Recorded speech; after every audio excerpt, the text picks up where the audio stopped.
The Dark Other by Stanley G. Weinbaum. Pure horror. That isn't what I mean, said Nicholas Devine, turning his eyes on his companion. I mean pure horror in the sense of horror detached from experience, apart from reality. Not just a formless fear, which implies either fear of something that might happen, or fear of unknown dangers. Do you see what I mean? Of course, said Pat, letting her eyes wander over the black expanse of Night Dock Lake, Michigan. Certainly I see what you mean, but I don't quite understand how you do it. It sounds, well, difficult. She gazed at his lean profile, clear-cut against the distant light. He had turned, staring thoughtfully over the lake, idly fingering the levers on the steering wheel before him. The girl wondered a little at her feeling of contentment. She, Patricia Lane, satisfied to spend an evening in nothing more exciting than conversation, and they must have parked here a full 2 hours now. There was something about Nick. She didn't understand exactly what. Sensitivity, charm, personality. Those were meaningless clichés, handles to hold the unexplainable nuances of character. It is difficult, resumed Nick. Baudelaire tried it, Poe tried it, and in painting Hogarth Goya Daw, Poe came closest, I think. He caught the essence of horror in an occasional poem or story. Don't you think so? I don't know, said Pat. I've forgotten most of my Poe. Remember that story of his, The Black Cat? Dimly, the man murdered his wife. Yes, that isn't the pot I mean the cat itself, the second cat. You know, a cat used rightly can be a symbol of horror. Indeed, yes. The girl shuddered. I don't like the treacherous beasts. And this cat of Poe's, continued Nick, warming to his subject. Just think of it, in the first place it's black, element of horror. Then it's gigantic, unnaturally, abnormally large. And then it's not all black. That would be inartistically perfect, but has a formless white mark on its breast, a mark that little by little assumes a fantastic form. Do you remember what? No, the form of a gallows? Oh, said the girl. Ugh. And then climax of genius, the eyes, blind in one eye, the other a baleful yellow orb. Do you feel it? A black cat, an enormous black cat mocked with a gallows, and lacking one eye to make the other even more terrible. Literary tricks, of course, but they work, and that's genius, isn't it? Genius? Yes, if you call it that. The perverse genius of the devil. That's what I want to write, what I will write someday. He watched the play of lights on the restless surface of the waters. Pure horror, the epitome of the horrible. It could be written, but it hasn't been yet, not even by Poe. That little analysis of yours was bad enough, Nick. Why should you want to improve on his treatment of the theme? Because I like to write, and because I'm interested in the horrible. 2 good reasons. 2 excuses, you mean? Of course, even if you'd succeed, you couldn't force anyone to read it. If I succeed, there'd be no need to force people. Success would mean that the thing would be great literature, and even today, in these times, there are still people to read that. And besides, he paused. Besides what? Everybody's interested in the horrible. Even you are, whether or not you deny it. I certainly do deny it. But you are, Pat, it's natural to be. It isn't? Then what is? Interest in people and life and gay times and pretty things, and oneself and one's own feelings, and the feelings of the people one loves. Yes, it comes to exactly the point I've been stressing. People are sotted, life is hopeless, gay times are stupid, beauty is sensual, one's own feelings are selfish. And love is carnal. That's the array of horrors that holds your interest. The girl laughed in exasperation. Nick, you could out-argue your namesake, the devil himself. Do you really believe that indictment of the normal viewpoint? I do, often. Now, he said, turning his gaze on Pat, I have no feeling of it at all. Now, right now, I don't believe it. Why not? She queried, smiling ingenuously at him. You, obviously. Gracious, I had no idea my logic was as convincing as that. Your logic isn't, the rest of you is. That sounds like a compliment, observed Pat. If it is, she continued in a bantering tone, it's the only one I can recall obtaining from you. That's because I seldom call attention to the obvious. And that's another, laughed the girl. I'll have to mark this date in red on my calendar. It's entirely unique in our, let's see, nearly a month's acquaintance. Is it really so short a time? I know you so well that it must have taken years. Every detail? He closed his eyes. Hair like black silk and oddly dark blue eyes. If I were writing a poem at the moment, I'd call them violet. Tiny lips, the sort the Elizabethan called bee-stung. Straight nose, and a figure that is a sort of vest pocket copy of Diana. Right? He opened his eyes. Nice but exaggerated. And even if you were correct, that isn't Pat Lane, the real Pat Lane. A camera could do better on a 1/10 of a second's acquaintance. Check. He closed his eyes again. Personality, piquant, character, loyal, naturally happy, intelligent, but not serious. An intellectual butterfly, a dilettante. poised, cool, self-possessed, yet inherently affectionate, a being untouched by reality as yet living in Chicago and in a make-believe world at the same time. He paused. How old are you, Pat? 22. Why? I wondered how long one could manage to stay in the world of make-believe. I'm 26, and I'm long exiled. I don't think you know what you mean by a make-believe world. I'm sure I don't. Of course you don't. You can't know and still remain there. It's like being happy. Once you realize it, it's no longer perfect. Then don't explain? Wouldn't make any difference if I did, Pat. It's a queer world, like the Sadudoldom of Sadu and the Afternoon Tea School of Playwrights.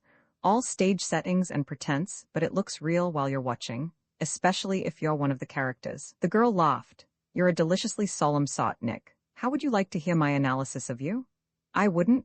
You inflicted yaws on me and I'm entitled to revenge. And so, you're intelligent, lazy, dreamy, and with a fine perception of artistic values. You're very alert to impressions of the senses. I mean, you're sensuous without being sensual.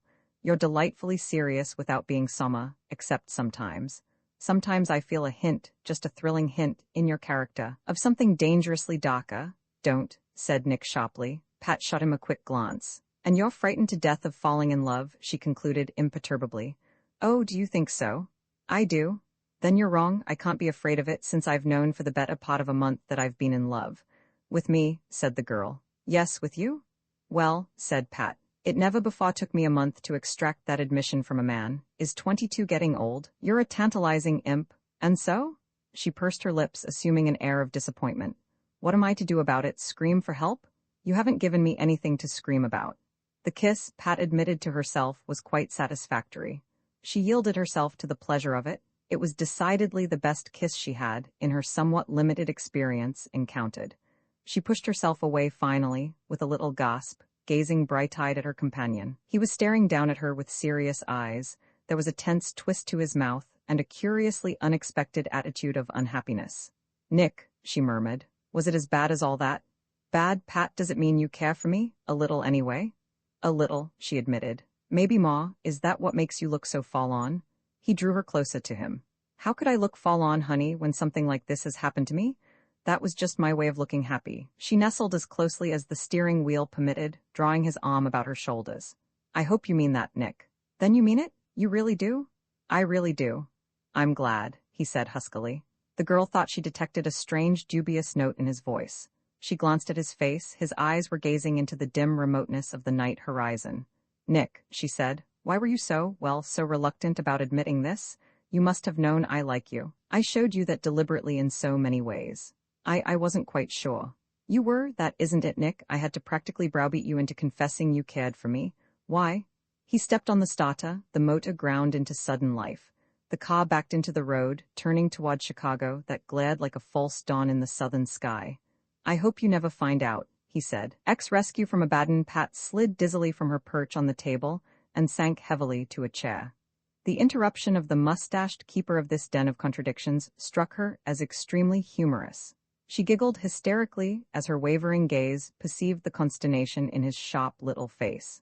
Some fall-on shred of modesty asserted itself, and she dragged a corner of the red-checked tablecloth across her knees. Get out? Said Nicholas Devine in that voice of rasping metal. Get out, he repeated in unchanging tones. The other made no move to leave. Yeah, he said. Listen, bud, this place is respectable, see? You want to pull something like this, you go upstairs, see, and pay for your room. Get out. There was no variation in the voice. You get out, the both of you, see? Nicholas Devine stepped slowly toward him. His back, as he advanced upon the bartender, was toward Pat, yet through the haze of intoxication, she had an impression of evil red eyes in a chill, impassive face. Get out? The other had no stomach for such an adversary. He backed out of the door, closing it as he vanished. His voice floated in from the hall. I'm telling you, he called. Clear out? Nicholas Devine turned back toward the girl. He surveyed her sitting in her chair. She had dropped her chin to her hand to steady the whirling of her head. We'll go, he said. Come on. I just want to sit here, she said. Just let me sit here, I'm tired. Come on, he repeated. Why? She muttered petulantly. I'm tired. I want no interruptions, we'll go elsewhere. Must dress? She murmured dazedly. Can't go on street without dress. Nicholas Devine swept her frock from its place in the corner, gathered her wrap from the chair, and flung them over his arm. He grasped her wrist, tugging her to an unsteady standing position. Come on, he said. dress. He snatched the red checked tablecloth from its place, precipitating bottles, ashtray, and glasses into an indiscriminate pile, and threw the stained and odorous fabric across her shoulders. She gathered it about her like a toga. It hung at most points barely below her waist, but it satisfied the urge of her muddled mind for a covering of some sort. "We'll go through the rear," her companion said. "Into the alley. I want no trouble with that rat in the bar, yet." He still held Pat's wrist. She stumbled after him as he dragged her into the darkness of the hall. They moved through it blindly to a door at the far end. Nicholas swung it open upon a dim corridor flanked by buildings on either side, with a strip of star-sprinkled sky above. Pat's legs were somehow incapable of their usual lithe grace. She failed to negotiate the single step and crashed heavily to the concrete paving. The shock and the cooler air of the open steadied her momentarily. She felt no pain from her bruised knees, but a temporary rift in the fog that bound her mind. She gathered the red-checked cloth more closely about her shoulders as her companion, still clutching her wrist, jerked her violently to her feet.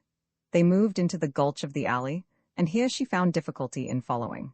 Her tiny high-heeled pumps slipped at every step on the uneven cobbles of the paving, and the unsteady footing made her lurch and stumble until the dusty stretch of the alley was a writhing panorama of shadows and lighted windows and stars. Nicholas Devine turned an impatient glare on her, and here in the semi-darkness, his face was again the face of the red-eyed demon. She dragged him to a halt, laughing strangely. "There it is," she cried, pointing at him with her free hand. He turned again, staring at her with grim features. "What? There, your face, the face of evil." Again she laughed hysterically. The other stepped to her side. The disturbing eyes were inches from her own. He raised his hand as she laughed, slapped her sharply, so that her head reeled. He seized her shoulders, shaking her until the checkered cloth billowed like a flag in a wind. "Now come?" he muttered. But the girl, laughing no longer, leaned pale and weak against a low-barred fence. Her limbs seemed paralyzed, and movement was quite impossible. She was conscious of neither the blow nor the shaking, but only of a devastating nausea and an all-encompassing weakness. She bent over the fence. She was violently ill. Then the nausea had vanished, and a weariness, a strange lassitude, was all that remained. Nicholas Devine stood over her. Suddenly he pressed her body to him in a convulsive embrace so that her head dropped back, and his face loomed above her, obliterating the stars. "Ah," he said. He seemed about to kiss her when a sound, voices, filtered out of somewhere in the maze of dark cots and littered yards along the alley. He released her, seized her wrist, and once more she was stumbling wretchedly behind him over the uneven surface of the cobblestones. A numbness had come over her. Consciousness burned very low as she wavered doggedly along through the darkness. She perceived dimly that they were approaching the end of the alley. The bright aglow of the street loomed before them, and a passing motor car cut momentary parallel shafts of luminescence across the opening. Nicholas Devine slowed his pace, still clutching her wrist in a cold grip. He paused, moving cautiously toward the corner of the building. He peered around the edge of the structure, surveying the now deserted street, while Pat stood dully behind him, incapable alike of thought or voluntary movement, clutching desperately at the dirty cloth that hung about her shoulders. Her companion finished his survey. Apparently satisfied that progress was safe, he dragged her after him, turning toward the corner beyond which his car was parked. The girl staggered behind him with diminishing vigor. Consciousness was very nearly at the point of disappearance, and her steps were wavering unsteadily and doggedly slow. She dragged heavily on his arm. He gave a gesture of impatience at her weakness. "Come on," he growled. "We're just going to the corner." His voice rose slightly in pitch, still sounding harsh as rasping metals. "There still remains the ultimate evil," he said. "There is still a depth of beauty unplumbed, a pain whose exquisite pleasure is yet to find." They approached the corner. Abruptly, Nicholas Devine drew back as two figures came unexpectedly into view from beyond it. He turned back toward the alleyway, dragging the girl in a dizzy circle. He took a few rapid steps, but Pat was through, exhausted. At his first step she stumbled and sprawled, dragging prone behind him. He released her hand and turned defiantly to face the approaching men, while the girl lying on the pavement struggled to a sitting posture with her back against the wall. She turned dull, indifferent eyes on the scene, then was roused to a somewhat higher pitch of interest by the sound of a familiar voice. "There he is. I told you it was his car." "Dr. Hawker?" She struggled for clarity of thought. She realized dimly that she ought to feel relief, happiness. But all she could summon was a faint quickening of interest, or rather, a diminution of the lassitude that held her. She drew the rag of a tablecloth about her and huddled against the wall, watching. The doctor and some strange man, burly and massive in the darkness, dashed upon them, while Nicholas Devine waited, his red-aubed face a demoniac picture of cold contempt. Then the doctor glanced at her huddled, bedraggled figure. She saw his face aghast, incredulous, as he perceived the condition of her clothing. "Pat, my God, girl, what's happened? Where have you been?" She found a hidden reserve somewhere within her. Her voice rose, shrill and hysterical. "We've been in hell," she said. "You came to take me back, didn't you? Orpheus and Eurydice." She laughed. "Dr. Orpheus Hawker." The doctor flashed her another incredulous glance, and a grim and very terrible expression flamed in his face. He turned toward Nicholas Devine, his hands clenching, his mouth twisting without utterance, with no sound save a half-audible snarl. Then he spoke, a low, grating phrase flung at his thick-set companion. "Bring the car," was all he said. The man lumbered away toward the corner, and he turned again toward Nicholas Devine, who faced him impassively. Suddenly, his fist shot out. He struck the youth or demon squarely between the red eyes, sending him reeling back against the building. Then the doctor turned, bending over Pat. She felt the pressure of his arms beneath knees and shoulders. He was carrying her toward a car that drew up at the curb. He was placing her gently in the back seat. Then, without a glance at the figure still leaning against the building, he swept from the sidewalk the dark mass that was Pat's dress and her wrap, and re-entered the car beside her. "Shall I turn him in?" asked the man in the front seat. "We can't afford the publicity," said the doctor, adding grimly, "I'll settle with him later." Pat's head lurched as the car started. She was losing consciousness and realized it vaguely, but she retained one impression as the vehicle swung into motion. She perceived that the face of the lone figure leaning against the building, a face staring at her with horror and unbelief, was no longer the visage of the demon of the evening, but that of her own Nick. Roman 11 wreckage. Pat opened her eyes reluctantly, with the impression that something unpleasant awaited her return to full consciousness. Something, as yet she could not recall just what, had happened to her. She was not even sure where she was awakening. However, her eyes surveyed her own familiar room. There opposite the bed grinned the jade Buddha on his stand on the mantel, the one that Nick had. A mass of troubled, terrible recollections thrust themselves suddenly into consciousness. She visioned a medley of disturbing pictures, as yet disconnected, unassauted, but waiting only the return of complete wakefulness. And she realized abruptly that her head ached miserably, that her mouth was parched, that twinges of pain were making themselves evident in various portions of her anatomy. She turned her head and caught a glimpse of a figure at the bedside. Her startled glance revealed Dr. Hawker, sitting quietly watching her. "Hello, doctor," she said, wincing as her smile brought a sharp pain from her lips. "Or should I say, good morning, Judge?" "Pat," he rumbled, his growling tones oddly gentle. "Little Pat, how do you feel, child?" "Fair," she said. "Just fair, Dr. Call. What happened to me last night? I can't seem to remember." Oh, a flash of recollection pierced the obscure muddle. She remembered now, not all of the events of that ghastly evening, but enough. "Too much?" "Oh," she murmured faintly. "Oh, Dr. Call." "Yes," he nodded.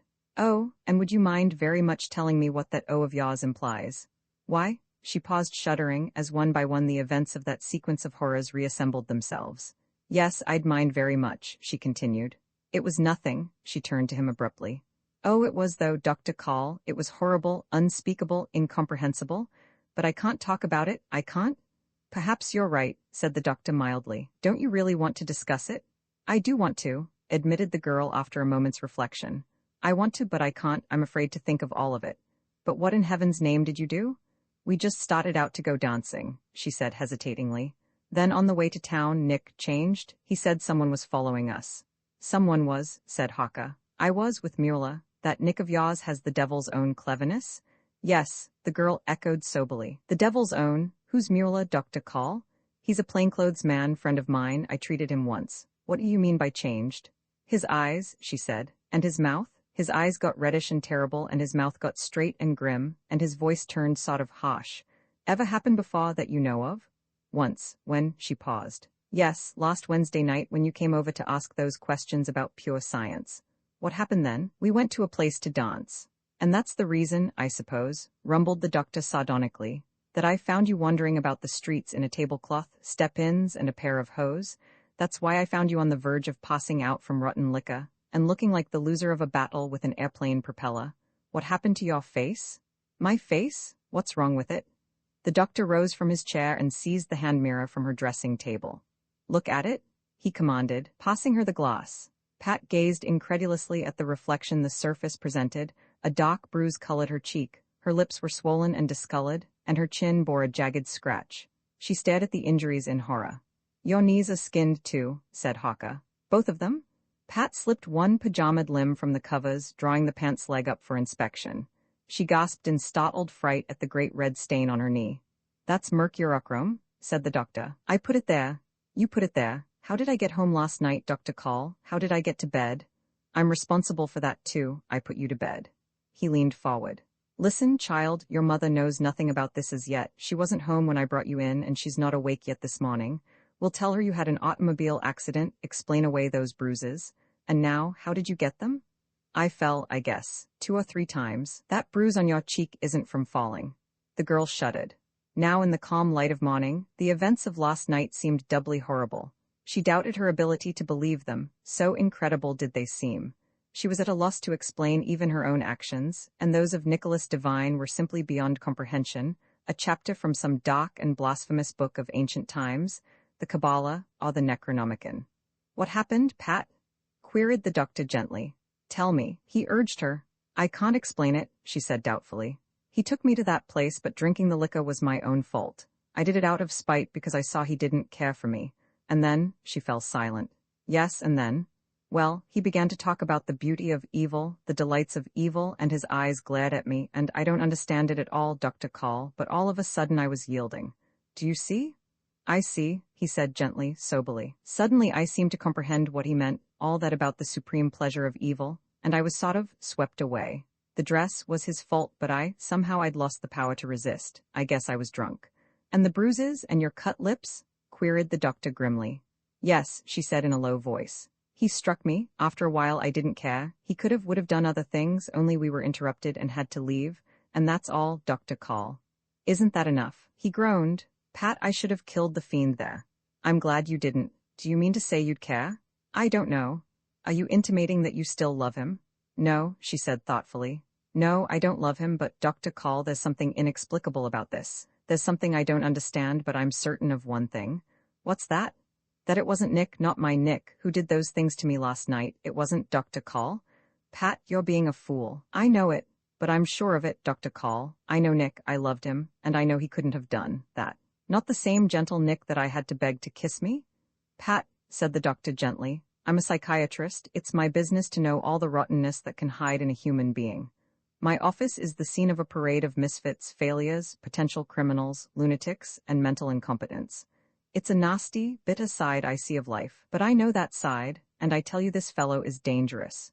Do you understand this, Dr. Call?" He reached over, taking her hand in his great palm with its long, curious, delicate fingers. "I have my theory, Pat. The man's a sadist, a lover of cruelty, and there's enough masochism in any woman to make him terribly dangerous. I want your promise." "About what?" "I want you to promise never to see him again."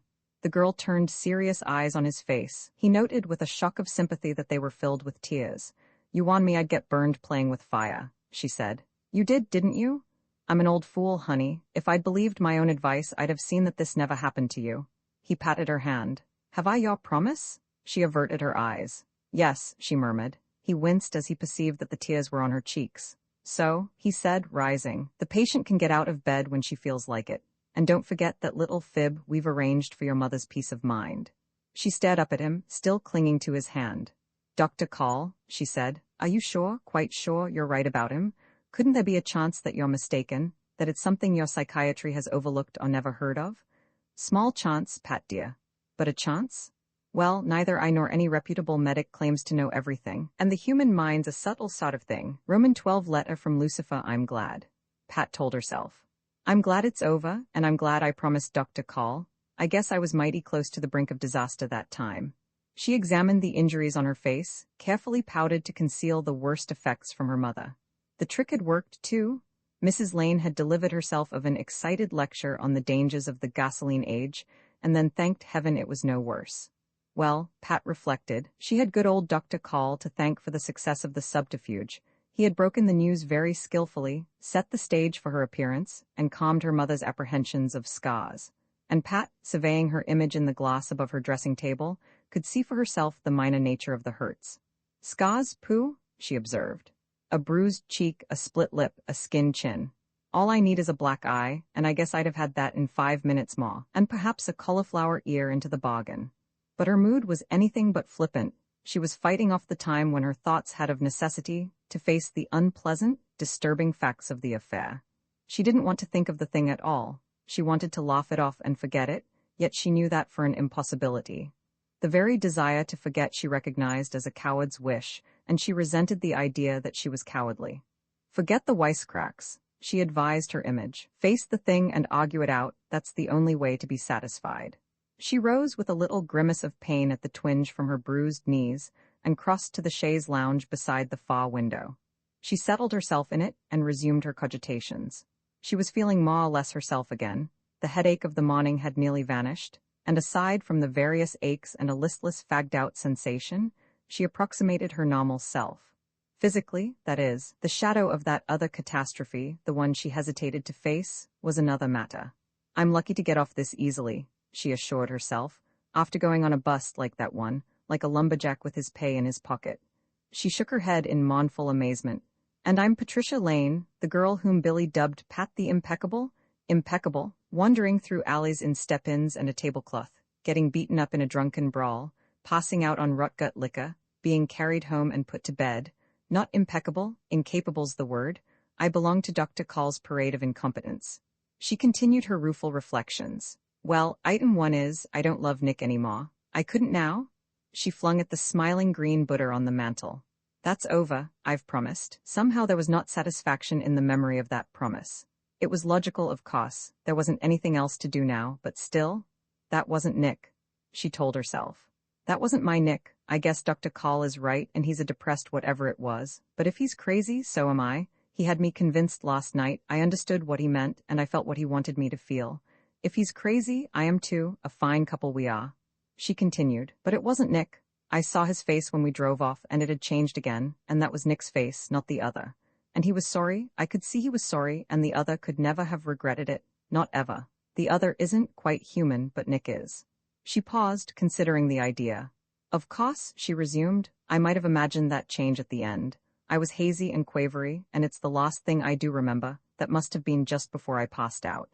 And then, replying to her own objection, but I didn't imagine it. I saw it happen once before, that other night when, well, what difference does it make anyway?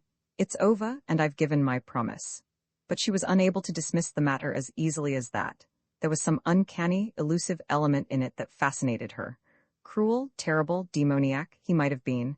He had also been kind, lovable, and gentle. Yet Dr. Call had told her that split personalities could contain no characteristics that were not present in the original, normal character. Was cruelty, then, a part of kindness? Was cruelty merely the lack of kindness?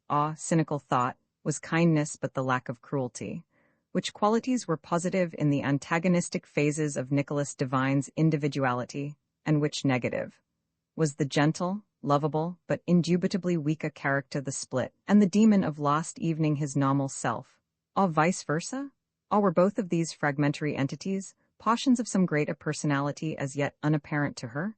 The whole matter was a mystery, she shrugged in helpless perplexity. I don't think Dr. Call knows as much about it as he says, she mused.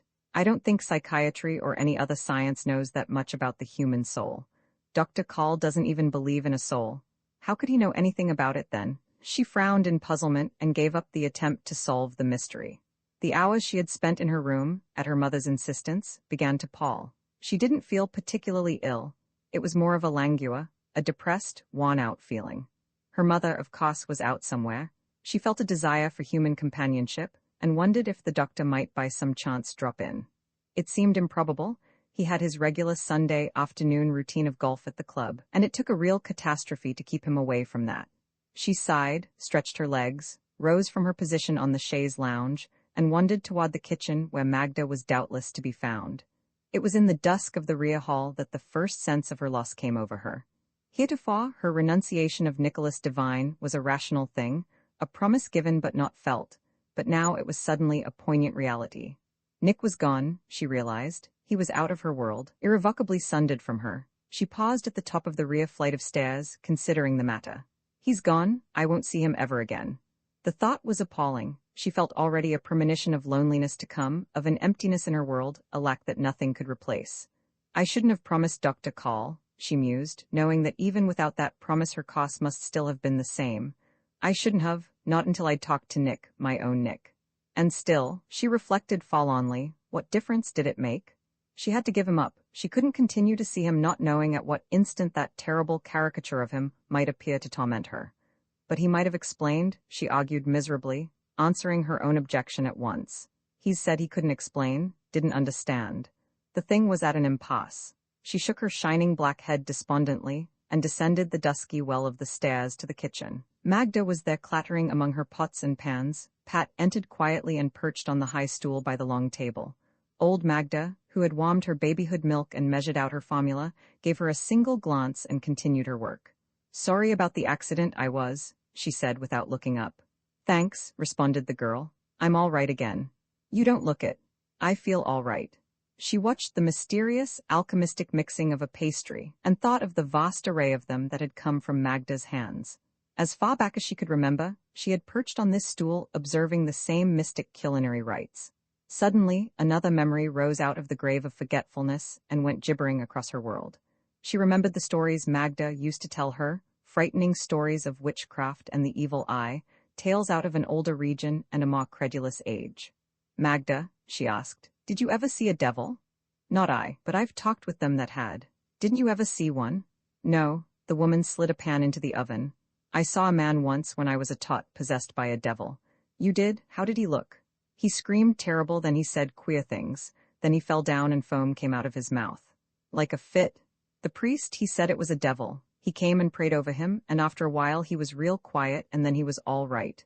Possessed by a devil, said Pat thoughtfully. What happened to him? Dunno. What queer things did he say? Wicked things, the priest said. I couldn't tell, I was a tot. Possessed by a devil? Pat repeated musingly. She sat immersed in thoughts on the high stool while Magda clattered busily about. The woman paused finally, turning her face to the girl.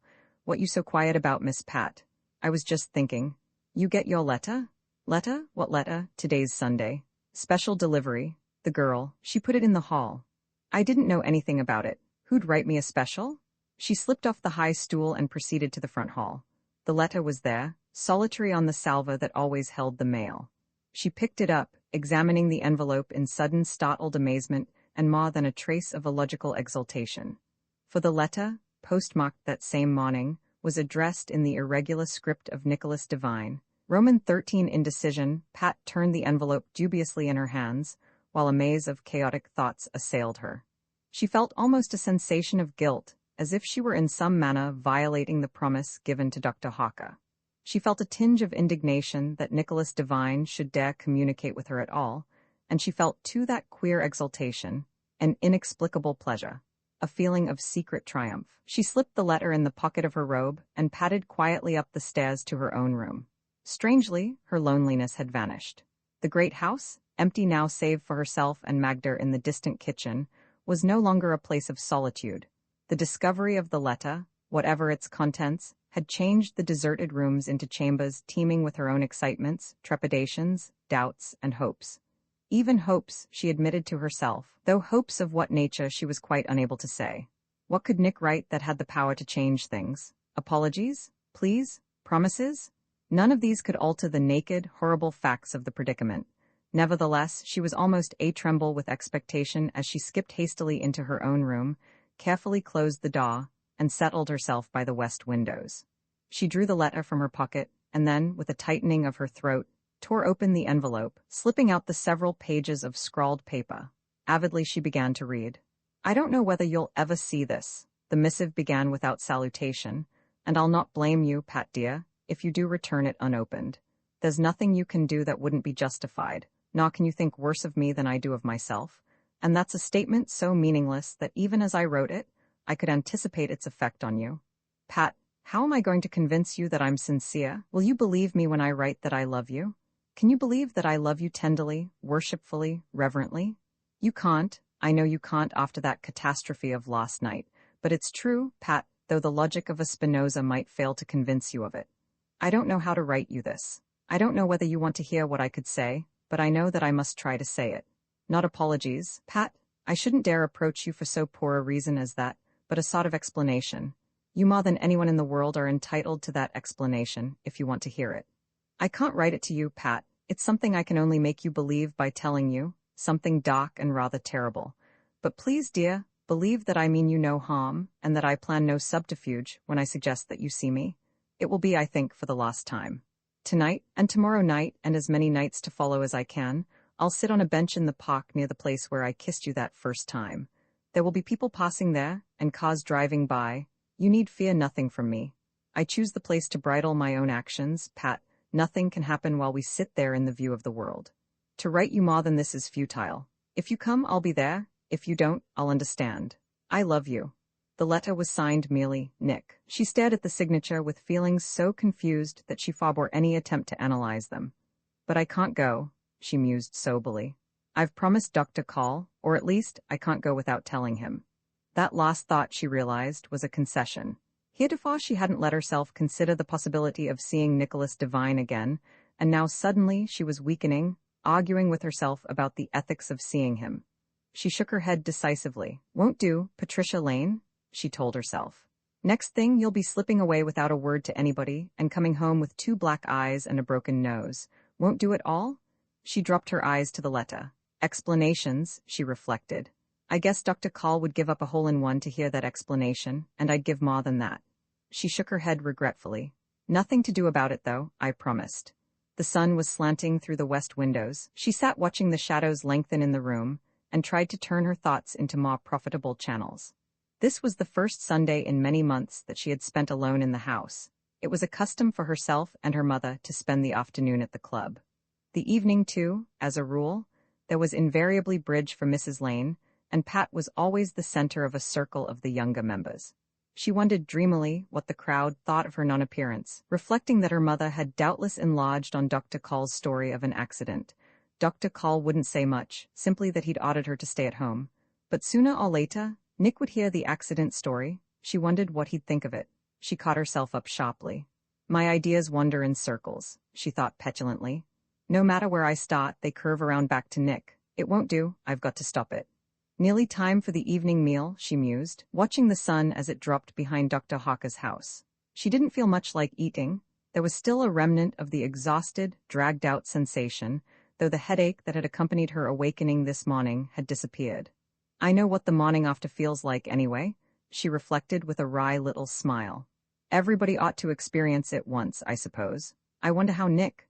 She broke off abruptly, with a shrug of disgust. She slipped the letter back into its envelope, rose and deposited it in the drawer of the night table. She glanced at the clock ticking on its shiny top. 6 o'clock, she murmured. Nick would be sitting in the park in another 2 hours or so. She had a twinge of sympathy at the thought of his lone vigil. She could visualize the harried expression on his face when the hours passed without her arrival. Can't be helped, she told herself. He's no right to ask for anything of me after last night.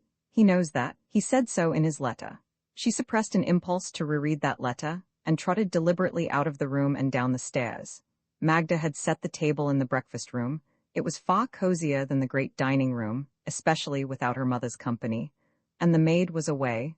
The breakfast room simplified serving as well. She tried valorously to eat what Magda supplied, but the food failed to tempt her. It wasn't so much her physical condition, either. It was, she clenched her jaws firmly, was the memory of Nicholas Devine to haunt her forever. Pat Lane, she said in admonition, you're a crack-brained fool? Just because a man kicks you all over the place is no reason to let him become an obsession. She drank her coffee, feeling the sting of its heat on her injured lips. She left the table, tramped firmly to her room, and began defiantly to read. The effort was useless. Half a dozen times she forced her attention to the page, only to find herself staring vaguely into space a moment or two later. She closed the book finally with an irritable bang, and vented her restlessness in pacing back and forth. This house is unbearable, she snapped. I'm not going to stay shut up here like a jailbird in solitary confinement. A walk in the open is what I need, and that's what I'll have. She glanced at the clock, 7:30. She tore off her robe pettishly, flung out of her pajamas, and began to dress with angry determination.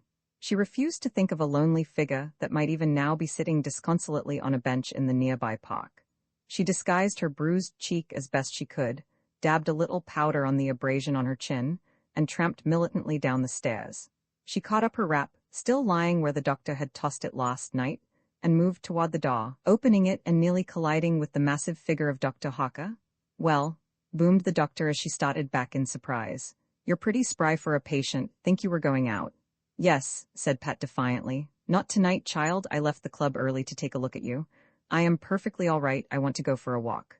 "No walk, doctor's orders." "I'm of legal age," she snapped. "I want to go for a walk. Do I go?" "You do not." The doctor placed his great palm squarely in the doorway. "Not unless you can lick me, my girl, and I'm pretty tough. I put you to bed last night and I can do as much tonight. Shall I?" Pat backed into the hall. "You don't have to," she said sullenly. "I'm going there myself." She flung her wrap angrily to a chair and stalked up the stairs. "Good night, Spitfire," he called after her. "I'll read down here until your mother comes home." The girl stormed into her room in anger that she knew to be illogical. "I won't be watched like a problem child," she told herself viciously.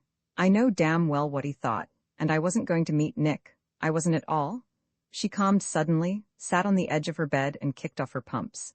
It had occurred to her that Nick had written his intention to wait for her in the park tomorrow night as well, and Dr. Hawker's interference had confirmed her in a determination to meet him. Roman 14 bizarre explanation, "I won't be bullied," Pat told herself, examining her features in the mirror. The 2-day interval had faded the discoloration of her cheek to negligible proportions, and all that remained as evidence of the violence of Saturday night was the diminishing mark on her chin. Of course, her knees, but they were covered, most of the time at least. She gave herself a final inspection, and somewhere below a clock boomed. 8 o'clock, she remarked to her image. "Time to be leaving, and it serves Dr. Call right for his high-handed actions last night. I won't be bullied by anybody." She checked herself as her mind had almost added, "except Nick." True or not, she didn't relish the thought. The recent recollections it roused were too disturbing. She tossed a stray wisp of black hair from her forehead and turned to the door. She heard her mother's voice as she descended the stairs. "Are you going out, Patricia? Do you think it wise?" "I am perfectly all right. I want to go for a walk."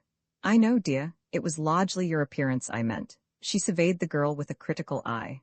"Nice enough except for that little spot on your chin, and will you never learn to keep your hair away from that side of your forehead? One can never do a bob right. Why don't you let it grow out like the other girls?" "Makes me individual," replied Pat, moving toward the outer door. "I won't be late at all," she added. On the porch she cast a cautious glance at Dr. Hawker's windows, but his great figure was nowhere evident. Only a light burning in the library evinced his presence. She gave a sigh of relief and tiptoed down the steps to the sidewalk, and moved hastily away from the range of his watchful eyes. No sooner had she sighted the park than doubts began to torment her. Suppose this were some trick of Nicholas Devine's to trap her into some such situation as that of Saturday night. Even suppose that she found him the sweet personality that she had loved, might that also be a trick? Mightn't he be trusting to his ability to win her over, to the charm she had confessed to him that he held for her? Couldn't he be putting his faith in his own amorous skill, planning some specious explanation to win her forgiveness, only to use her once more as the material for some horrible experiment? And if he were, would she be able to prevent herself from yielding? "Forewarned is forearmed," she told herself. "I'll not put up such a feeble resistance this time, knowing what I now know, and it's only fair of me to listen to his explanation, if he really has one." She was reassured by the sight of the crowded park. Groups strolled along the walks, and an endless procession of car headlights mocked the course of the roadway. Nothing could happen in such an environment. They'd be fortunate even to have an opportunity for confidential talk. She waited for the traffic lights, straining her eyes to locate Nicholas Devine. At the click of the signal, she darted across the street. She moved toward the lake. Here was the spot, she was sure. She glanced about with eagerness unexpected even to herself, peering through the shadow-shot dusk. He wasn't there, she concluded, with a curious sense of disappointment. Her failure to appear last night had disheartened him. He had abandoned his attempt. Then she saw him. He sat on a bench isolated from the rest in a treeless area overlooking the lake. She saw his disconsolate figure, his chin on his hand, staring moodily over the waters. A tremor ran through her. She halted deliberately, waiting until every trace of emotion had vanished. Then she advanced, standing coolly beside him. For a moment he was unaware of her presence. He sat maintaining his dejected attitude without glancing at her. Suddenly some slight movement, the flutter of her skirt, drew his attention. He turned sharply, gazing directly into her face. "Pat," he sprang to his feet. "Pat, is it you, truly you? Or are you one of these visions that have been plaguing me for hours?" "I'm real," she said, returning his gaze with a studied coolness in her face. She made no other move. Her cold composure disconcerted him, and he winced, flushed, and moved nervously aside as she seated herself. He dropped beside her. He made no attempt to touch her, but sat watching her in silence for so long a time that she felt her composure ebbing. There was a hungry, defeated look about him. There was a wistfulness, a frustration in his eyes that seemed about to tug tears from her own eyes. Abruptly, she dropped her gaze from his face. "Well," she said finally in a small voice, and as he made no reply, "I'm here." "Are you really, Pat? Are you truly here?" he murmured, still watching her avidly. I still don't believe it. I waited here for hours and hours last night, and I'd given up hope for tonight or any night. But I would have come again and again." She started as he bent suddenly toward her, but he was merely examining her face. She saw the gleam of horror in his expression as his eyes surveyed the faintly visible bruise on her cheek, the red mark on her chin. "Oh my God, Pat?" His words were barely audible. "Oh my God," he repeated, drawing away from her and resuming the attitude of desolation in which her arrival had found him. "I've hoped it wasn't true." "What wasn't?" She was keeping her voice carefully casual. This miserable contrition of Nick's was tugging at her rather too powerfully for complete safety. "What I remembered. What I saw just now." "You hoped it wasn't true?" she queried in surprise. "But you did it?" "I did it, Pat. Do you think I could have done it?" "But you did." Her voice had taken on a chill inflection. The memory of those indignities came to steel her against him. "Pat, do you think I could assault your daintiness, or maltreat the beauty I worship? Didn't anything occur to you? Didn't anything seem queer about that ghastly evening?" "Queer?" she echoed. "That's certainly a mild word to use, isn't it? But I mean, hadn't you any idea of what had happened? Didn't you think anything of it except that I had suddenly gone mad, or that I'd grown to hate you? What was I to think?" she countered, trying to control the tremor that had crept into her voice. "But did you think that?" "No," the girl confessed after a pause. "At first, when you started with that drink, I thought you were looking for material for your work. That's what you said, an experiment, didn't you?" "I guess so," he groaned. "But after that, after I'd swallowed that horrible stuff, but before everything went hazy, I thought differently." "But what, Pat? What did you think?" "Why, then I realized that it wasn't you, not the real you. I could feel the presence of the person I knew. This presence that was tormenting me was another person, a terrible, cold, inhuman stranger." "Pat?" There was a note almost of relief in his voice. "Did you really feel that?" "Yes. Does it help matters, my sensing that? I can't see how." His eyes, which had been fixed on hers, dropped suddenly. "No," he muttered, all the relief gone out of his tones. "No, it doesn't help, does it? Except that it's a meager consolation to me to know that you felt it." Pat struggled to suppress an impulse to reach out her hand, to stroke his hair. She caught herself sharply. This was the very danger against which she had warned herself. This was the very attitude she had anticipated in Nicholas Devine, the lure which might bait a trap. Yet he looked so forlorn, so wistful. It was an effort to forbear from touching him. Her fingers fairly ached to brush his cheek. "Only a fool walks twice into the same trap," she told herself. Aloud she said, "You promised me an explanation. If you've any excuse, I'd like to hear it." Her voice had resumed its coolness. "I haven't any excuse," he responded gloomily, "and the explanation is perhaps too bizarre, too fantastic for belief. I don't believe it entirely. I suppose you couldn't believe it at all." "You promised," she repeated. The carefully assumed composure of her voice threatened to crack. This wistfulness of his was a powerful weapon against her defense. "Oh, I'll give you the explanation," he said miserably. "I just wanted to warn you you'd not believe me." He gave her a despondent glance. "Pat, as I love you, I swear that what I tell you is the truth. Do you think you can believe me?" "Yes," she murmured. The tremor had reappeared in her voice despite her efforts. Nicholas Devine turned his eyes toward the lake and began to speak. Roman 15, a modern Mr. Hyde. "I don't remember when I first noticed it," began Nick in a low voice. "But I'm two people. I'm me, the person who's talking to you now, and I'm another."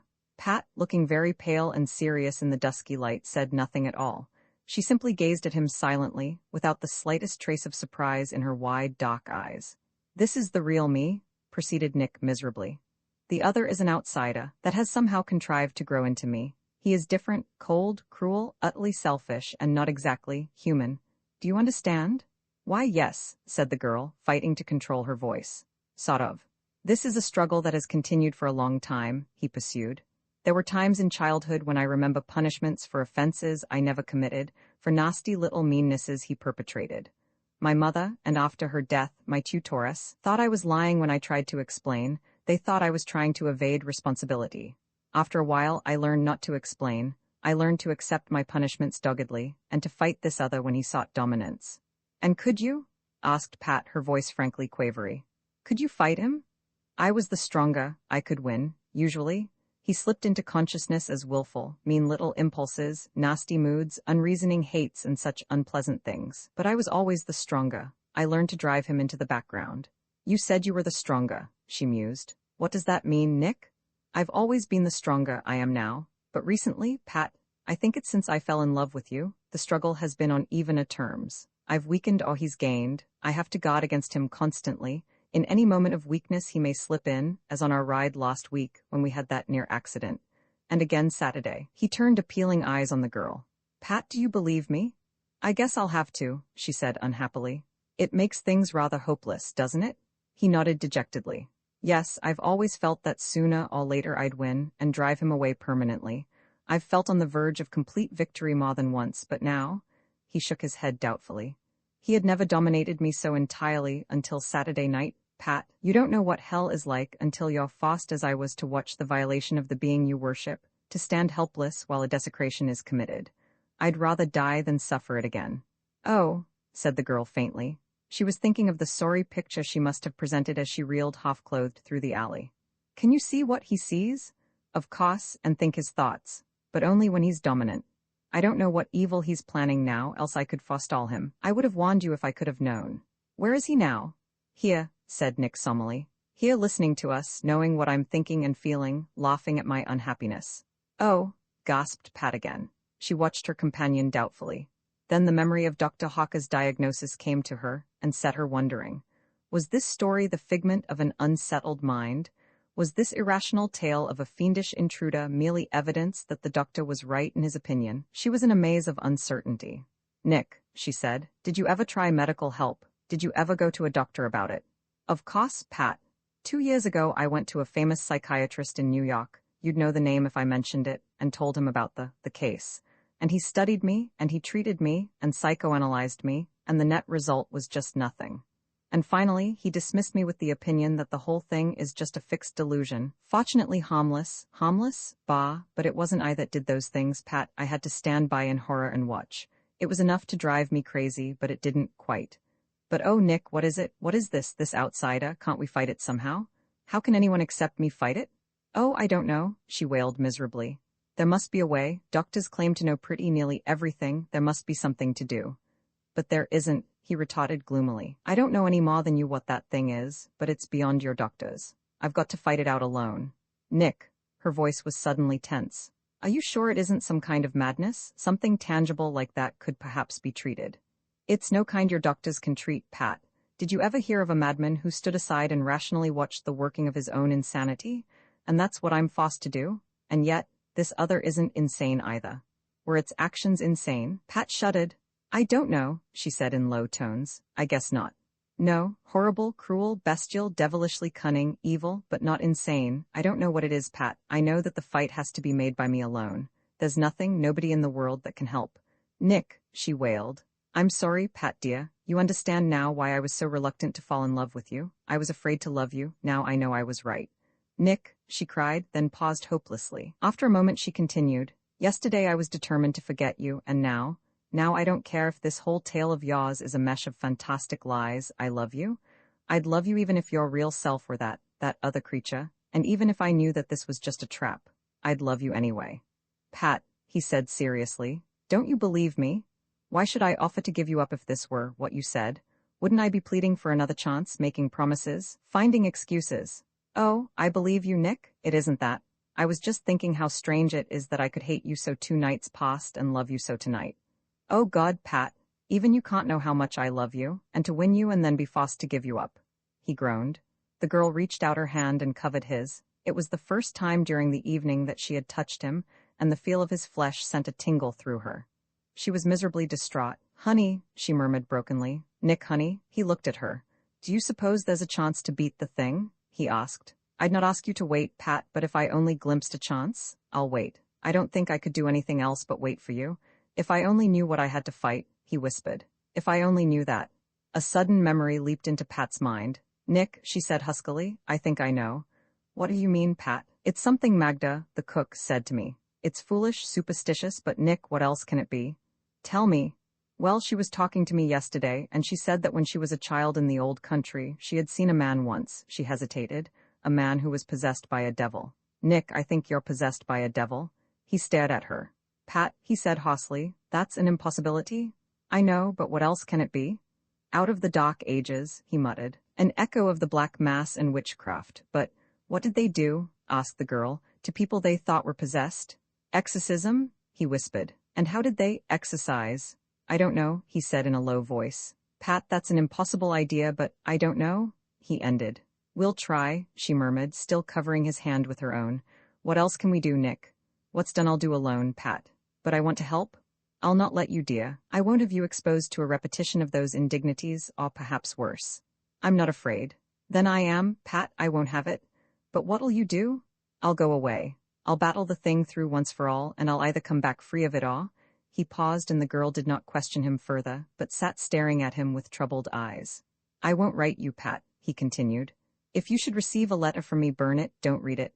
It might be from the other, a trap or a lure of some sort. Promise me, you'll promise that, won't you? She nodded, there was a glint of tears in her eyes. And I don't want you to wait, Pat, he proceeded. I don't want you to feel that you have any obligations to me. God knows you've nothing to thank me for. When if I come back and you haven't changed, then we'll try again. Nick, she said in a small voice, how do you know that the other won't come back here? How can you promise for it? I'm still master, he said grimly. I won't be dominated long enough at any time for that to happen. I'll fight it down. Then it's goodbye, he nodded. But not for always, I hope. Nick, she murmured, will you kiss me? She felt a tear on her cheek. I'll stand losing you a little better if I can have a last kiss to remember. Her voice was faltering. His arms were about her. She yielded herself completely to his caress. The park, the crowd passing a few yards away, the people on nearby benches were all forgotten, and once more she felt herself alone with Nicholas Devine in a vast, empty cosmos. An insistent voice penetrated her consciousness. She realized that it had been calling her name for some seconds. Miss Lane, she heard, and again, Miss Lane.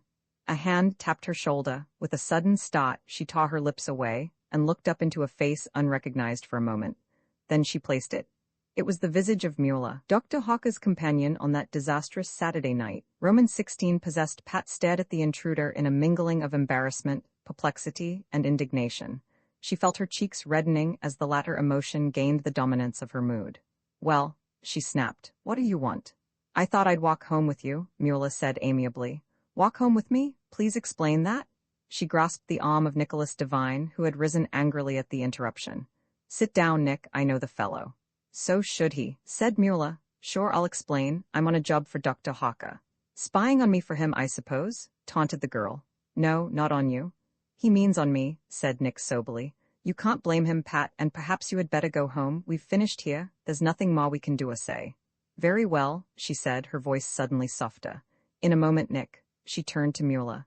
Would you mind telling me why you waited until now to interfere? We've been here 2 hours, you know. Sure, I'll tell you. I got no orders to interfere, that's why. Then why did you? Queried Pat tautly.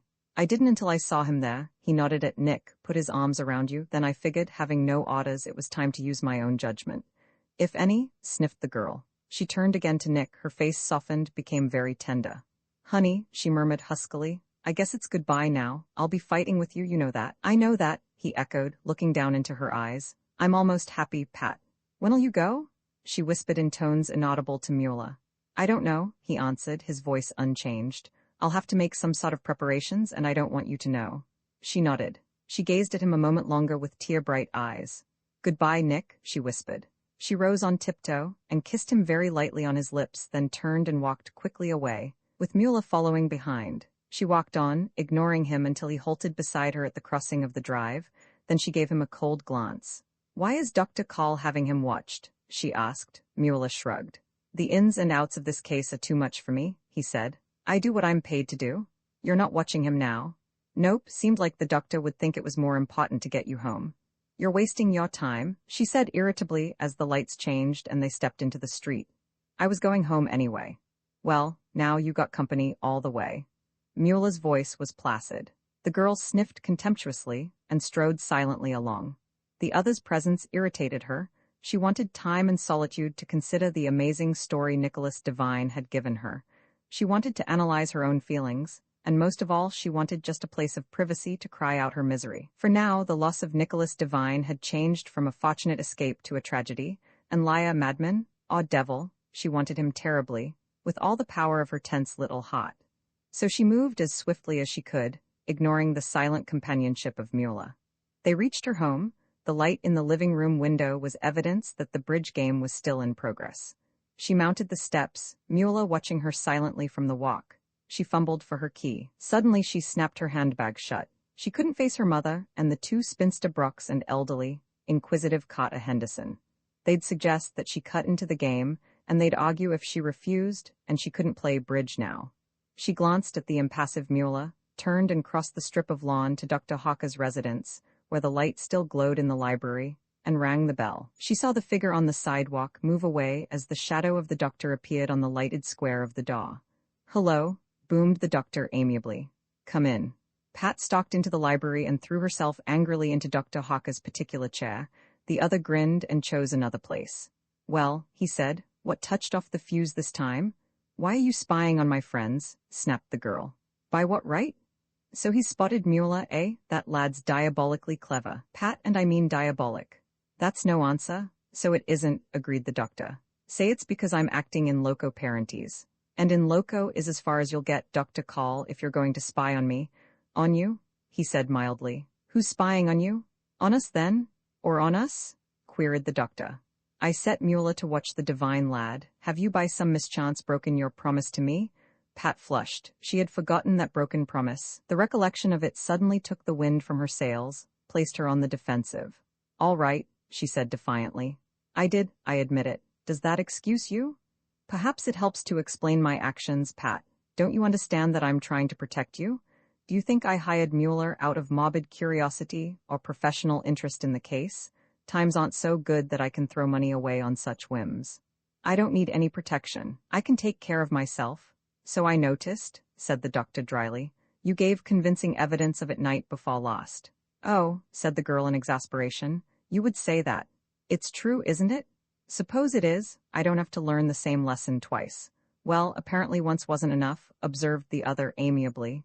"You walked into the same danger tonight." "I wasn't in any danger tonight." Suddenly her mood changed as she recalled the circumstances of her parting with Nicholas Devine. "Dr. Call," she said, her voice dropping, "I'm terribly unhappy." "Lord?" he exclaimed, staring at her. "Pat, your moods are as changeable as my golf game. You're as mercurial as your divine lad. A moment ago you were snapping at me, and now I'm suddenly acceptable again." He perceived the misery in her face. "All right, child, I'm listening." "He's going away," she said mournfully. "Don't you think that's best for everybody concerned?" "I commend his judgment." "But I don't want him to." "You do, Pat. You can't continue seeing him, and his absence will make it easier for you." "It'll never be easier for me, Dr. Call." She felt her eyes fill. "I guess I'm just a fool about him." "You still feel that way after the experience you went through?" Yes, I do." "Then you are a fool about him, Pat. He's not worth such devotion." "How do you know what he's worth?" "I'm the only one to judge that." "I have eyes," said the doctor. "What happened tonight to change your attitude so suddenly? You were amenable to reason yesterday." "I didn't know yesterday what I know now." "So he told a story, eh?" The doctor watched her serious, troubled features. "Would you mind telling me, honey? I'm interested in the defense mechanisms these psychopathic cases erect to explain their own impulses to themselves." "No, I won't tell you," snapped Pat indignantly. "Psychopathic cases? We're all just cases to you. I'm a case and he's another, and all you want is our symptoms." Dr. Hawker smiled placatingly into her face. "Pat, dear," he said earnestly, "don't you see I'd give my eyes to help you? Don't take my flippancies too seriously, honey. Look once in a while at the intentions behind them." He continued his earnest gaze. The girl returned his look, her face softened. "I'm sorry," she said contritely. "I never doubted it, Dr. Call. It's only that I'm so torn to pieces by all this that I get snappy and irritable." She paused. "Of course I'll tell you." "I'd like to hear it." "Well," she began hesitantly, He said he was two personalities, one the character I knew, and one the character that we saw Saturday night. And the first one is, well, dominant and fights the other one. He says the other has been growing stronger, until lately he could suppress it. And he says, oh, it sounds ridiculous the way I tell it, but it's true. I'm sure it's true. She leaned toward the doctor. Did you ever hear of anything like it? Did you, Dr. Call? No. He shook his head, still watching her seriously. Not exactly like that, honey. Don't you think he might possibly have lied to you, Pat? To excuse himself for the responsibility of Saturday night, for instance? No, I don't, she said defiantly. Then you have an idea yourself what the trouble is? I judge you have. Yes, she said in low tones, I have an idea. What is it? I think he's possessed by a devil, said the girl flatly. A quizzical expression came into the doctor's face. Well, of all the queer ideas that harum-scarum mind of yours has ever produced, that's the queerest? He broke into a chuckle. Queer, is it? Flared Pat. I don't think you and your mind doctors know as much as a Swahili medicine man with a mask. She leaped angrily to her feet, stamped viciously into the hall. Devil and all, she repeated, I love him? Pat, called the doctor anxiously. Pat, where are you going, child? Where do devils live? Her voice floated tauntingly back from the front door. Hell, of course. Romans 17, which Dr. Pat had no intentions, however, of following the famous highway that evening. She stamped angrily down the doctor's steps, swished her way through the break in the hedge with small regard to the safety of her sheer hose, and mounted to her own porch. She found her key, opened the door, and entered. As she ascended the stairs, her fit of temper at the doctor passed, and she felt lonely, weary, and unutterably miserable. She sank to a seat on the topmost step and gave herself over to bitter reflections. Nick was gone. The realization came poignantly at last. There would be no more evening rides, no more conversations whose range was limited only by the scope of the universe, no more breathtaking kisses, the sweeter for his reluctance. She sat mournfully silent and considered the miserable situation in which she found herself. In love with a madman, or worse, in love with a demon, with a being half of whose nature worshipped her while the other half was bent on her destruction. Was anyone, she asked herself, was anyone anywhere, ever in a more hopeless predicament? What could she do? Nothing, she realized, save sit helplessly aside while Nick battled the thing to a finish. Or possibly, the only alternative, take him as he was, chance the vicissitudes of his unstable nature, lay herself open to the horrors she had glimpsed so recently, and pray for her fortunes to point the way of salvation. And in the mood in which she now found herself, that seemed infinitely the preferable solution. Yet rationally she knew it was impossible. She shook her head despondently and leaned against the wall in abject misery. Then, thin and sharp, sounded the shrill summons of the door-bell, and a moment later, the patter of the maid's footsteps in the hall below. She listened idly to distract herself from the chain of despondency that was her thoughts, and was mildly startled to recognize the booming drums of Dr. Hawker's voice. She heard his greeting and the muffled reply from the group, and then a phrase understandable because of his sonorous tones. Where's Pat? The words drifted up the well of the stairs, followed by a scarcely audible reply from her mother. Heavy footfalls on the carpeted steps, and then his figure bulked on the landing below her. She cupped her chin on her hands and stared down at him while he ascended to her side, sprawling his great figure beside her. Pat, honey, he rumbled, you're beginning to get me worried? Am I? Her voice was weary, dull. I've had myself like that for a long time. Poor kid, are you really so miserable over this Nick problem of yours? I love him. Yes. He looked at her with sympathy and calculation mingling in his expression. I believe you do. I'm sorry, honey. I didn't realize until now what he means to you. You don't realize now, she murmured, still with the weary intonation. Perhaps not, Pat, but I'm learning. If you're in this thing as deeply as all that, I'm in too to the finish. Want me? She reached out her hand, plucking at his coat sleeve. Abruptly she leaned toward him, burying her face against the rough tweed of his suit. She sobbed a little, while he patted her gently with his great, delicately fingered hand. I'm sorry, honey, he rumbled. I'm sorry. The girl drew herself erect and leaned back against the wall, shaking her head to drive the tears from her eyes. She gave the doctor a wan little smile. Well, she asked. I'll return your compliment of the other night, said Hawker briskly. I'll ask a few questions, purely professional, of course. Fire away, Dr. Call. Good. Now, when our friend has one of these, attacks, is he rational? Do his utterances seem to follow a logical thought sequence? I think so. In what way does he differ from his normal self?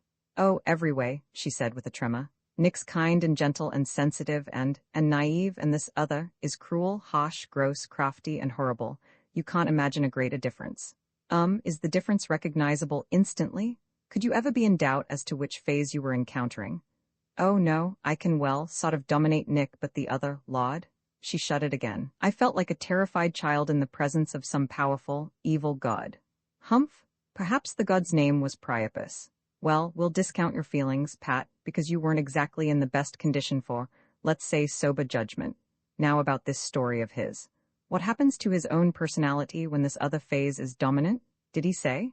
Yes. He said his own self was compelled to sort of stand by while the intruder used his voice and body. He knew the thoughts of the other, but only when it was dominant. The rest of the time he couldn't tell its thoughts.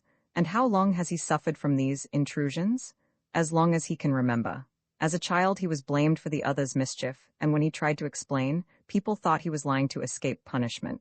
Well, observed the doctor, I can see how they might think that. Don't you believe it? I don't exactly disbelieve it, honey. The human mind plays queer tricks sometimes, and this may be one of its little jokes. It's a psychiatrist's business to investigate such things, and to painlessly remove the point of the joke. Oh, if you only can, Dr. Call, if you only can. We'll see. He patted her hand comfortingly. Now, you say the kind, gentle, and all that phase is the normal one. Is that usually dominant?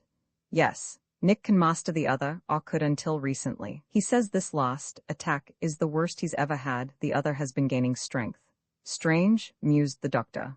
Well, he said with a smile of encouragement, I'll have a look at him. Do you think you can help? Pat asked anxiously. Have you any idea what it is? It isn't a devil at any rate, he smiled. But have you any idea? Naturally I have, but I can't diagnose it secondhand. I'll have to talk to him. But what do you think it is? She persisted. I think it's a fixation of an idea gained in childhood, honey. I had a patient once. He smiled at the reminiscence, who had a fixed delusion of that sort. He was perfectly rational on every point save one. He believed that a pig with a pink ribbon was following him everywhere. Downtown, into elevators and offices, home to bed. Everywhere he went this pink-ribboned prize Parker pursued him. And did you cure him? Well, he recovered, said the doctor noncommittally. We got rid of the pig, and it might be something of that nature that's troubling your boyfriend. Your description doesn't sound like a precox or a manic depressive, as I thought originally. Oh, said Pat abruptly. I forgot. He went to a doctor in New York, a very great doctor. Muenster?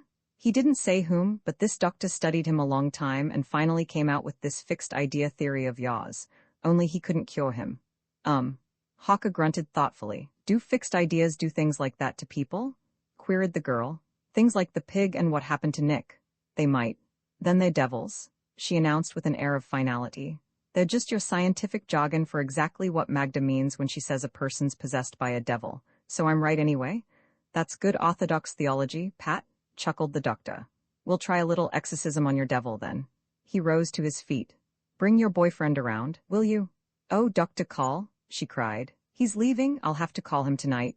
Not tonight, honey. Mueller would let me know if anything of that sort were happening. Tomorrow's time enough. The girl stood erect, mounting to the top step to bring her head level with the doctor's. She threw her arms about him, burying her face in his massive shoulder.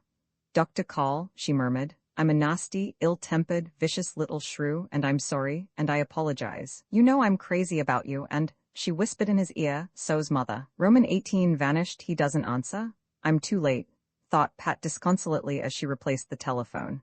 The cheerfulness with which she had awakened vanished like a patch of April sunshine. Now, with the failure of her third attempt in as many hours to communicate with Nicholas Devine, she was ready to confess defeat. She had waited too long. Despite Dr. Hawker's confidence in Mueller, she should have called last night, at once. He's gone? She murmured distractedly. She realized now the impossibility of finding him. His solitary habits, his dearth of friends, his lonely existence, left her without the least idea of how to commence a search. She knew, actually, so little about him, not even the source of the apparently sufficient income on which he subsisted. She felt herself completely at a loss, puzzled, lonesome, and disheartened. The futile buzzing of the telephone signal symbolized her frustration.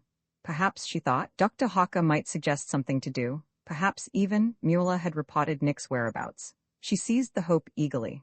A glance at her wristwatch revealed the time as 10:30, squarely in the midst of the doctor's morning office hours, but no matter. If he were busy, she could wait. She rose, bounding hastily down the stairs. She glimpsed her mother opening mail in the library and paused momentarily at the door.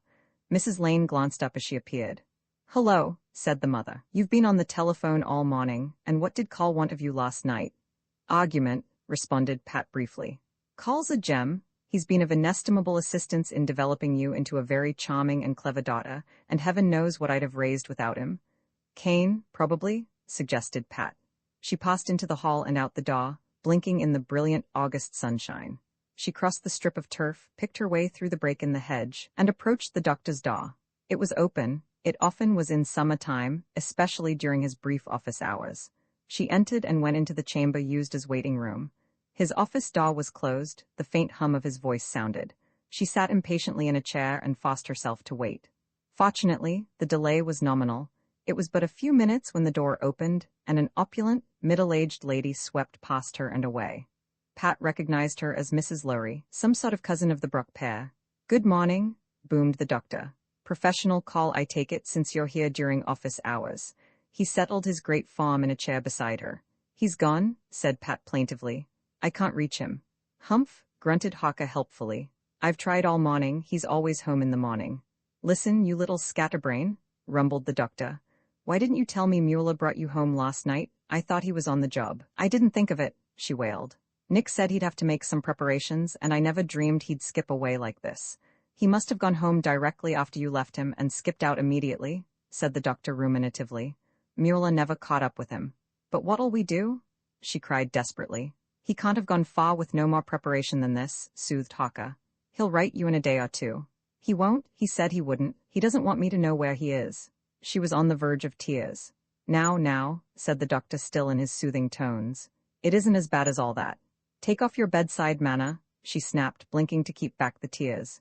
"It's worse. Whatever can we do? Dr. Call," she changed to a pleading tone. "Can't you think of something?" "Of course, Pat. I can think of several things to do if you'll quiet down for a moment or so." "I'm sorry, Dr. Call, but what can we do?" "First, perhaps Mueller can trace him. That's his business, you know. But suppose he can't, what then?" "Well, I'd suggest you write him a letter." "But I don't know where to write," she wailed. "I don't know his address." "Be still a moment, scatterbrain. Address it to his lost residence. You know that, don't you?" "Of course you do.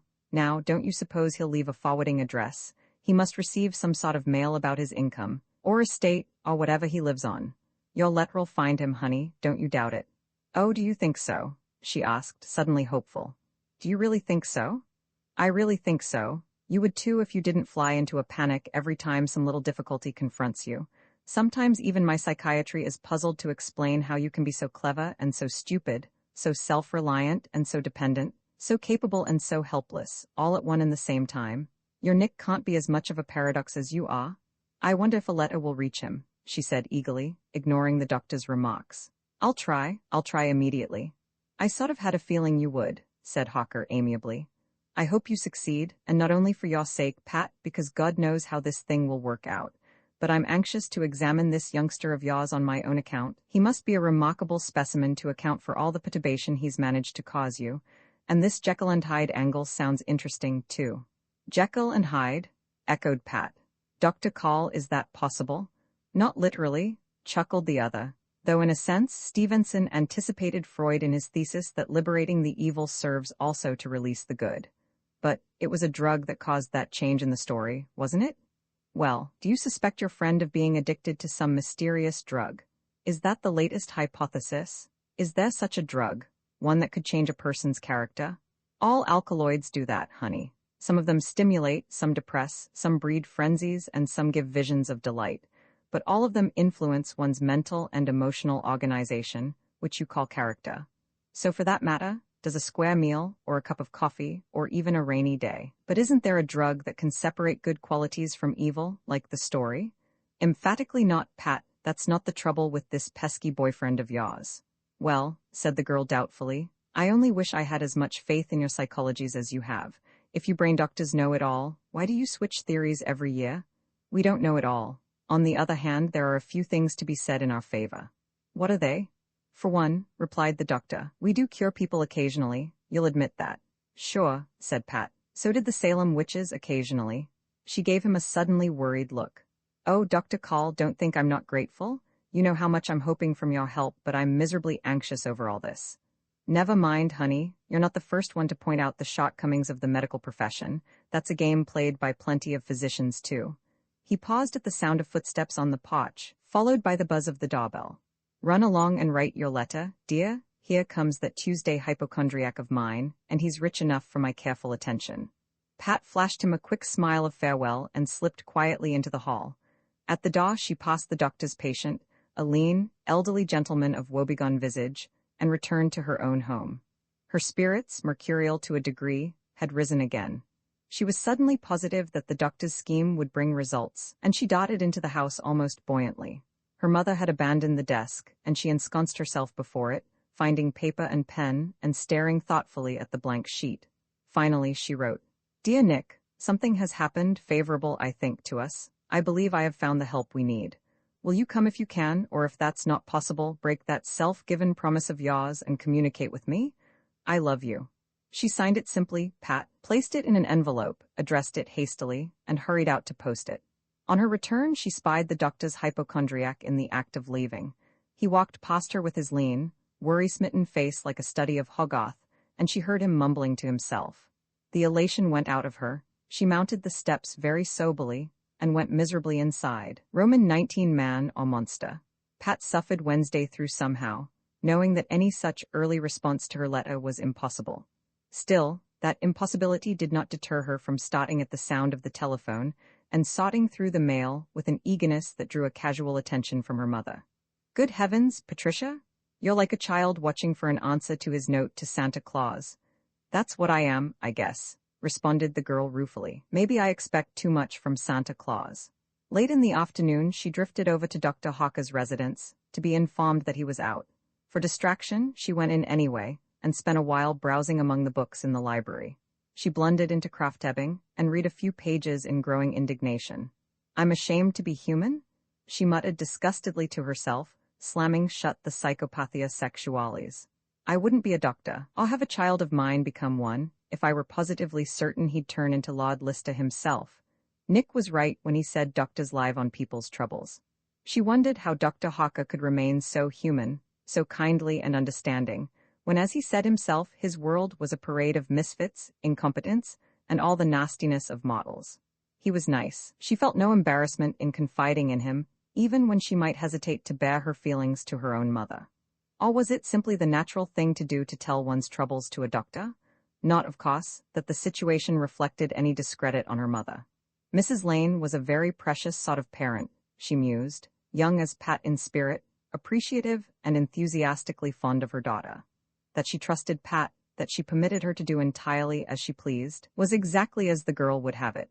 It argued no lack of affection that each of them had their separate interests, and if the girl occasionally found herself in unpleasantness such as this, that too was her own fault. And yet, she reflected, it was a bitter thing to have no one to whom to turn. If it weren't for Dr. Call and his jovial willingness to commit any sin up to malpractice to help her, she might have felt differently. But there always was Dr. Call, and that, she concluded, was that. She wandered back to her own side of the hedge, missing for the first time in many weeks the companionship of the old crowd. There hadn't been many idle afternoons heretofore during the summer. There'd always been some of the collegiate vacationing in town, and Pat had never needed other lure than her own piquant vivacity to assure herself of ample attention. Now, of course, it was different. She had so definitely tagged herself with the same Nicholas Devine that even the most ardent of the group had taken the warning. "And I don't regret it either," she told herself as she entered the house. "Trouble, mystery, suffering and all, I don't regret it. I've had my compensations too." She sighed and trudged upstairs to prepare for dinner. Morning found Pat in a fair frenzy of trepidation. She kept repeating to herself that 2 days wasn't enough, that more time might be required, that even had Nicholas Devine received her letter, he might not have answered at once. Yet she was quivering as she darted into the hall to examine the mail. It was there. She spied a fragment of the irregular handwriting and seized the envelope from beneath a clutter of notes, bills, and advertisements. She glanced at the postmark. Chicago? He hadn't left the city, trusting perhaps to the anonymity conferred by its colossal swarm of humanity. Indeed, she thought as she stared at the missive, he might have moved around the corner, and save for the chance of a fortuitous meeting she'd never know it. She tore open the envelope and scanned the several scrawled lines. No heading, no salutation, not even a signature. Just, Thursday evening at our place in the park. No, Ma. She studied the few words intently, as if she could read into their bald phrasing the moods and hidden emotions of the writer. A single phrase, but sufficient. The day was suddenly brighter, and the hope which had glowed so dimly yesterday was abruptly almost more than a hope, a certainty. All her doubts of Dr. Hawker's abilities were forgotten. Already the solution of this uncanny mystery seemed assured, and the restoration of romance imminent. She carried the letter to her own room and tucked it carefully by the other, in the drawer of the night table. Thursday evening? This evening? Many hours intervened between now and a reasonable time for the meeting, but they loomed no longer drab, dull, and hopeless. She lay on her bed and dreamed. She could meet Nick as early as possible, perhaps at 8:30, and bring him directly to the doctor's residence. No use wasting a moment, she mused. The sooner some light could be thrown on the affliction, the sooner they could lay the devil, exorcise it. Demon, fixed idea, mental aberration, or whatever Dr. Call chose to call it, it had to be met and vanquished once and forever. And it could be vanquished. In her present mood, she didn't doubt it. Then, after that, there was the prospect of her own Nick regained, and the sweet vistas opened by that reflection. She lunched in an abstracted manner. In the afternoon, when the phone rang, she jumped in a startled manner, then relaxed with a shrug. But this time it was for her. She darted into the hall to take the call on the lower phone. She was hardly surprised but thoroughly excited to recognize the voice of Nicholas Devine. Pat, Nick, oh Nick, honey, what is it? My note to you. Even across the wire she sensed the strain in his tense tones. You've read it? Of course, Nick, I'll be there. No, his voice was trembling. You won't come, Pat, promise you won't. But why? Why not, Nick? Oh, it's terribly important that I see you. You're not to come, Pat, but an idea was struggling to her consciousness. Nick, was it? Yes, you know now. But honey, what difference does it make? You come. You must, Nick. I won't meet you, I tell you. She could hear his voice rising excitedly in pitch. She could feel the intensity of the struggle across unknown miles of lifeless copper wire. Nick, she said, I'm going to be there and you're going to meet me. There was silence at the other end. Nick, she cried anxiously. Do you hear me? I'll be there, will you? His voice sounded again, now flat and toneless. Yes, he said, I'll be there. The receiver clicked at the far end of the wire. There was only a futile buzzing in Pat's ears. She replaced the instrument and sat staring dubiously at it. Had that been Nick, really her Nick? Suppose she went to that meeting and found the other? Was she willing to face another evening of indignities and terrors like those still fresh in her memory? Still, she argued, what harm could come to her on that bench, exposed as it was to the gaze of thousands who wandered through the park on summer evenings? Suppose it were the other who met her. There was no way to force her into a situation such as that of Saturday night. Nick himself had chosen that very spot for their other meeting, and for that very reason. There's no risk in it, she told herself. Nothing can possibly happen. I'll simply go there and bring Nick back to Dr. Call's, along a lighted, busy street, the whole 2 blocks. What's there to be afraid of? Nothing at all, she answered herself. But suppose? She shuddered and deliberately abandoned her chain of thought as she rose and rejoined her mother. Roman 2 Science of Mind, she's out, said Pat as the massive form of Dr. Call Haka loomed in the doorway. Your treatments must be successful. Mother's out playing bridge. The doctor gave his deep, rumbling chuckle. So much the better, Pat. I don't feel professional anyway. He moved into the living room, depositing his bulk on a groaning davenport. And how's yourself? Too well to be a patient of yours, retorted the girl. Psychiatry, the new religion, just between friends, it's all applesauce, isn't it? If I weren't trying to act in place of your father, I'd resent that young lady, said the doctor placidly. Psychiatry is a definite science and a pretty important one. Applied psychology, the science of the human mind. If said mind exists, added the girl, swinging her slim legs over the arm of a chair. Correct, agreed the doctor. In my practice I find occasional evidence that it does, or did. Your generation seems to have found substitutes, which appears to work just as well, laughed Pat. All our troubles are more or less inherited from your generation. Touché, admitted Dr. Haka, but my generation also bequeathed you some solid values which you don't know how to use. They've been weighed and found wanting, said Pat airily. We're busy replacing them with our own values, which are certainly no better. Maybe not, Doc, but at least they're ours. Yours and Tom Paine's. I can't see that you young moderns have brought any new ideas to the social scheme. New or not, we're the first ones to give 'em a tryout. Your crowd took it out in talk. That's an insult, observed the doctor cheerfully.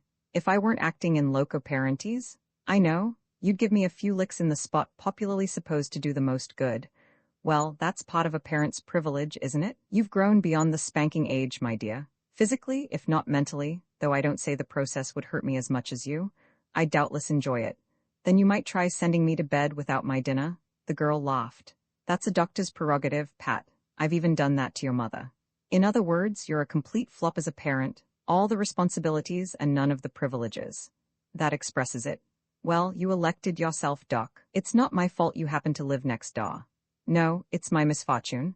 And I notice, remarked Pat wickedly, that you're not too thoroughly in loco to neglect sending mother a bill for services rendered.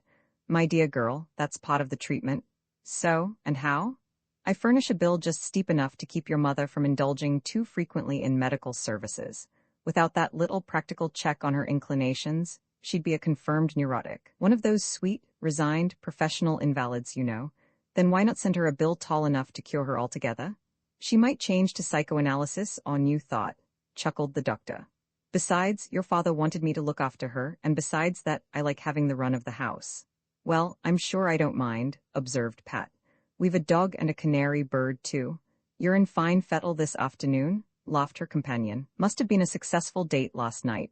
It was. Her eyes turned suddenly dreamy. You're in love again, Pat, he accused. Again? Why the again? Well, there was Billy and that Paul. Oh, those? Her tone was contemptuous.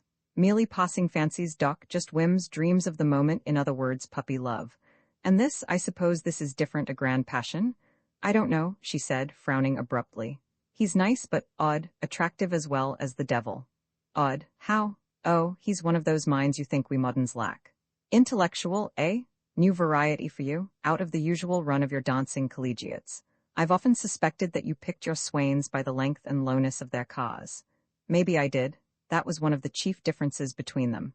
How'd you meet this mental paragon? Billy Fields dragged him around to one of those literary evenings he affects, where they read Oscar Wilde and Eugene O'Neill aloud. Bill met him at the library, and he outshone all the local lights, I perceive. He surely did, retorted Pat, and he hardly said a word the whole evening. He wouldn't have to if they're all like Billy. What's this prodigy's specialty? He writes, I think, laugh if you want to. I think perhaps he's a genius. Well, said Dr. Hawker, even that's possible. It's been known to occur, but rarely, to my knowledge, in your generation. Oh, we're just dimmed by the glare of brilliance from yours. She swung her legs to the floor, facing the doctor. Do you psychiatrists actually know anything about love? She queried. We're supposed to. What is it then? Just a device of nature's for perpetuating the species. Some organisms manage without it and do pretty well. Yes, I've heard references to the poor fish. Then they're inaccurate. Fish have primitive symptoms of eroticism, but below the vertebrates, notably in the amoeba, I don't recall any amorous habits. Then your definition doesn't explain a thing, does it? Not to one of the victims, perhaps. Anyway, said Pat decisively, I've heard of the old biological urge before your kind analysis. It doesn't begin to explain why one should be attracted to this person and repelled by that one, does it? No, but Freud does, the famous Oedipus complex. That's the love of son for mother, or daughter for father, isn't it? And I don't see how that clears up anything. For example, I can just barely remember my father. That's plenty.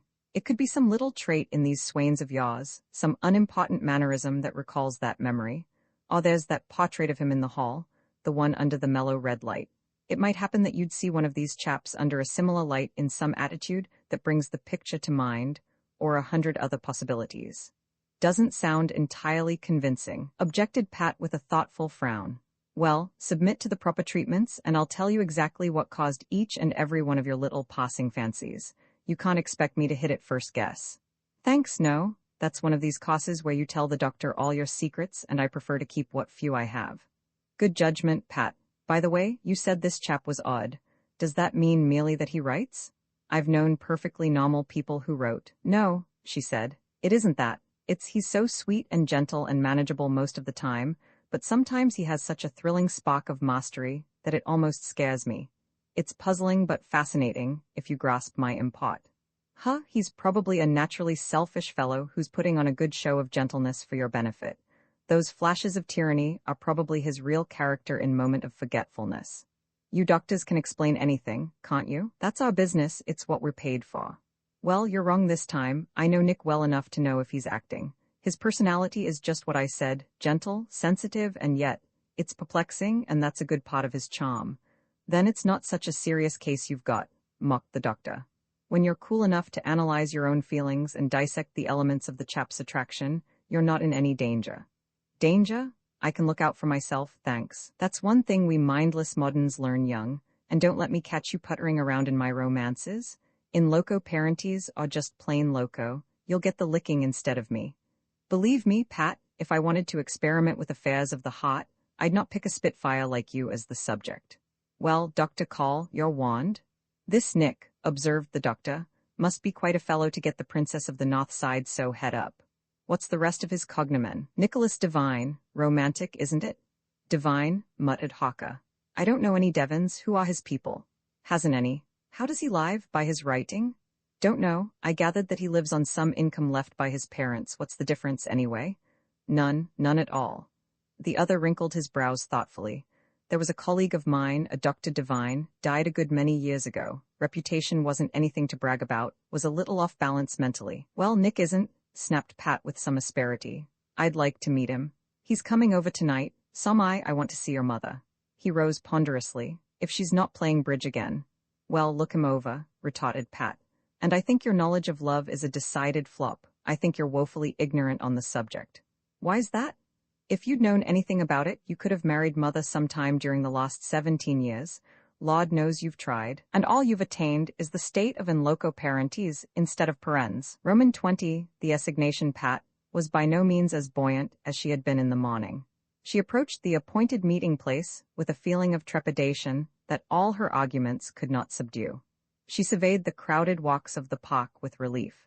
She felt confirmed in her assumption that nothing unpleasant could occur with so many onlookers, so she approached the bench with somewhat greater self-assurance than when she had left the house.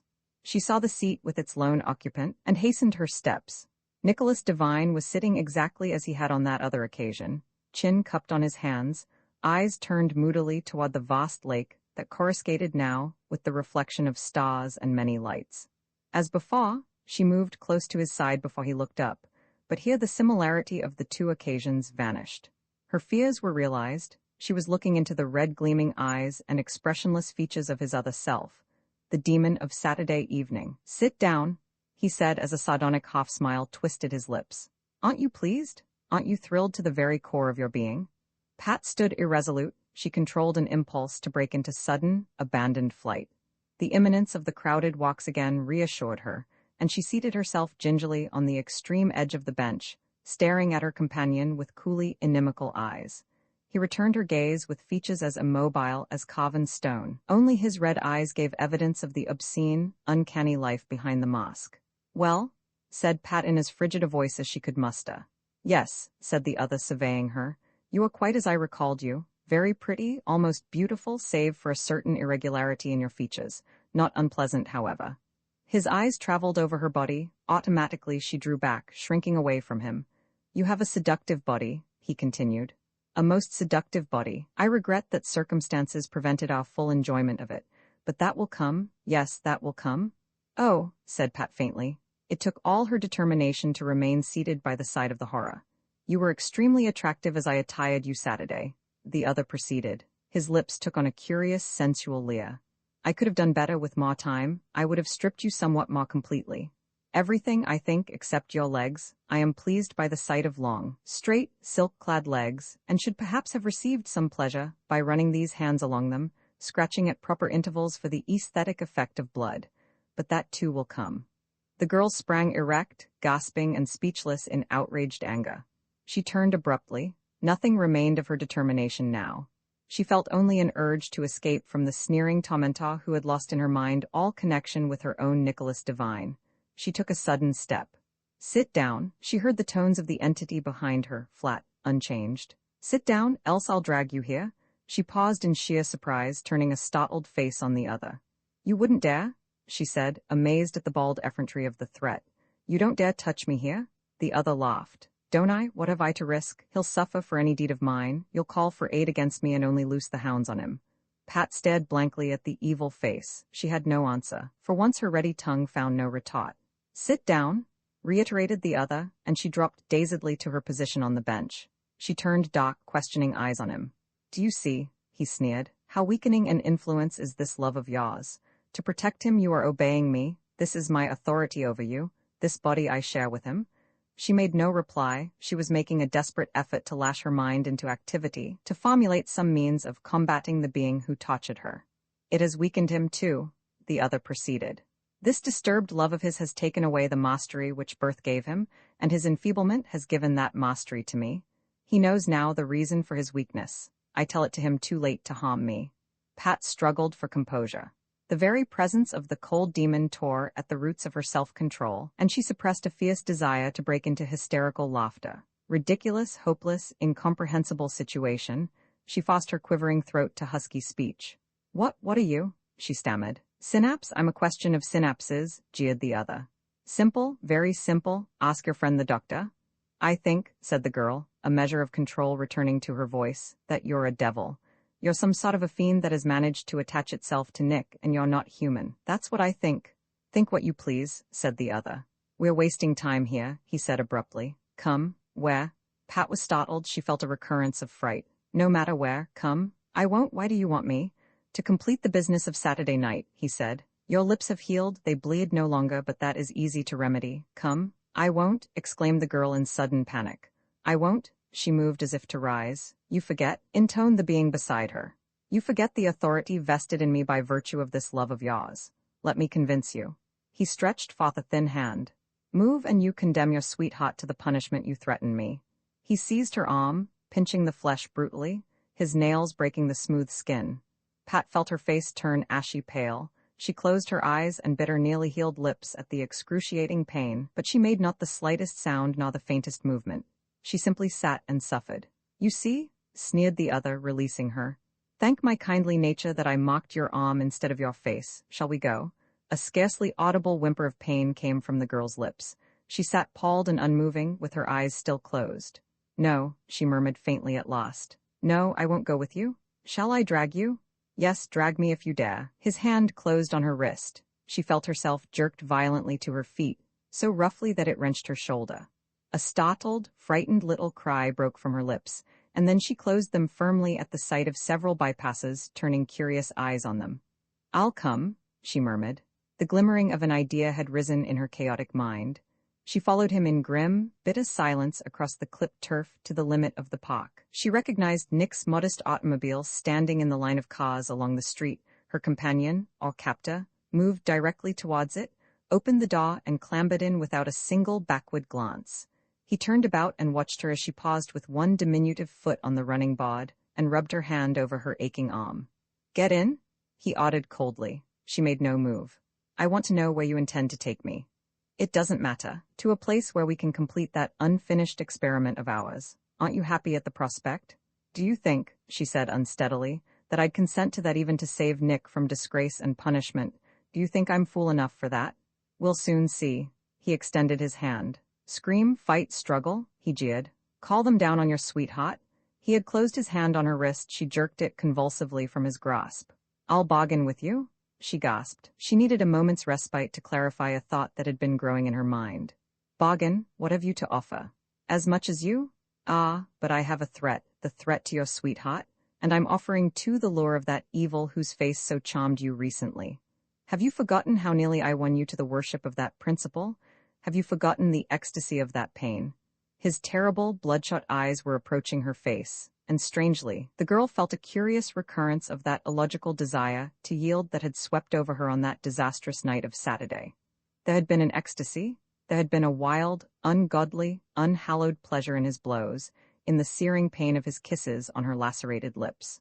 She realized vaguely that she was staring blankly, dazedly, into the red eyes, and that somewhere within her, some insane brain cells were urging her to clamber to the seat beside him. She tore her eyes away. She rubbed her bruised shoulder, and the pain of her own touch restored her vanishing logical faculties. She returned her gaze to the face of the other, meeting his gaze now coolly. "Nick," she said earnestly, as if calling him from a distance. "Nick," there was, she fancied, the faintest gleam of concern apparent in the features opposite her. She continued. "Nick," she repeated. "You can hear me, honey. Come to the house as soon as you are able." Come tonight or any time. I'll wait until you do. You'll come, honey? You must? She backed away from the car, the other made no move to halt her. She circled the vehicle and dashed recklessly across the street. From the safety of the opposite walk, she glanced back. The red-eyed visage was regarding her steadily through the glass of the window. Roman 21, a question of synapses. Pat almost ran the few blocks to her home. She hastened along in a near panic, regardless of the glances of pedestrians she chanced to pass. With the disappearance of the immediate urge, the composure for which she had struggled had deserted her, and she felt shaken, terrified, and weak. Her arm ached miserably, and her wrenched shoulder pained at each movement. It was not until she attained her own doorstep that she paused, panting and quivering, to consider the events of the evening. "I can't stand any more of this," she muttered wretchedly to herself. "I'll just have to give up, I guess. I can't pit myself another time against that thing." She leaned wearily against the railing of the porch, rubbing her injured arm. Dr. Call was right, she thought. Nick was right, it's dangerous. There was a moment there at the end when he, or it, almost had me. "I'm frightened," she admitted. "Lord only knows what might have happened had I been a little weaker. If the Lord does know," she added. She found her latchkey and entered the house. Only a dim light burned in the hall. Her mother, of course, was at the club, and the maid and Magda were far away in their chambers on the third floor. She tossed her wrap on a chair, switched on a bright light, and examined the painful spot on her arm, a red mark already beginning to turn a nasty blue, with 2 tiny specks of drying blood. She shuddered and trudged wearily up the stairs to her room. The empty silence of the house oppressed her. She wanted human companionship, safe, trustworthy, friendly company, anyone to distract her thoughts from the eerie, disturbing direction they were taking. She was still in somewhat of a panic, and suppressed with difficulty a desire to peep fearfully under the bed. "Coward?" she chided herself. "You knew what to expect." Suddenly, the recollection of her parting words recurred to her. She had told Nick, if Nick had indeed heard, to come to the house, to come at once, tonight if he could. A tremor of apprehension ran through her. Suppose he came? Suppose he came as her own Nick, and she admitted him, and then? Or suppose that other came, and managed by some trick to enter? Or suppose that unholy fascination of his prevailed on her? She shivered and brushed her hand distractedly across her eyes. "I can't stand it," she moaned. "I'll have to give up, even if it means never seeing Nick again. I'll have to." She shook her head miserably as if to deny the picture that had risen in her mind of herself and that horror alone in the house. "I won't stay here," she decided. She peeped out of the west windows at the doctor's residence and felt a surge of relief at the sight of his iron-gray hair framed in the library window below. He was reading. She could see the book on his knees. There was her refuge. She ran hastily down the stairs and out of the door. With an apprehensive glance along the street, she crossed to his door and rang the bell. She waited nervously for his coming, and with a sudden impulse, pulled her vanity case from her bag and dabbed a film of powder over the mark on her arm. Then his ponderous footsteps sounded and the door opened. "Hello," he said genially. "These late evening visits of yours are becoming quite customary. And see if I care?" "May I come in a while?" asked Pat meekly. "Have I ever turned you away?" He followed her into the library, pushed a chair forward for her, and dropped quickly into his own with an air of having snatched it from her just in time. "I didn't want your old armchair," she remarked, occupying the other. "And what's the trouble tonight?" he queried. I was just nervous. I didn't want to stay in the house alone." "You?" His tone was skeptical. "You were nervous? That hardly sounds reasonable, coming from an independent little spitfire like you." "I was, though. I was scared." "And of what, or whom?" "Of haunts and devils." "Oh," he nodded. "I see you've had results from your letter writing." "Well, sort of. I'm used to your circumlocutions, Pat. Suppose you come directly to the point for once. What happened?" "Why, I wrote Nick to get in touch with me and I got a reply. He said to meet him in the park at a place we knew this evening." "And you did, of course." "Yes, but before that, this afternoon, he called up and told me not to, but I insisted and we did." "Told you not to, eh? And was his warning justified?" "Yes. Oh yes, when I came to the place it was the other." "So, well, he could hardly manhandle you in a public park." Pat thought of her wrenched shoulder and bruised arm. She shuddered. "He's horrible," she said. "Inhuman." He kept referring to Saturday night, and he threatened that if I moved or made a disturbance, he'd let Nick suffer the consequences. So I kept still while he insulted me. "You nitwit." There was more than a trace of anger in the doctor's voice. "I want to see that pup of yours. We'll soon find out what this thing is, a mania or simply lack of a good licking." "What it is?" echoed Pat. "Oh, it told me, Dr. Call. What's a synopsis?" A synopsis? You know perfectly well. I mean applied to physiology or psychology or something. He told me he was a question of synopsis. This devil of yours said that. Yes. The doctor's voice was musing. He frowned perplexedly, then looked up abruptly. Did he by any chance say synapses, not synopsis, synapses? That's it, exclaimed the girl. He said he was a question of synapses. Does that explain him? Do you know what he is? Doesn't explain a damn thing, snapped Haka. A synapse is a juncture, or the meeting of two nerves. It's why you can develop automatic motions and habits like playing piano or dancing. When you form a habit, the synapses of the nerves involved are sort of worn thin, so the nerves themselves are, in a sense, short-circuited. You go through motions without the need of your brain intervening, which is all a habit amounts to. Understand? Not very well, confessed Pat. It doesn't matter anyway. I can't see that it helps to analyze your devil. I don't care if it's never analyzed, said Pat with a return of despondency. Dr. Call, I can't face that evil thing again. I can't do it, not even if it means never seeing Nick. Sensible, said the doctor approvingly.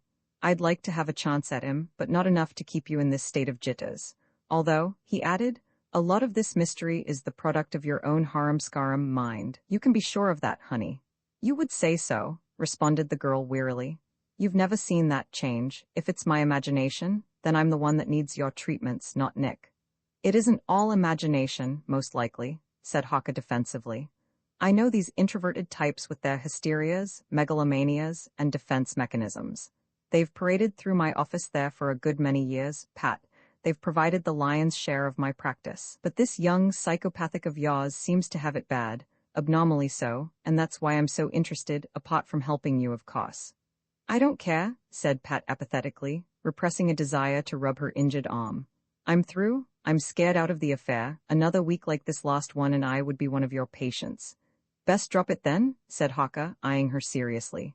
Nothing's worth upsetting yourself like this, Pat. Nick's worth it, she murmured. He's worth it. Only I just haven't the strength, I haven't the courage, I can't do it. Never mind, honey, the doctor muttered, regarding her with an expression of concern.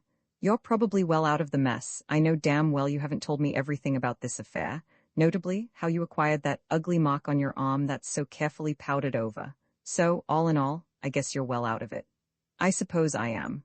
Her voice was still weary. Suddenly the glare of headlights drew her attention to the window.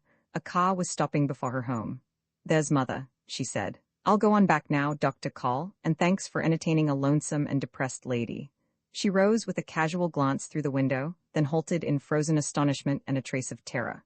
Oh, she gasped. The car was the modest coupe of Nicholas Devine. She peered through the window. The doctor rose and stared over her shoulder. I told him to come, she whispered.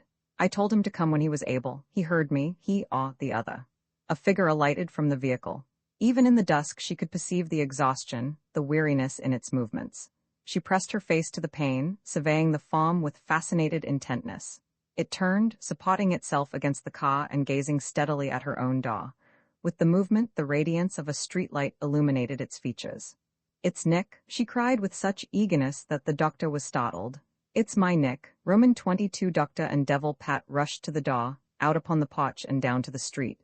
Dr. Haka followed her to the entrance and stood watching her as she darted toward the dejected figure beside the car. Nick, she cried.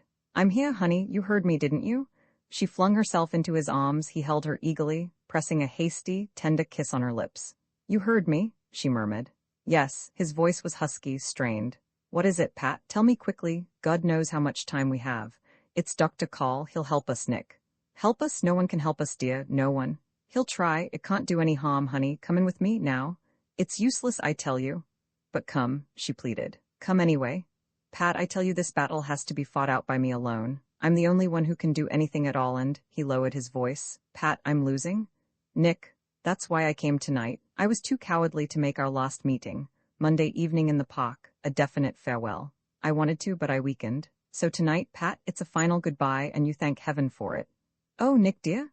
It was touch and go whether I came at all tonight. It was a struggle, Pat. He is as strong as I am now, or stronger. The girl gazed searchingly into his wan, weary face. He looked miserably ill, she thought. He seemed as exhausted as one who had been engaged in a physical battle. Nick, she said insistently, I don't care what you say, you're coming in with me, only for a little while. She tugged at his hand, dragging him reluctantly after her. He followed her to the porch where the open door still framed the great figure of the doctor. "You know Dr. Call," she said. "Come inside," growled Hawker. Pat noticed the gruffness of his voice, his lack of any cordiality, but she said nothing as she pulled her reluctant companion through the door and into the library. The doctor drew up another chair, and Pat, more accustomed to his devices, observed that he placed it in such position that the lamp cast a stream of radiance on Nick's face. She sank into her own chair and waited silently for developments. "Well," said Hawker, turning his shrewd old eyes on Nick's countenance, "let's get down to cases.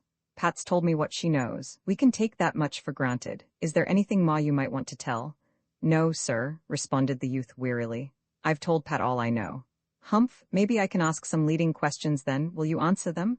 "Of course, any that I can."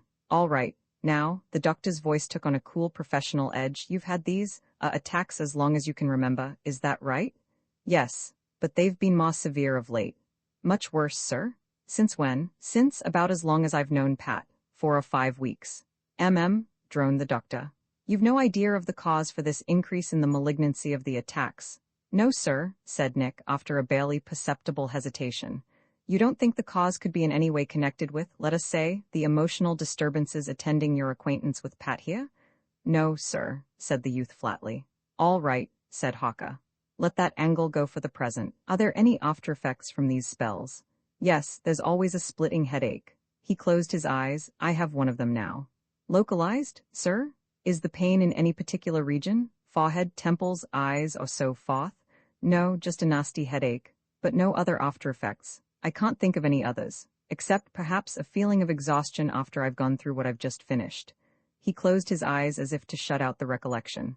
"Well," mused the doctor, "we'll forget the physical symptoms. What happens to your individuality, your own consciousness, while you're suffering an attack?" "Nothing happens to it," said Nick with a suppressed shudder. "I watch and hear, but what he does is beyond my control. It's terrifying, horrible." He burst out suddenly. "Doubtless," responded Hawker smoothly. "What about the other? Does that one stand by while you're in the saddle?" "I don't know," muttered Nick dully. "Of course he does," he added abruptly. "I can feel his presence at all times, even now. He's always lurking, waiting to spring forth as soon as I relax." "Humph!" ejaculated the doctor. "How do you manage to sleep?" "By waiting for exhaustion," said Nick wearily. "By waiting until I can stay awake no longer." "And can you bring this other personality into dominance? Can you change controls, so to speak, at will?" "Why, yes," the youth answered, hesitating as if puzzled. "Yes, I suppose I could. Let's see you then." "But," horror was in his voice. "No, Dr. Call," Pat interjected in fright. "I won't let him." "I thought you declared yourself out of this," said Hawker with a shrewd glance at the girl. "Then I'm back in it? I won't let him do what you want, anyway, not that." "Pat," said the doctor with an air of patience, "you want me to treat this affliction, don't you? Isn't that what both of you want?" The girl murmured a scarcely audible assent. "Very well then," he proceeded. "Do you expect me to treat the thing blindly, in the dark? Do you think I can guess at the cause without observing the effect?" "No," said Pat faintly. "So, now then," he turned to Nick, "let's see this transformation." "Must I?" asked the youth reluctantly. "If you want my help." "All right," he agreed with another tremor. He sat passively staring at the doctor. A moment passed. Hawker heard Pat's nervous breathing. Other than that, the room was in silence. Nicholas Devine closed his eyes, brushed his hand across his forehead. A moment more and he opened them to gaze perplexedly at the doctor. "He won't," he muttered in astonishment. "He won't do it?" "Humph," snapped Hawker, ignoring Pat's murmur of relief. "Finicky devil, isn't he? Likes to pick company he can bully." "I don't understand it." Nick's face was blank. "He's been tormenting me until just now." He looked at the doctor. "You don't think I'm lying about it, do you, Dr. Hawker?" "Not consciously," replied the other coolly. "If I thought you were responsible for a few of the indignities perpetrated on Pat here, I'd waste no time in questions, young man. I'd be relieving myself of certain violent impulses instead. I couldn't harm Pat. You gave a possible imitation of it then? However, that's beside the point. As I say, I don't hold you responsible for aberrations which I believe are beyond your control. The main thing is a diagnosis. Do you know what it is?" cut in Pat eagerly. "Not yet, at least not for certain. There's only one real method available. These questions will get us nowhere. We'll have to psychoanalyze you, young man." "I don't care what you do if you can offer any hope," he declared vehemently. "Let's get it over." "Not as easy as all that." rumbled Haka. It takes time, and besides, it can't be successful with the subject in a hectic mood such as yours. He glanced at his watch. Moreover, it's after midnight.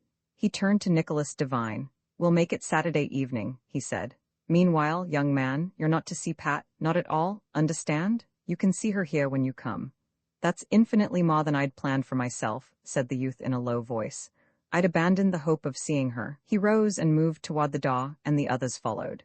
At the entrance he paused, he leaned down to plant a brief, tender kiss on the girl's lips, and moved wordlessly out of the door. Pat watched him enter his car, and followed the vehicle with her eyes until it disappeared. Then she turned to Haka. Do you really know anything about it? She queried. Have you any theory at all? He's not lying, said the doctor thoughtfully.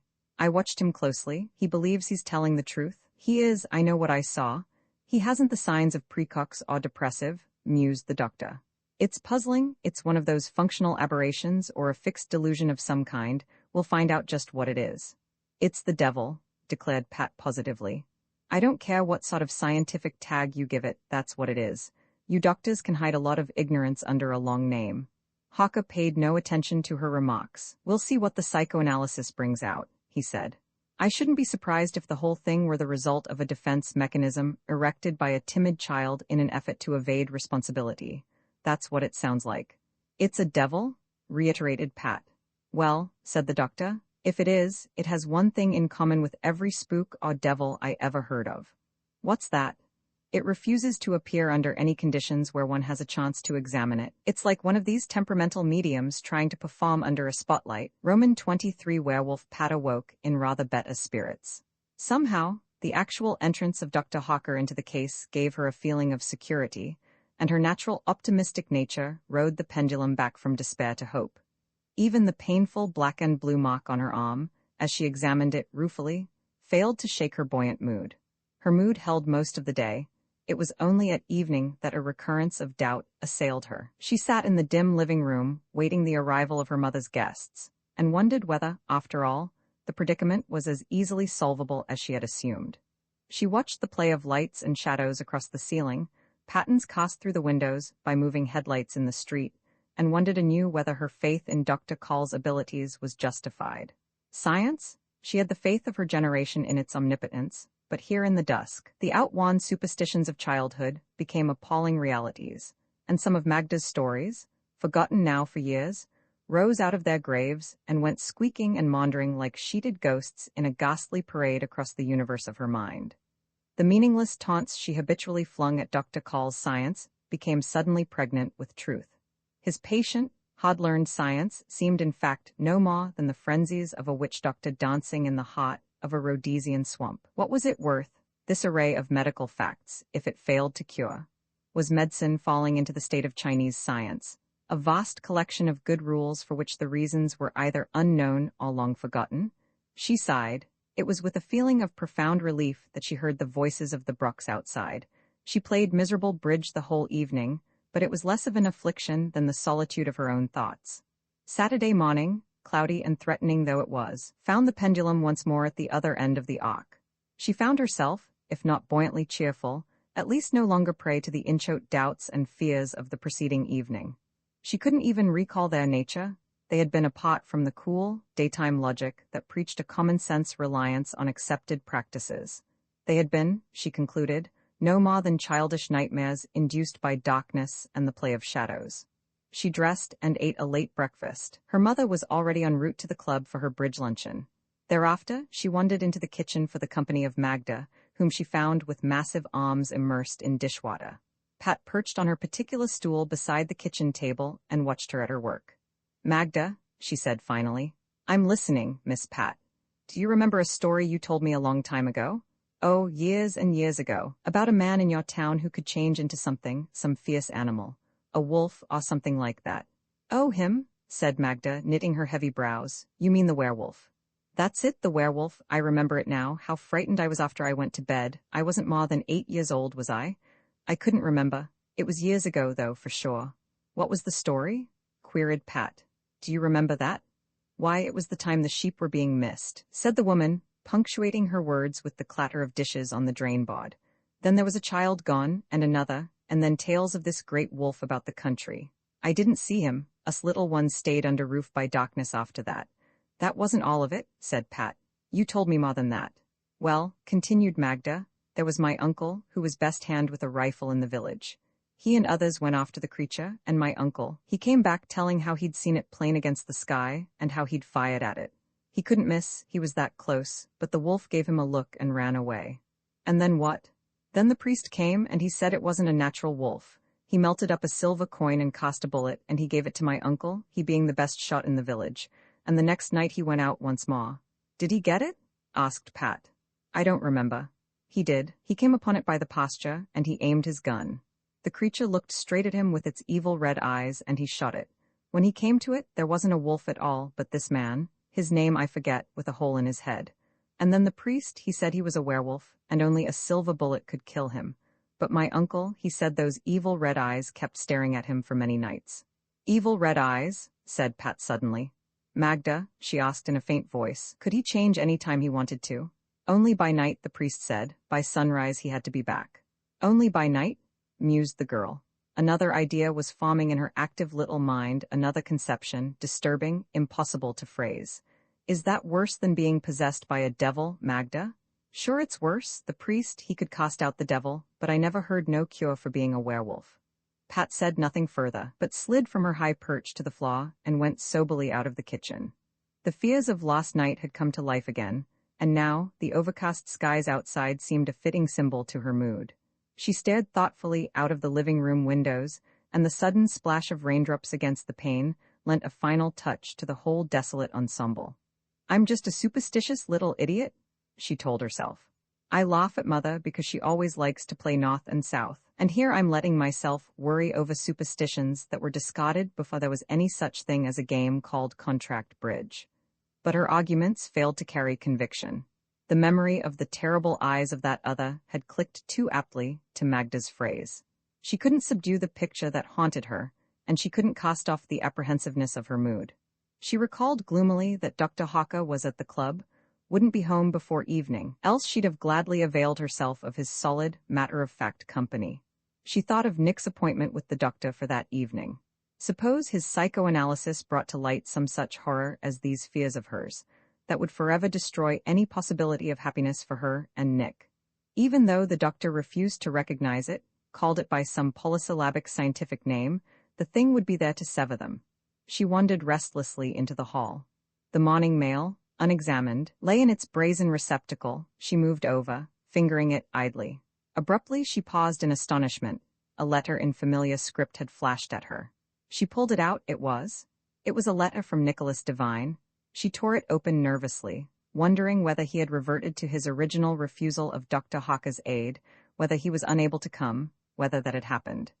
But only a single unfolded sheet slipped from the envelope, inscribed with a few brief lines of poetry. The grief that is too faint for tears and scarcely breathes of pain may linger on 100 years ere it creep forth again. But I, who love you now too well to suffer your disdain, must try tonight that love to quell, and try in vain. Roman 24, the dark other. It was early in the evening, not yet 8 o'clock, when Pat saw the car of Nicholas Devine draw up before the house. She had already been watching half an hour, sitting cross-legged in the deep window seat, like her jade Buddha. That equivocal poem of his had disturbed her, lent an added strength to the moods and doubts already implanted by Magda's mystical tale, and it was with a feeling of trepidation that she watched him emerge wearily from his vehicle and stare in indecision first at her window and then at the Hawker residence. The waning daylight was still sufficient to delineate his wan features. She could see them, pale, harried, but indubitably the mild features of her own Nick. While he hesitated, she darted to the door and out upon the porch. He gave her a wan smile of greeting, advanced to the foot of the steps, and halted there. "The doctor's not home yet," she called to him. He stood motionless below her. "Come up on the porch," she invited, as he made no move. She uttered the words with a curious feeling of apprehension, for even as she ached for his presence, the uncertain state of affairs was frightening. She thought fearfully that what had happened before might happen again. Still, there on the open porch, in practically full daylight, and for so brief a time, Dr. Call would be coming very shortly. She reasoned. "I can't," said Nick, staring wistfully at her. "You know I can't." "Why not?" "I promised, you remember. I promised Dr. Hawker I'd not see you except in his presence." "So you did. said Pat doubtfully. The promise offered escape from a distressing situation, she thought, and yet, somehow, seeing Nick standing pathetically there, she couldn't imagine anything harmful emanating from him. There had been many and many evenings in his company that had passed delightfully, enjoyably, safely.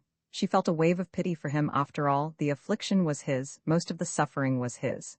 "We needn't take it so literally," she said almost reluctantly. "He'll be home very soon now." "I know," said Nick soberly, "but it was a promise, and besides, I'm afraid." "Never mind, honey," she said, after a momentary hesitation. "Come up and sit here on the steps, then, here beside me. We can talk just as well as there on the settee." He climbed the steps and seated himself, watching Pat with longing eyes. He made no move to touch her, nor did she suggest a kiss. "I read your poem, honey," she said finally. "It worried me." "I'm sorry, Pat, I couldn't sleep. I kept wandering around the house, and at last I wrote it and took it out and mailed it. It was a vent, a relief from the things I'd been thinking." "What things, honey?" "A way, mostly," he answered gloomily, "of removing myself from your life. A permanent way." "Nick, I didn't, as you see, Pat. I was too cowardly, I suppose. Or perhaps it was because of this fall-on hope of ours. There's always hope, Pat. Even the condemned man with his foot on the step to the gallows feels it." "Nick, dear," she cried, her voice quavering in pity. "Nick, you mustn't think of those things. It might weaken you, make it easier for him." "It can't. If it frightens him, I'm glad." "Honey," she said soothingly, "we'll give Dr. Call a chance. Promise me you'll let him try, won't you?" "Of course I will. Is there anything I'd refuse to promise you, Pat? Even," he added bitterly, "when reason tells me it's a futile promise." "Don't say it," she urged fiercely. "We've got to help him. We've got to believe. There he comes." She finished with sudden relief. The doctor's car turned up the driveway beyond his residence. Pat saw his face regarding them as he disappeared behind the building. "Come on, honey," she said. "Let's get at the business." They moved slowly over to the doctor's door, waiting there until his ponderous footsteps sounded. A light flashed in the hall, and his broad shadow filled the door for a moment before it opened. "Come in," he rumbled jovially. "Fine evening we're spoiling, isn't it?" "It could be," said Pat as they followed him into the library, "only it'll probably rain some more." "Huh?" snorted the doctor, frowning at the mention of rain. "The course was soft. Couldn't get any distance, and it added 6 strokes to my score." "At least 6? Pat chuckled commiseratingly. "You ought to lay out a course in Greenland," she suggested. "They say anyone can drive a ball 1/4 of a mile on smooth ice." "Humph?" The doctor waved toward a great, low chair. "Suppose you sit over there, young man, and we'll get about our business, and don't look so woebegone about it." Nick settled himself nervously in the designated chair. The doctor seated himself at a little distance to the side, and Pat sat tensely in her usual place beside the hearth. She waited in strained impatience for the black magic of psychoanalysis to commence. "Now," said Hawker, "I want you to keep quiet, Pat, if possible. And you, young man, ought to relax, compose yourself, get yourself into as passive a state as possible. Do you understand?" "Yes, sir." The youth leaned back in the great chair, closing his eyes. "So, now, think back to your childhood, your earliest memories. Let your thoughts wander at random and speak whatever comes to your mind." Nick sat a moment in silence. "That's hard to do, sir," he said finally. "Yes, it will take practice, weeks of it, perhaps. You'll have to acquire the knack of it, but to do that, we'll have to start." "Yes, sir." He sat with closed eyes. "My mother," he murmured, "was kind. I remember her a little, just a little. She was very gentle, not apt to blame me. She could understand, made excuses to my father. He was hard, not cruel, strict. Couldn't understand, blamed me when I wasn't to blame. Other did it. I wasn't mischievous, but got the blame. Couldn't explain, he wouldn't believe me." He paused uncertainly. "Go on," said Hawker quietly, while Pat strained her ears to listen. "Mrs. Stevens," he continued, "governess after mother died, strict like father, got punished when I wasn't to blame. Just as bad after father died, always blamed. Couldn't explain, nobody believed me. Other threw cat in window, I had to go to bed. Put salt in bird seed, broke leg of chair to make it fall. Punished, I couldn't explain." His voice droned into silence. He opened his eyes. "That all?" he said nervously. "Good enough for the first time," said the doctor briskly. "Wait a few weeks, we'll have your life's history out of you. It takes practice." "Is that all?" queried Pat in astonishment. "All for the first time. Later we'll let him talk half an hour at a stretch, but it takes practice, as I've mentioned. You run along home now," he said to Nick. "But it's early," objected Pat. "Early or not," said the doctor, "I'm tired and you two aren't to see each other except here. You remember that." Nick rose from his seat in the depths of the great chair. "Thank you, sir," he said. "I don't know why, but I feel easier in your presence, though the struggle disappears while I'm here." Well, said Haka with a smile, I like patience with confidence in me. Good night. At the door Nick paused, turning wistful eyes on Pat. Good night, he said, leaning to give her a light kiss. A rush of some emotion twisted his features. He stared strangely at the girl. I'd better go, he said abruptly, and vanished through the door. Well, said Pat questioningly, turning to the doctor. Did you learn anything from that? Not much, the other admitted, yawning. However, the results bear out my theory. How? Did you notice how he hopped on the undeserved punishment theme? He was punished for another's mischief. Yes, what of that? Well, picture him as a timid, sensitive child, rather afraid of being punished. Afraid, say, of being locked up in a dark closet. Now, when he inadvertently commits a mischief, as all children do, he tries desperately to divert the blame from himself. But there's no one else to blame, so what does he do? What? He invents this other, the mischievous one, and blames him. And now the other has grown to the proportions of a delusion, haunting him, driving him to commit acts apart from his normal inclinations. Understand? Because I'm off to bed whether you do or not. I understand all right, murmured Pat uncertainly as she moved to the door. But somehow it doesn't sound reasonable. It will, said the doctor. Good night. Pat wandered slowly down the steps and through the break in the hedge, musing over Dr. Hawker's expression of opinion. Then, according to him, the devil was nothing more than an invention of Nick's mind, the trick of a cowardly child to evade just punishment. She shook her head. It didn't sound like Nick at all. For all his gentleness and sensitivity, he wasn't the one to hide behind a fabrication. He wasn't a coward, she was certain of that, and she was as sure as she could ever be that he hated, feared, loathed this personality that afflicted him. He couldn't have created it. She sighed, mounted the steps, and fumbled for her key. The sound of a movement behind her brought a faint gasp of astonishment. She turned to see a figure materializing from the shadows of the porch. The light from the hall fell across its features, and she drew back as she recognized Nicholas Devine, not the being she had just kissed goodnight, but in the guise of her tormentor, the red-eyed demon. Roman 25, the demon lover. Pat drew back, leaning against the door, and her key tinkled on the concrete of the porch. She was startled, shocked, but not as completely terrified as she might have expected. After all, she thought rapidly, they were standing in full view of a public street, and Dr. Call's residence was but a few feet distant. She could summon his help by screaming. Well, she exclaimed, eyeing the figure inimically, your appearances and disappearances are beginning to remind me of the Cheshire Cat. Except for the grin, said the other in his cold tones. What do you want? Snapped Pat. You know what I want. You'll not get it, said the girl angrily. You're doomed to extinction anyway, go away. Suppose, said the other with a strange, cold, twisted smile, it were he that's doomed to extinction, what then? It isn't, cried Pat. It isn't, she repeated, while a quiver of uncertainty shook her. He's the stronger, she said defiantly. Then where is he now? Dr. Call will help us? Doctor? Sneered the other. He and his clever theory, am I an illusion? He queried sardonically, thrusting his red glinting eyes toward her. Am I the product of his puerile, vacillating nature? Bah, I gave you the clue, and your doctor hasn't the intelligence to follow it. Go away, murmured Pat faintly. The approach of his face had unnerved her, and she felt terror beginning to stir within her. Go away, she said again. Why do you have to torment me? Anyone would serve your purpose, any woman. You have an aesthetic appeal, as I've told you before, replied the other in that toneless voice of his. There is a pleasure in the defacement of black hair and pale skin, and your body is seductive, most seductive. Another might afford me less enjoyment, and besides, you hate me. Don't you hate me? He peered evilly at her. Oh God, yes, the girl was shuddering. Say it then, say you hate me. I hate you, the girl cried vehemently. Will you go away now? With you? I'll scream if you come any closer. You don't dare touch me, I'll call Dr. Hawker. You'll only damage him, your lover. Then I'll do it, he'll understand. Yes, said the other reflectively. He's fool enough to forgive you, he'll forgive you anything, the weakling. Go away, get away from here. The other stared at her out of bloodshot eyes. Very well, he said in his flat tones. This time the victory is yours. He backed slowly toward the steps. Pat watched him as he moved, feeling a surge of profound relief.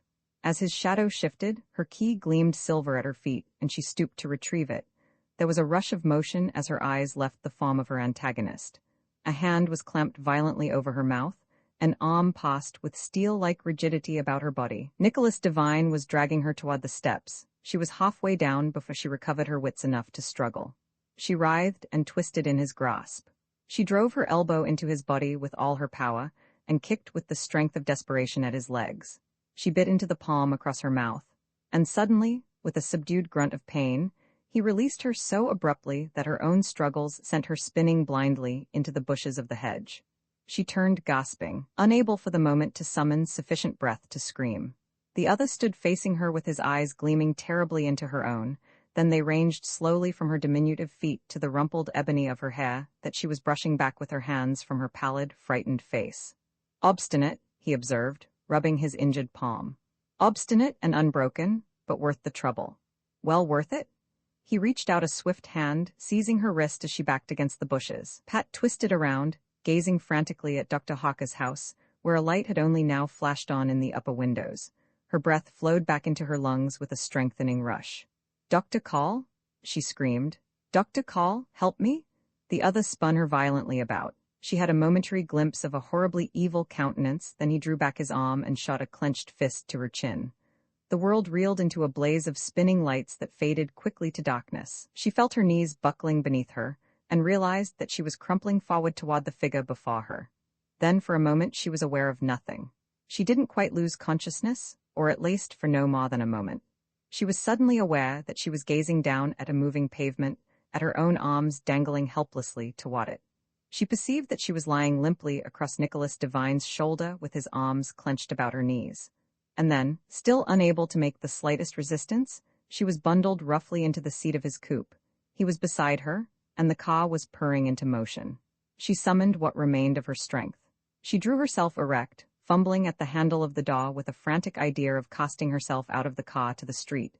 The creature beside her jerked her violently back. As she reeled into the seat, he struck her again with the side of his fist. It was a random blow, delivered with scarcely a glance at her. It caught her on the forehead, snapping her head with an audible thump against the wall of the vehicle. She swayed for a moment with closing eyes, then collapsed limply against him, this time in complete unconsciousness. That lapse, too, must have been brief. She opened dazed eyes on a vista of moving street lights. They were still in the car, passing now along some unrecognized thoroughfare lined with dark old homes. She lay for some moments uncomprehending. She was completely unaware of her situation. It dawned on her slowly. She moaned, struggled away from the shoulder against which she had been leaning, and huddled miserably in the far corner of the seat. Nicholas Devine gave her a single glance with his unpleasant eyes and turned them again on the street. The girl was helpless, unable to put forth the strength even for another attempt to open the door. She was still only half aware of her position and realized only that something appalling was occurring to her. She lay in passive misery against the cushions of the seat as the other turned suddenly up a dark driveway and into the open door of a small garage. He snapped off the engine, extinguished the headlights, and left them in a horrible, smothering, silent darkness. She heard him open the door on his side. After an apparently interminable interval, she heard the creak of the hinges on her own side. She huddled terrified, voiceless, and immobile. He reached in, fumbling against her in the darkness. He found her arm and dragged her from the car. Again, as on that other occasion, she found herself reeling helplessly behind him through the dark as he tugged at her wrist. He paused at a door in the building adjacent to the garage, searching in his pocket with his free hand.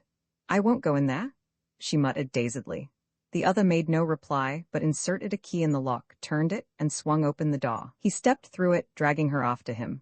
With a sudden access of desperate strength, she caught the frame of the door, jerked violently on her prisoned wrist, and was unexpectedly free. She reeled away, turned toward the street, and took a few faltering steps down the driveway. Almost instantly her tormentor was upon her, and his hand closed again on her arm. Pat had no further strength. She sank to the pavement and crouched there, disregarding the insistent tugging on her arm. "Come on," he growled. "You only delay the inevitable. Must I drag you?" She made no reply. He tugged violently at her wrist, dragging her a few inches along the pavement. Then he stooped over her, raised her in his arms, and bore her toward the dark opening of the door. He crowded her roughly through it, disregarding the painful bumping of her shoulders and knees. She heard the slam of the door as he kicked it closed, and she realized that they were mounting a flight of stairs, moving somewhere into the oppressive, threatening darkness. Then they were moving along a level floor, and her arm was bruised against another door. There was a moment of stillness, and then she was released, dropped indifferently to the surface of a bed or couch. A moment later a light flashed on. The girl was conscious at first only of the gaze of the red eyes. They held her own in a fascinating, unbreakable, trance-like spell. Then, in a wave of dizziness, she closed her own eyes. "Where are we?" she murmured. "In hell?" "You should call it heaven," came the sardonic voice. "It's the home of your sweetheart, his home and mine. Roman 26, the depths, heaven and hell always were the same place," said Nicholas Devine, his red eyes glaring down at the girl. "We'll demonstrate the fact." Pat shifted wearily and sat erect, passing her hand dazedly across her face. She brushed the tangled strands of black hair from before her eyes and stared dully at the room in which she found herself. It had some of the aspects of a study and some of a laboratory, or perhaps a doctor's office. There was a case of dusty books on the wall opposite, and another crystal-fronted cabinet containing glassware, bottles, little round boxes suggestive of drugs or pharmaceuticals. There was a paper-littered table, too. She gave a convulsive shudder at the sight of a bald, varnished death's head, its lower jaw articulated, that reposed on a pile of papers and grinned at her. "Where?" she began faintly. "This was the room of your sweetheart's father," said the other. "His and my mutual father. He was an experimenter, a researcher, and so, in another sense, am I?" He leered evilly at her. "He used this chamber to further his experiments, and I for mine, the carrying on of a noble family tradition." The girl scarcely heard his words. The expressionless tone carried no meaning to the chaos which was her mind. She felt only an inchoate horror and a vague but all-encompassing fear, and her head was aching from the blows he had dealt her. "What do you want?" she asked dully. "Why, there is an unfinished experiment. You must remember our interrupted proceedings of a week ago. Have you already forgotten the early steps of our experiment in evil?" Pat cringed at the cold, sardonic tones of the other. "Let me go," she whimpered. "Please?" she appealed. "Let me go?" "In due time," he responded. "You lack gratitude," he continued. "Last time, out of the kindness that is my soul, I permitted you to dull your senses with alcohol, but you failed, apparently, to appreciate my indulgence. But this time," his eyes lit up queerly, "this time you approach the consummation of our experiment with undimmed mind." He approached her. She drew her knees up, huddling back on the couch, and summoned the final vestiges of her strength. "I'll kick you?" she muttered desperately. "Keep back from me?" He paused just beyond her reach. "I had hoped," he said ironically, "if not for your cooperation, at least for no further active resistance. It's quite useless. I told you days ago that this time would come." He advanced cautiously. Pat thrust out her foot, driving it with all her power. Instantly he drew back, catching her ankle in his hand. He jerked her leg sharply upwards, and she was precipitated violently to the couch. Again he advanced.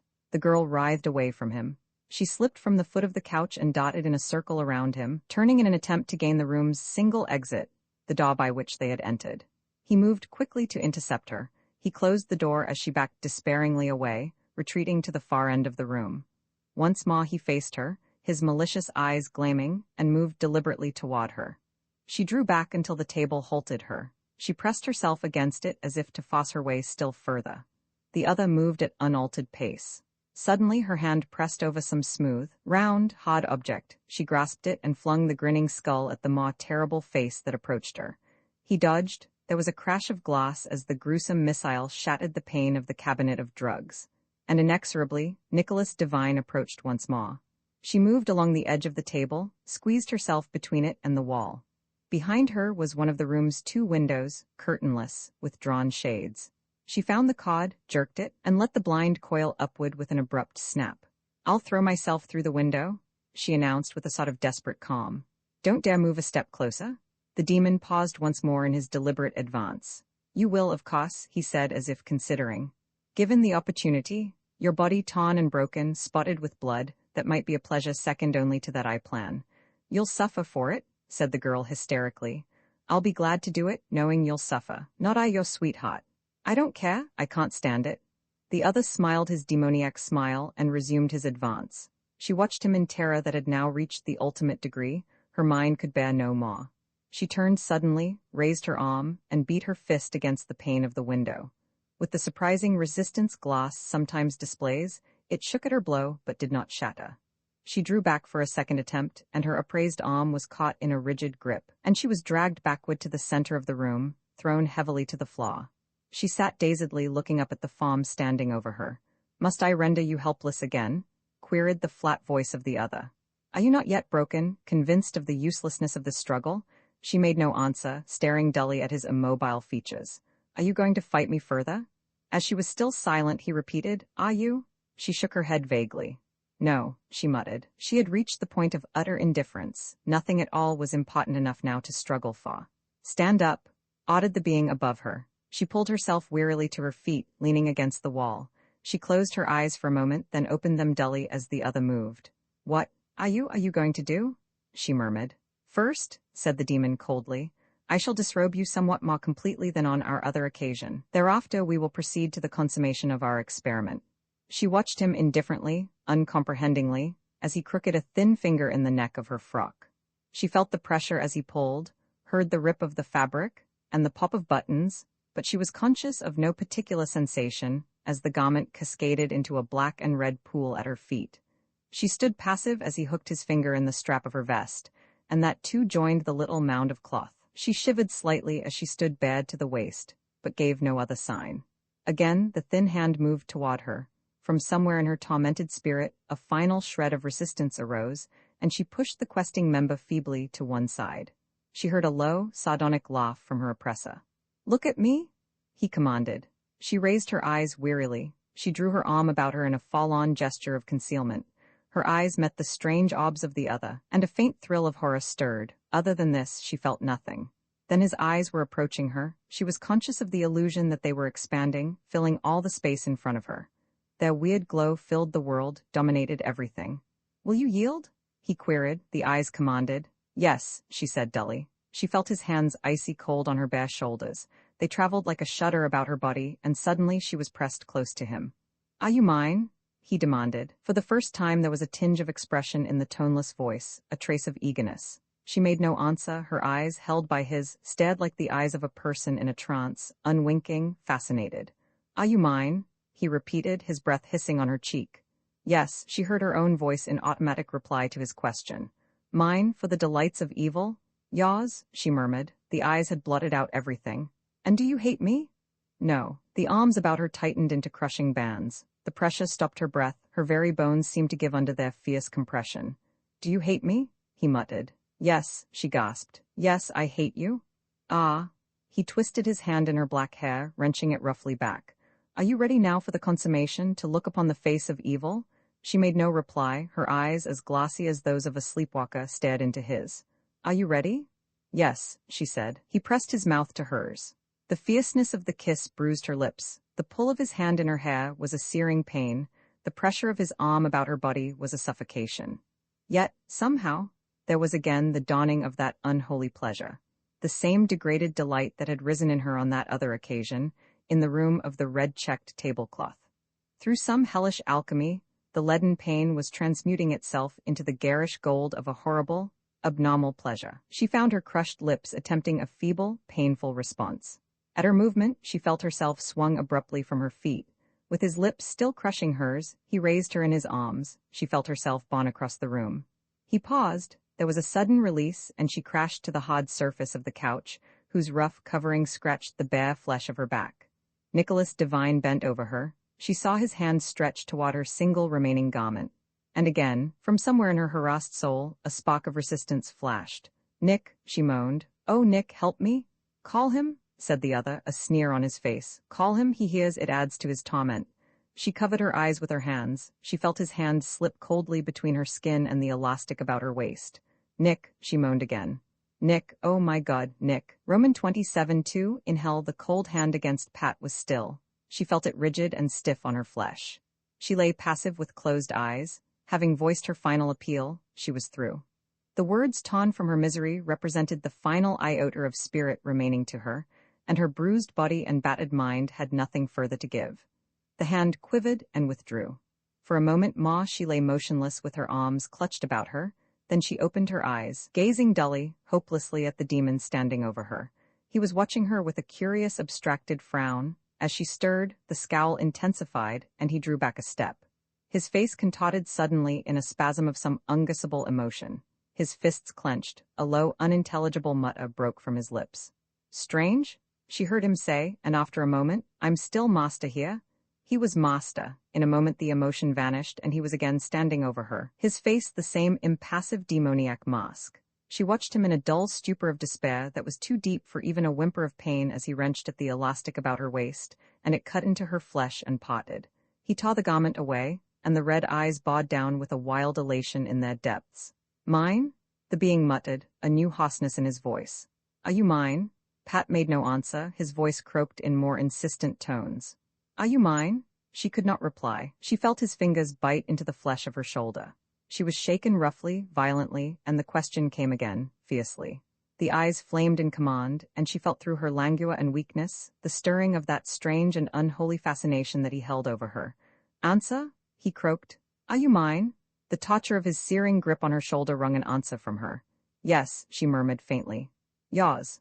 She closed her eyes again in helpless resignation. She felt the hand withdrawn, and she lay passive, waiting, on the verge of unconsciousness, numb, spirit broken, and beaten. Nothing happened. After a long interval she opened her eyes, and saw the other standing again with clenched fists and contorted countenance. His features were writhing in the intensity of his struggle. A strange low snarl came from his lips. He backed away from her, step by step. He leaned against the bookshelves, and beads of perspiration formed on his scowling face. He was no longer master. She saw the change. Imperceptibly the evil vanished from his features, and suddenly they were no longer his, but the weary, horror-stricken visage of her Nick. The red eyes were no longer satanic, but only the bloodshot, troubled, gentle eyes of her sweetheart, and the lips had lost their grimness and gasped and quivered and trembled.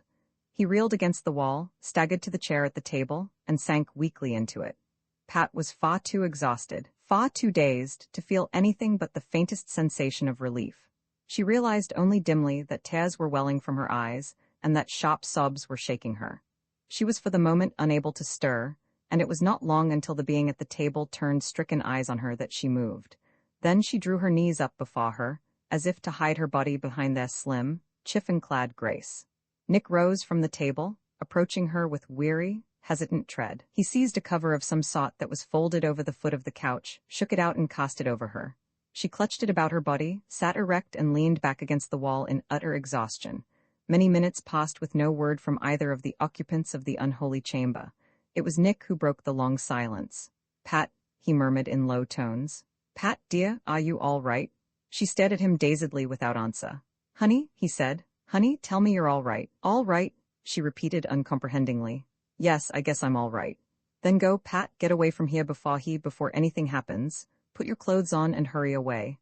I can't, she said faintly. I can't? You must, honey. I'm just not able to. I will soon, Nick, honest, when I get my breath back. Pat, there was anguish in the cry. Oh, God, Pat, we mustn't ever be together again, not ever? No, she said. A bit of sanity was returning to her. Comprehension of her position sent a shudder through her. No, we mustn't. I couldn't bear another night like this, watching. I'd go mad. Oh, she choked, tears starting. If you hadn't come back, Nick? I conquered him, he said. I don't think I could do it again. It was your call that gave me the strength, Pat. He shook his head as if bewildered. He thought it was being in love with you that weakened me, but in the end it was that which gave me the strength to subdue him. I'm scared, said the girl suddenly. Oh, Nick, I'm frightened? You'd better go. You'd better dress and leave at once, honey. Here. He gathered her clothes from the floor, depositing them beside her on the couch. There are pins in the tray on the table, Pat. Fix yourself up as well as you can, dear, and hurry out of here. He turned toward the door as if to leave, and a shock of terror shook her. Nick, she cried, don't go away. I'm more afraid when I can't see you, afraid that he... She broke off sobbing. All right, honey, I'll turn my back. She slipped out from under the blanket, found the pins, and repaired her ruined costume. The frock was torn, crushed, and bedraggled. She pinned it together at the throat, though her trembling fingers made the task difficult. She pulled it on and took a tentative step toward the door. Nick, she called as a wave of dizziness sent her swaying against the wall. What's the matter, honey? He turned anxiously at her cry. I'm dizzy, she moaned. My head aches and I'm scared. Pat, darling, you can't go out alone like this, and, he added miserably, I can't take you? He slipped his arm around her tenderly, supporting her to the couch. Honey, what'll we do? I'll be all right, she murmured. I'll go in a moment. The dizziness was leaving her, strength was returning. You must, he said dolefully. What a parting, Pat, never to see you again, and then having this to remember as farewell. I know, Nick. You see, I love you too. She turned her dark, troubled eyes on him. Honey, kiss me goodbye. We'll have that to remember anyway. Tears were again on her cheeks. Do I dare? He asked despondently. After the things these lips of mine have said and what these arms have done to you? But you didn't, Nick. Could I blame you for that other? God, you're kind, Pat, honey. If ever I win out in this battle, if ever I know I'm the final victor, I'll know. he said, his tones dropping abruptly. I'll never come back to you, Pat. It's far too dangerous, and can I ever be certain? Can I? I don't know, Nick, can you? I can't be, Pat. I'll never be sure that he isn't just dormant as he was before, waiting for my weakness to betray me. I'll never be certain, honey. It has to be goodbye. Then kiss me. She clung to him. The room that had been so recently a chamber of horrors was transformed. As she held him, as her lips were pressed to his, she thought suddenly of the words of the demon, that heaven and hell were always the same place. They had taken on a new meaning, those words. She drew away from Nick and turned her tear-bright eyes tenderly on his. Honey, she murmured, I don't want you to leave me. I don't want you to go. Nor do I want to, Pat, but I must. You mustn't. You're to stay, and we'll fight it out together, be married, or any way that permits us to fight it through together. Pat, do you think I'd consent to that? Nick, she said. Nick, darling, it's worth it to me. I'm realizing it now. I thought it wasn't, but it is. I can't lose you, Nick. Anything, even that other, is better than losing you. You're sweet, Pat. You know I'd trade my very soul for that, but no, I can't do it. And don't, honey, torture me by suggesting it again. But I will, Nick. She was speaking softly, earnestly. You're worth anything to me. If he should kill me, you'd still be worth it. She gazed tenderly at him. I'd want to die anyway without you. No more than I without you, he muttered brokenly. But I won't do it, Pat. I won't do that to you. I love you, Nick, she said in a low voice. I don't want to live without you. Do you understand me, dear? I don't want to live without you. He stared at her solemnly. I've thought of that too, he said. Pat, if I only believed that we'd be together after, together anywhere, I'd say yes. If only I believed there were an afterwards. Doesn't he prove that by his very existence? Your doctor would deny that. Dr. Call never saw him, Nick, and anyway, even oblivion together would be better than being separated, and far better than this. He gazed at her silently. She spoke again. That doesn't frighten me, Nick. It's only losing you that frightens me, especially the fear of losing you to him. He continued his silent gaze. Suddenly he drew her close to him, held her in a tight, tender embrace. Roman 28 lunar omen, after a considerable interval, during which Nick held the girl tightly and silently in his arms, he released her, sat with his head resting on his cupped palms in an attitude of deep study. Pat, beside him, fell mechanically to repinning the throat of her frock, which had opened during the moments of the embrace. He rose to his feet, pacing nervously before her. It isn't a thing to do on the impulse of a moment, Pat, he muttered, pausing at her side. You must see that. It isn't the impulse of a moment. But one doesn't abandon everything, the whole world, so easily, honey. One doesn't cast away a lost hope, however forlorn a hope it may be. Is there a hope, Nick? She asked gently. Is there a chance left to us? I don't know. His voice held an increasing tenseness. Before God, I don't know. If there's a chance, the very slightest shadow of the specter of a chance, we'll take it, won't we? Because the other way is always open to us, Nick. Yes, it's always open. But we won't take that chance, she continued defiantly, if it involves my losing you, honey. I meant what I said, Nick. I don't want to live without you. What chance have we? He queried solemnly. Those are our alternatives, life apart, death together. Then you know my choice? She cried desperately. Nick, honey, don't let's draw it out in futile talking. I can't stand it. He moved his hand in a gesture of bewilderment and frustration, and turned away, striding nervously toward the window whose blind she had raised. He leaned his hands on the table, peering dejectedly out upon the street below. What time? He asked irrelevantly in a queer voice. Did the doctor say the moon rose? Do you remember? No, she said tensely. Oh, honey, please don't stand there with your back to me now when I'm half crazy. I'm thinking, he responded. It rises a little earlier each night, or is it later? No matter, come here, Pat. She rose wearily and joined him. He slipped his arm about her and drew her against him. Look there, he said, indicating the night-dark vista beyond the window. She looked out upon a dim-lit street or cot, at the blind end of which the house was apparently situated.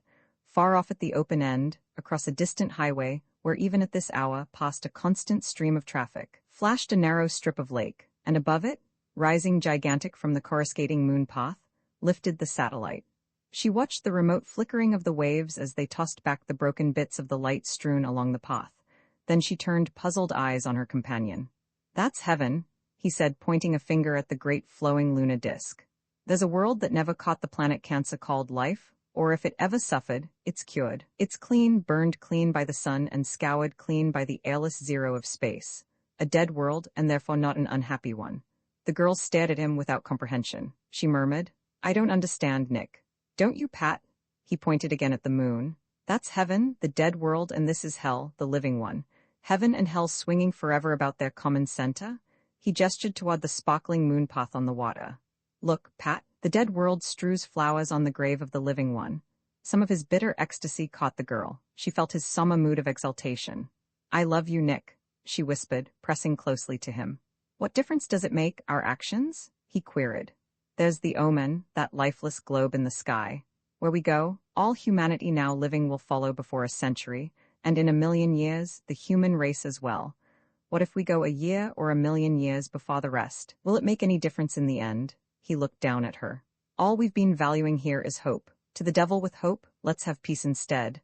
I'm not afraid, Nick. Nor I, and if we go he goes and he's motley afraid of death. Can he prevent you? Not now, I'm the stronger now, for this time I'm master. He turned again to stare at the glowing satellite as it rose imperceptibly from the horizon. There's nothing to regret, he murmured, except one thing, the loss of beauty. Beauty like that, and like you, Pat. That's bitterly hard to forswear. He leaned forward toward the remote disk of the moon. He spoke as if addressing it, in tones so low that the girl, pressed close to him, had to quiet the sound of her own breath to listen.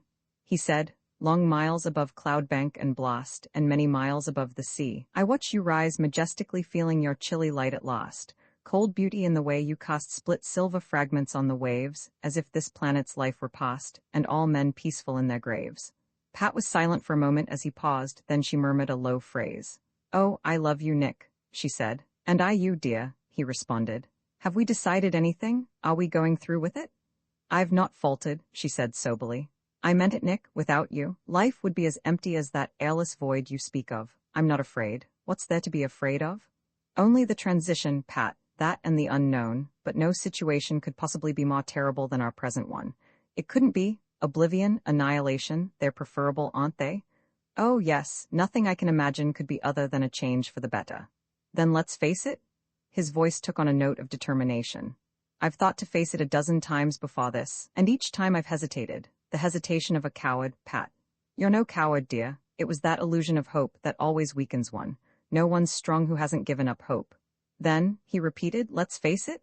How, Nick? My father has left us the means. There in the cabinet are 100 deaths, swift ones, lingering ones, painful and easy.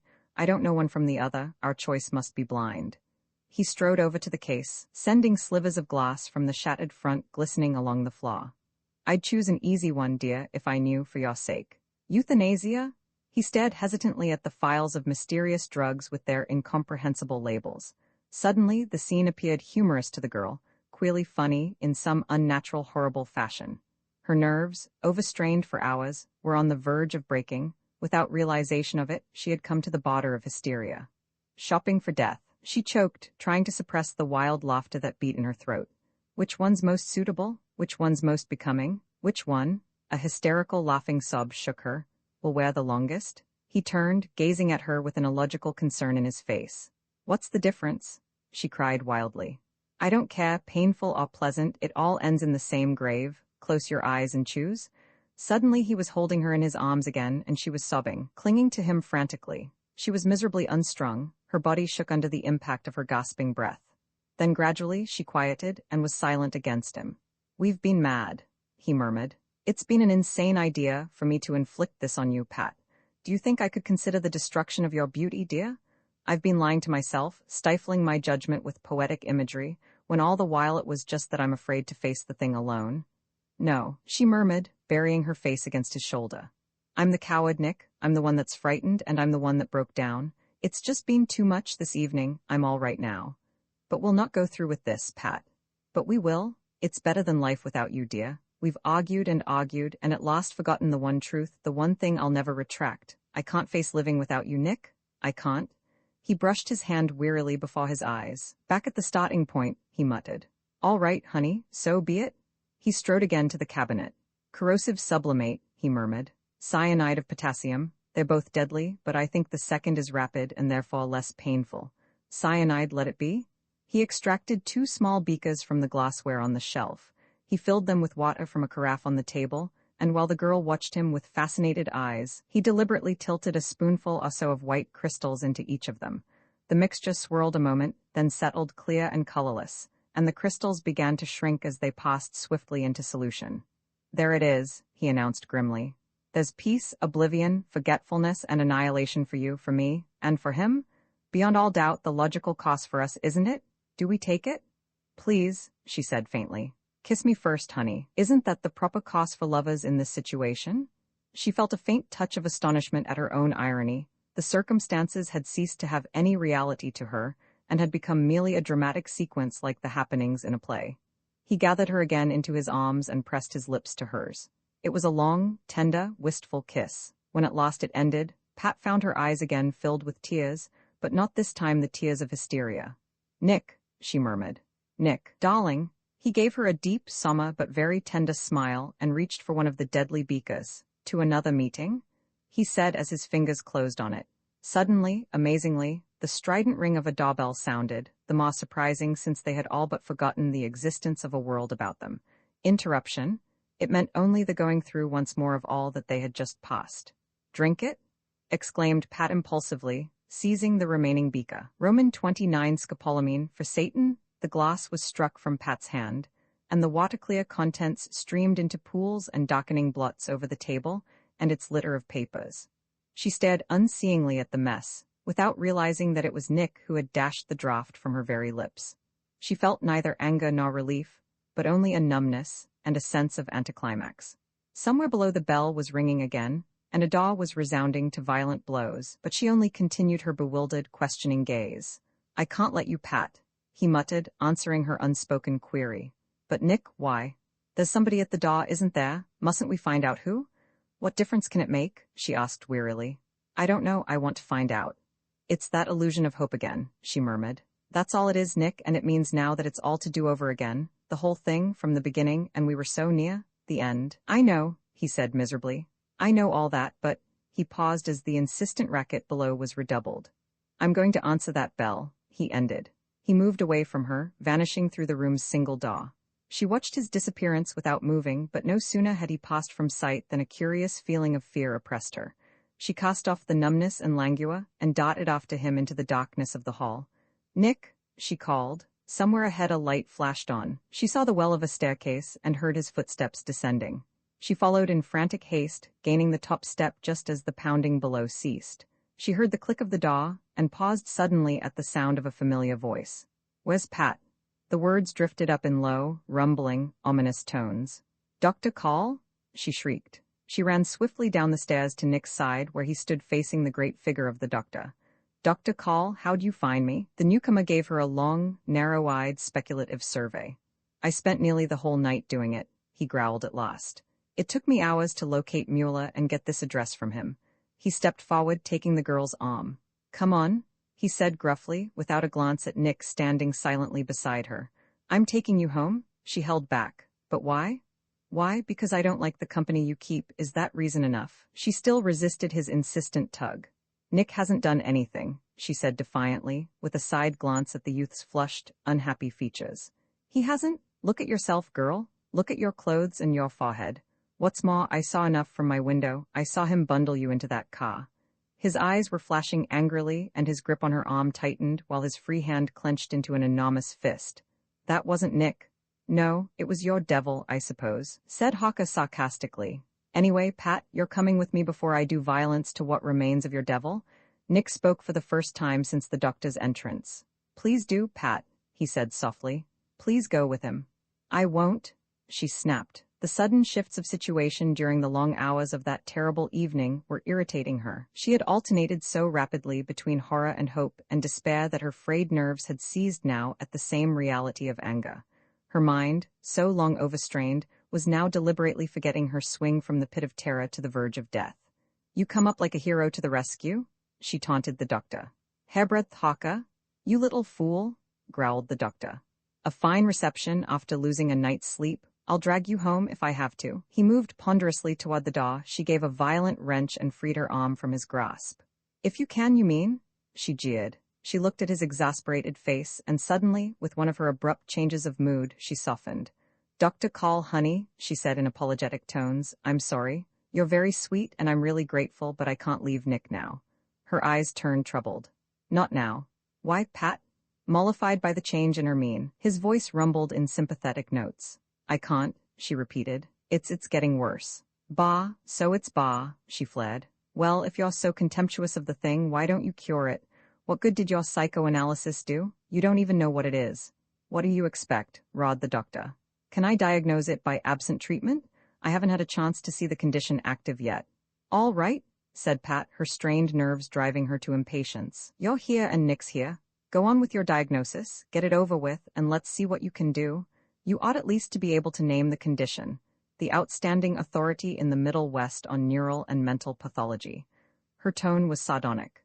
Listen, Pat, said Hawker with exaggerated patience, in the manner of one addressing a stupid child. I've explained before that I can't get at the root of a mental aberration when the subject's as unstrung as your young man here seems to be.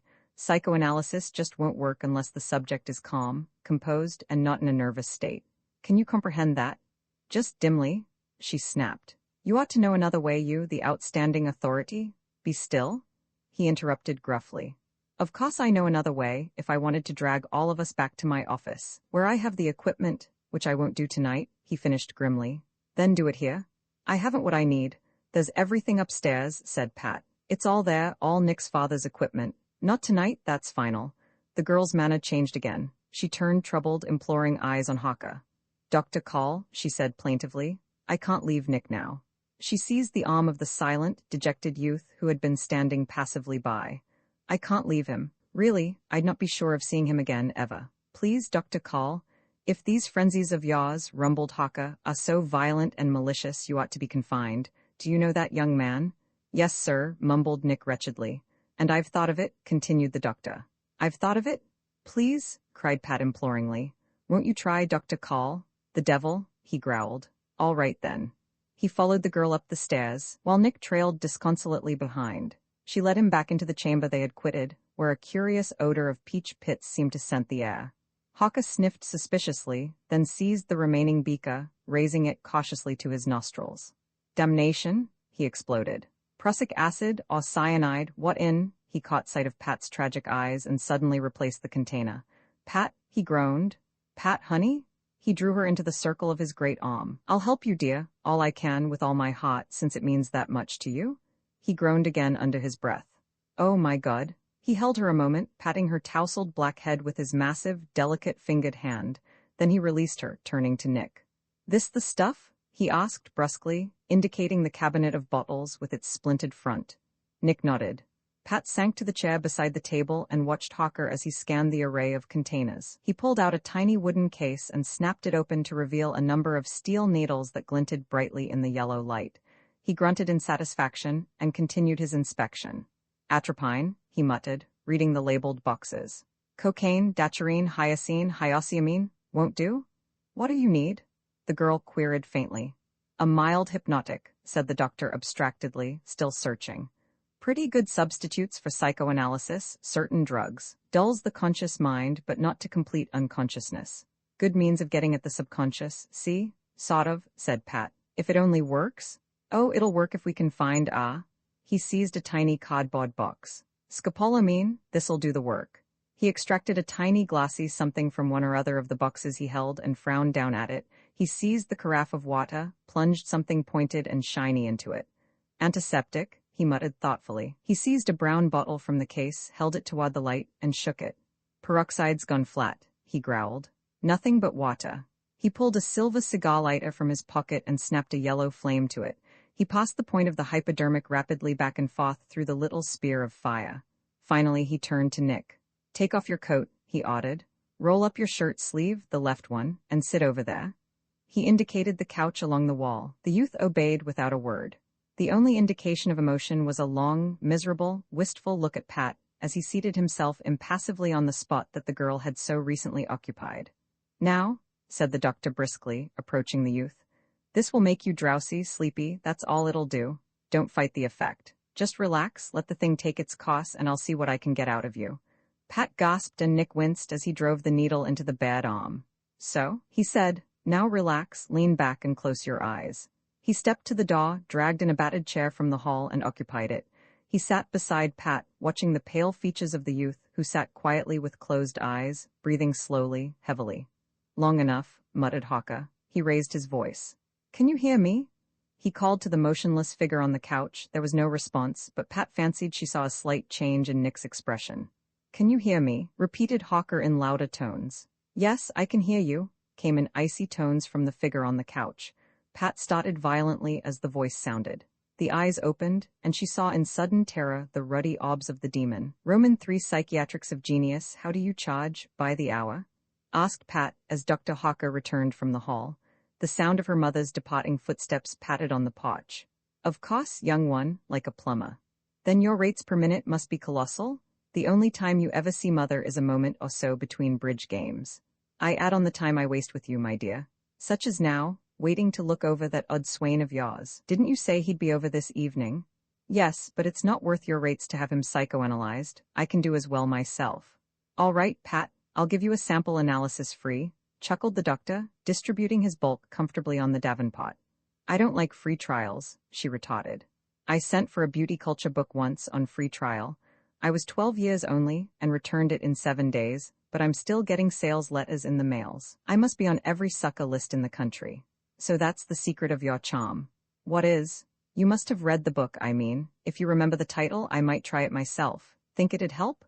"Dr. Call," laughed the girl. "You don't need a book on beauty culture, you need one on bridge. It's that atrocious game you play that's bothering mother."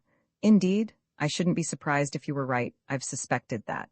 "Save your surprise for when I'm wrong, Doc. You'll suffer much less from shock." "Confident little brat, you're apt to get that knocked out of you someday, though I hope you never do." "I can take it," grinned Pat. "No doubt you can, but you're an adept at handing it out. Where's this chap of yours?" "He'll be along. No one's ever stood me up on a date yet."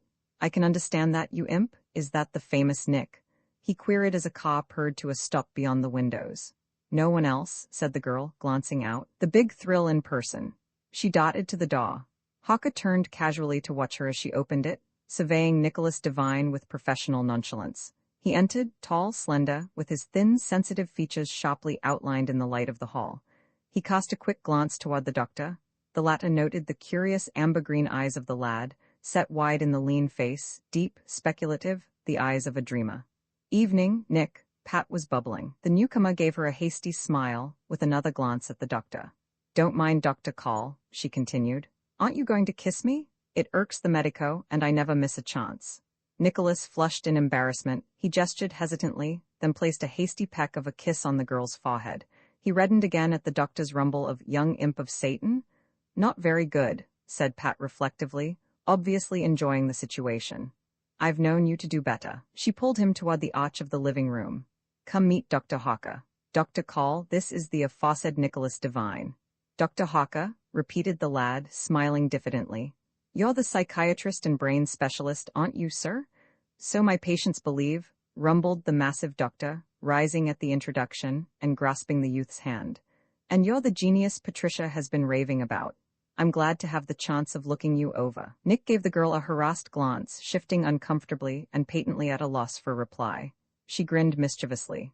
"Sit down, both of you," she suggested helpfully. She seized his hat from the reluctant hands of Nick, sailing it carelessly to a chair. "So," boomed the doctor, lowering his great bulk again to the davenport. He eyed the youth sitting nervously before him. "Devine, did you say?" "Yes, sir. I knew a Devine once, colleague of mine." "A doctor? My father was a doctor." "Dr. Stuart Devine?"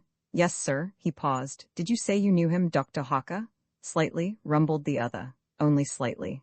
"I don't remember him at all. Of course, I was very young when he and my mother too died. You must have been. Patricia claims you write." "I try." "What sort of material?" "Why, any sort, prose or poetry, what I feel like writing." "Whatever inspires you, I suppose." "Yes, sir." The lad flushed again. "Ever have anything published?" "Yes, sir, in Nation's Poetry." "Never heard of it." "It has a large circulation," said Nick apologetically. "Humph, well, that's something. Whom do you like?" "Whom do I like?" The youth's tone was puzzled. "What authors, writers?" "Oh," he cast another uncomfortable glance at Pat. "Why, I like Baudelaire and Poe and Swinburne and Villon and Decadence, all of them," sniffed the doctor. "What prose writers?" "Well," he hesitated, Poe again, and Sterne and Rabelais." "Rabelais?" Hawker's voice boomed. "Well, your taste can't be as bad as I thought then. There's one we agree on anyway, and I notice you name no moderns, which is another good point." "I haven't read many moderns, sir." "That's in your favor?" "Cut it?" put in Pat with assumed sharpness. "You've taken enough whacks at my generation for one day." I'm glad to find one of your generation who agrees with me, chuckled the doctor, at least to the extent of not reading its works. I'll teach him, grinned Pat. I'll have him writing Vers Libre and maybe even Dadaism in a week. Maybe it won't be much loss, grunted Haka. I haven't seen any of his work yet. We'll bring some around sooner or later. We will, won't we, Nick? Of course, if you want to, but he's going to say something modest, interrupted the girl. He's in the retiring mood now, but he's apt to change any moment and snap your surly head off. Humph, I'd like to see it. So'd I, retorted Pat. You've had it coming all day, maybe I'll do it myself. You have, my dear, innumerable times, but I'm like the Hydra, except that I grow only one head to replace the one you snap off. He turned again to Nicholas. Do you work? Yes, sir, at my writing.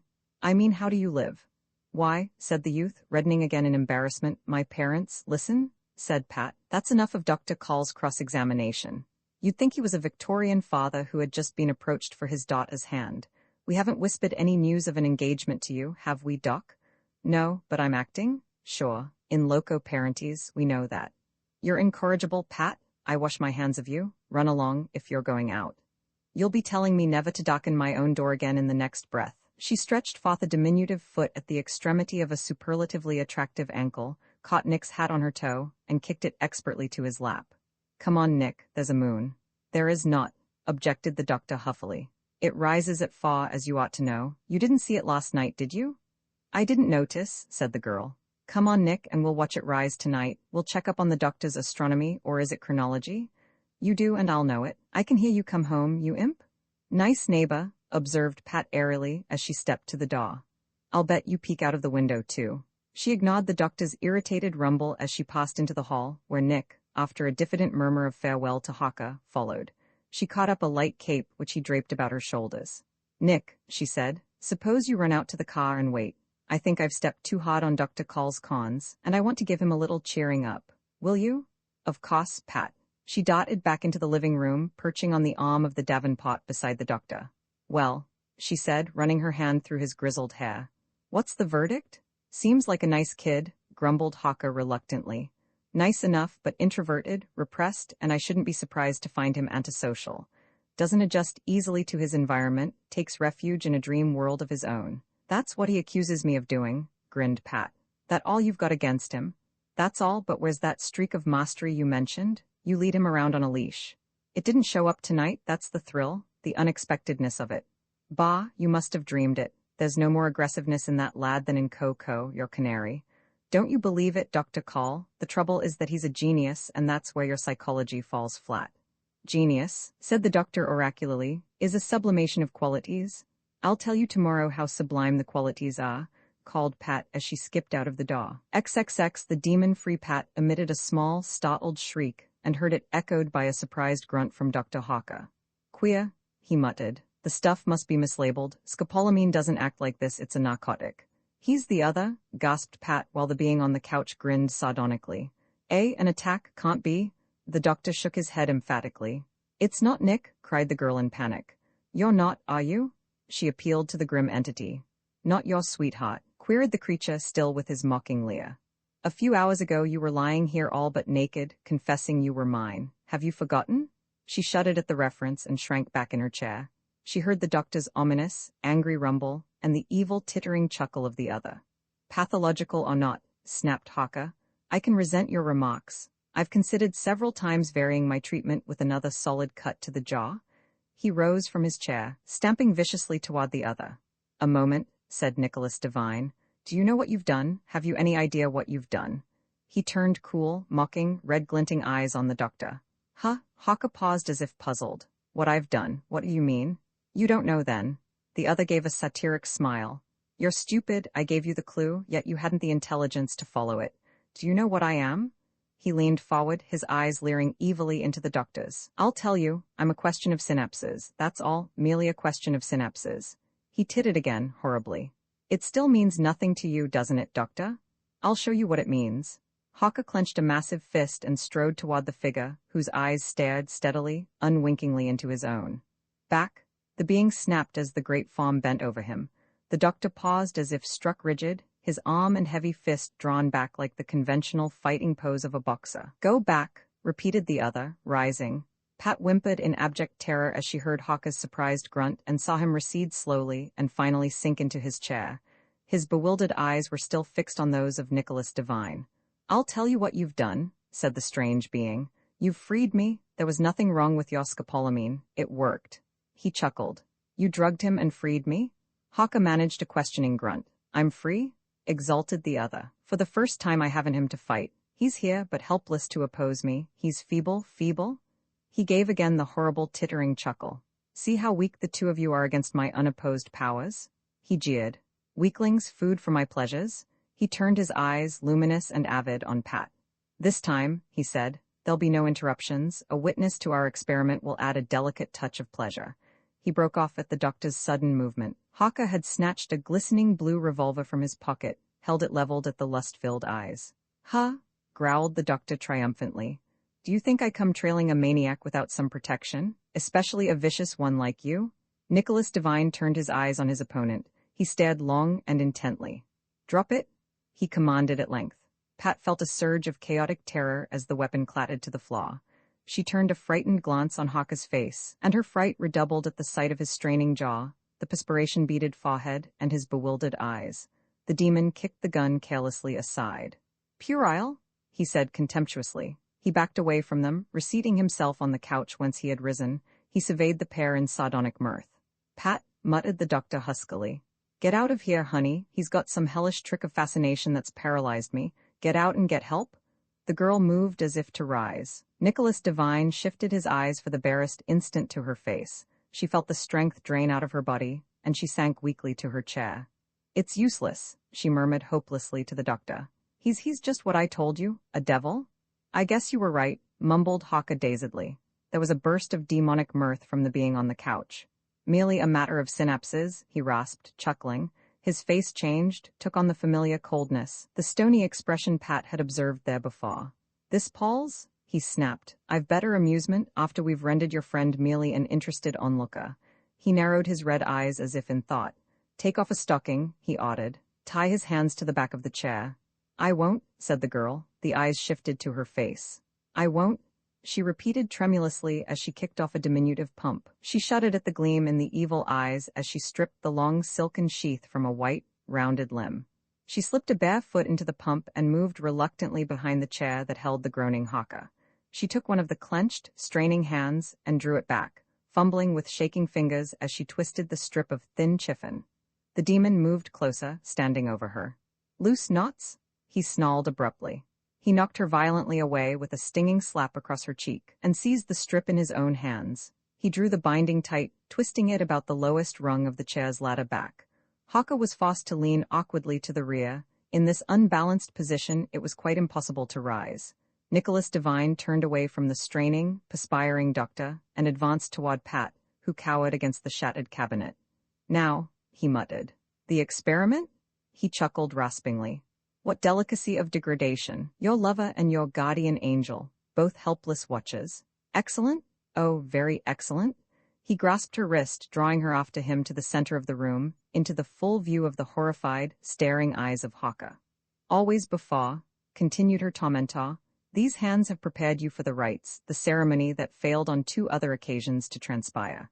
Would it add a poignancy to the torture if I made you strip this body of yours with your own hands? Or will they suffer more watching me? Which do you think?" Pat closed her eyes in helpless resignation to her fate. "Nick," she moaned. "Oh, Nick, dearest?" "Not this time," sneered the other. "Your friend and protector, the doctor, has thoughtfully eliminated your sweetheart as a factor. He struggles too feebly for me to feel." "Nick," she murmured again. "Dr. Call?" But the doctor, now pulling painfully at his bonds, could only groan in distraction, and curse the unsuspected strength of sheer chiffon. He writhed miserably at the chafing of his wrists. His strange paralysis had departed, but he was quite helpless to assist Pat. "I think," said the cold tones of Nicholas Devine, "that the more delicate torture lies in your willingness. Let us see." He drew her into his arms. He twisted a hand in her hair, jerked her head violently backward, and pressed avid lips to hers. She struggled a little, but hopelessly, automatically. At last she lay quite passive, quite motionless, supported by his arms, and making not the slightest response to his kiss. "Are you mine?" he queried fiercely, releasing her lips. "Are you mine now?" She shook her head without opening her eyes. "No," she said dully. Not now or ever. Again he crushed her while the doctor looked on in helpless, bewildered, voiceless anger. This time his kiss was painful, burning, searing. Again that unholy fascination and unnatural delight in her own pain stirred her, and it took what little effort she was able to make to keep from responding. After a long interval, his lips again withdrew. "Are you mine?" he repeated. She made no answer, she was gasping, and tears glistened under her closed eyelids from the pain of her crushed lips. Again he kissed her, and again the wild abandonment to evil suffused her. She was suddenly responding to his agonizing caress. She was clinging fiercely to his torturing lips, feeling an unholy exultation in the pain of his tearing fingers in the flesh of her back. "Yaws?" she murmured in response to his query. She heard her voice repeat madly, "Yaws, yaws, yaws? Do you yield willingly?" came the icy tones of the demon. "Yes, yes, yes, willingly." "Take off your clothes?" sounded the terrible, overpowering voice. He thrust her from him so that she staggered dizzily backward. She stood swaying. The voice repeated its command. The girl's eyes widened wildly. She had the appearance of one in an ecstasy, a religious fervor. She raised her hand with a jerky, impulsive gesture to the neck of her frock, still pinned together in the makeshift repairs of the evening. There came a strange interruption. The doctor, helpless onlooker, had at length evolved an idea out of the bewilderment in his mind. He opened his mouth and emitted a tremendous, deep, ear-shattering bellow. Nicholas Devine sent the girl spinning to the floor with a vicious shove, and turned his blazing eyes on Haka, who was drawing in his breath for repetition of his roar. "Quiet?" he rasped, his red obs boring down at the other. "Quiet, or I'll muffle you?" Closing his eyes, the doctor repeated his mighty shout. The demon snatched the blanket from the couch, tossing it over the figure of the doctor, where it became a billowing, writhing heap of brown wool. He turned his gaze on Pat, who was just struggling to her feet, and moved as if to advance toward her. He paused. She had retrieved the doctor's revolver from the floor, and now faced him with the madness gone out of her eyes, supporting the weapon with both hands, the muzzle wavering toward his face. "Drop it," he commanded. She felt a recurrence of fascination and an impulse to obey. Out of the corner of her eye, she saw the doctor's head emerging from the blanket as he shook it off. "Drop it," repeated Nicholas Devine. She closed her eyes, shutting out the vision of his dominant visage. With a surge of terror, she squeezed the trigger, staggering back to the couch at the raw and the recoil. She opened her eyes. Nicholas Devine lay in the center of the room on his face. A crimson spot was matting the hair on the back of his head. She saw the doctor raise a free hand. He was working clear of his bonds.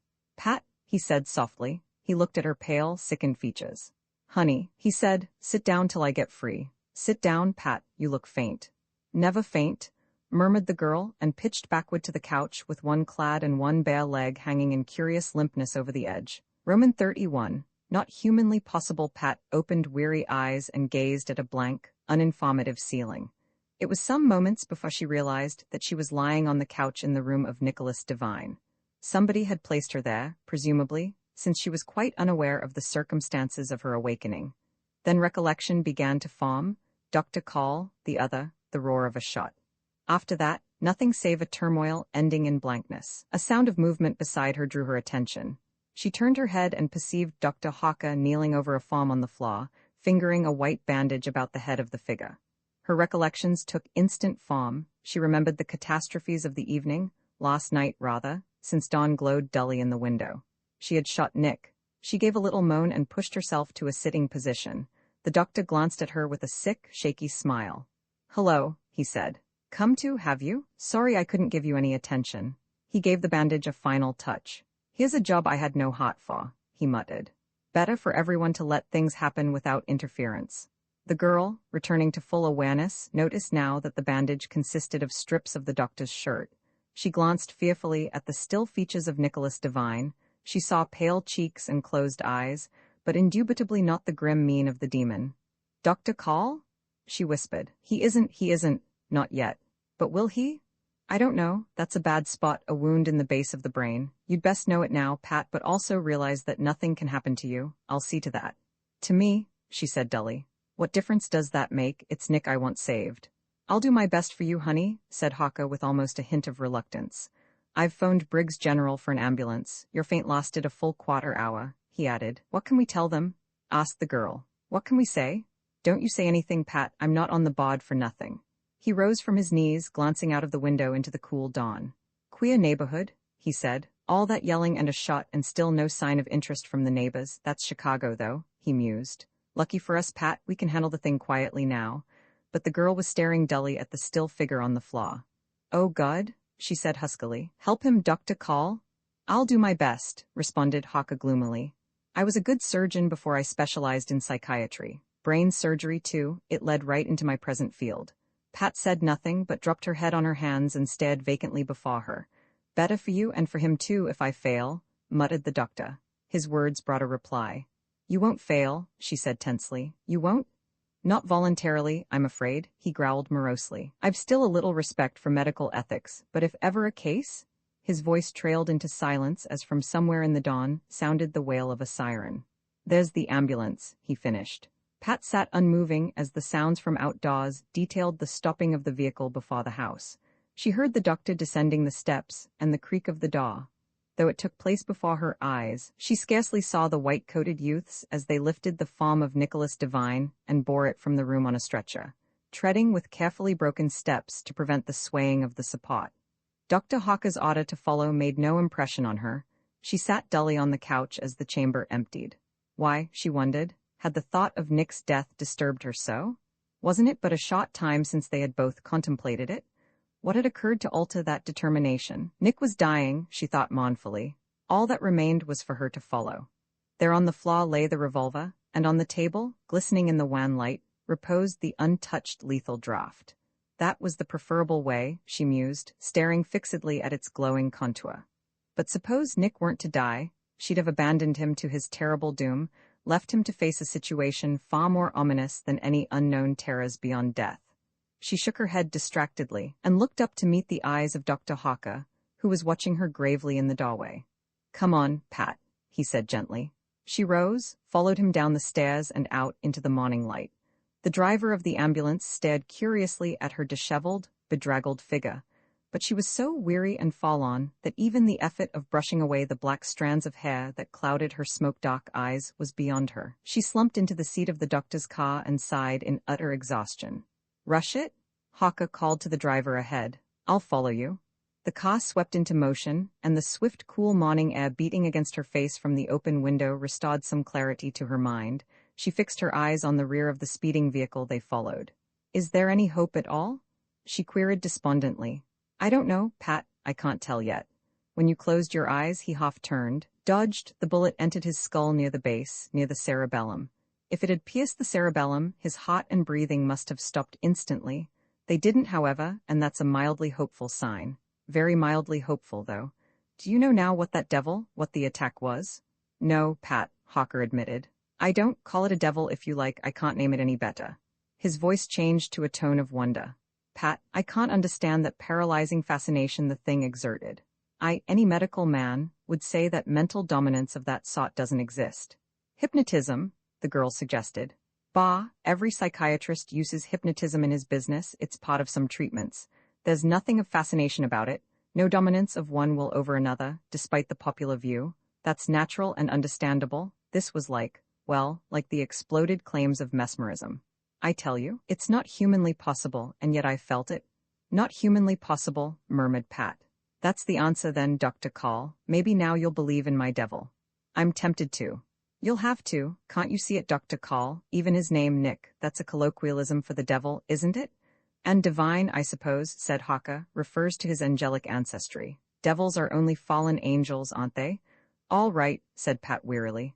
Make fun of it, you'll see. I'm not making fun of your theory, honey. I can't offer a better one myself. I never saw nor heard of anything similar, and I'm not in position to ridicule any theory. But you don't believe me. Of course I don't, Pat. You're weaving an intricate fairy tale about a pathological condition and a fortuitous suggestiveness in names. Whatever the condition is, and I confess I don't understand it, it's something rational, and those things can be treated. Treated by exorcism, said the girl. That's the only way anyone ever succeeded in casting out a devil. The doctor made no answer. The wailing vehicle ahead of them swung rapidly out of sight into an alley, and Haka halted his car before the gray facade of Briggs General. Come in here, he said, helping Pat to alight. You'll want to wait, won't you? How long? She queried listlessly. Before you'll know?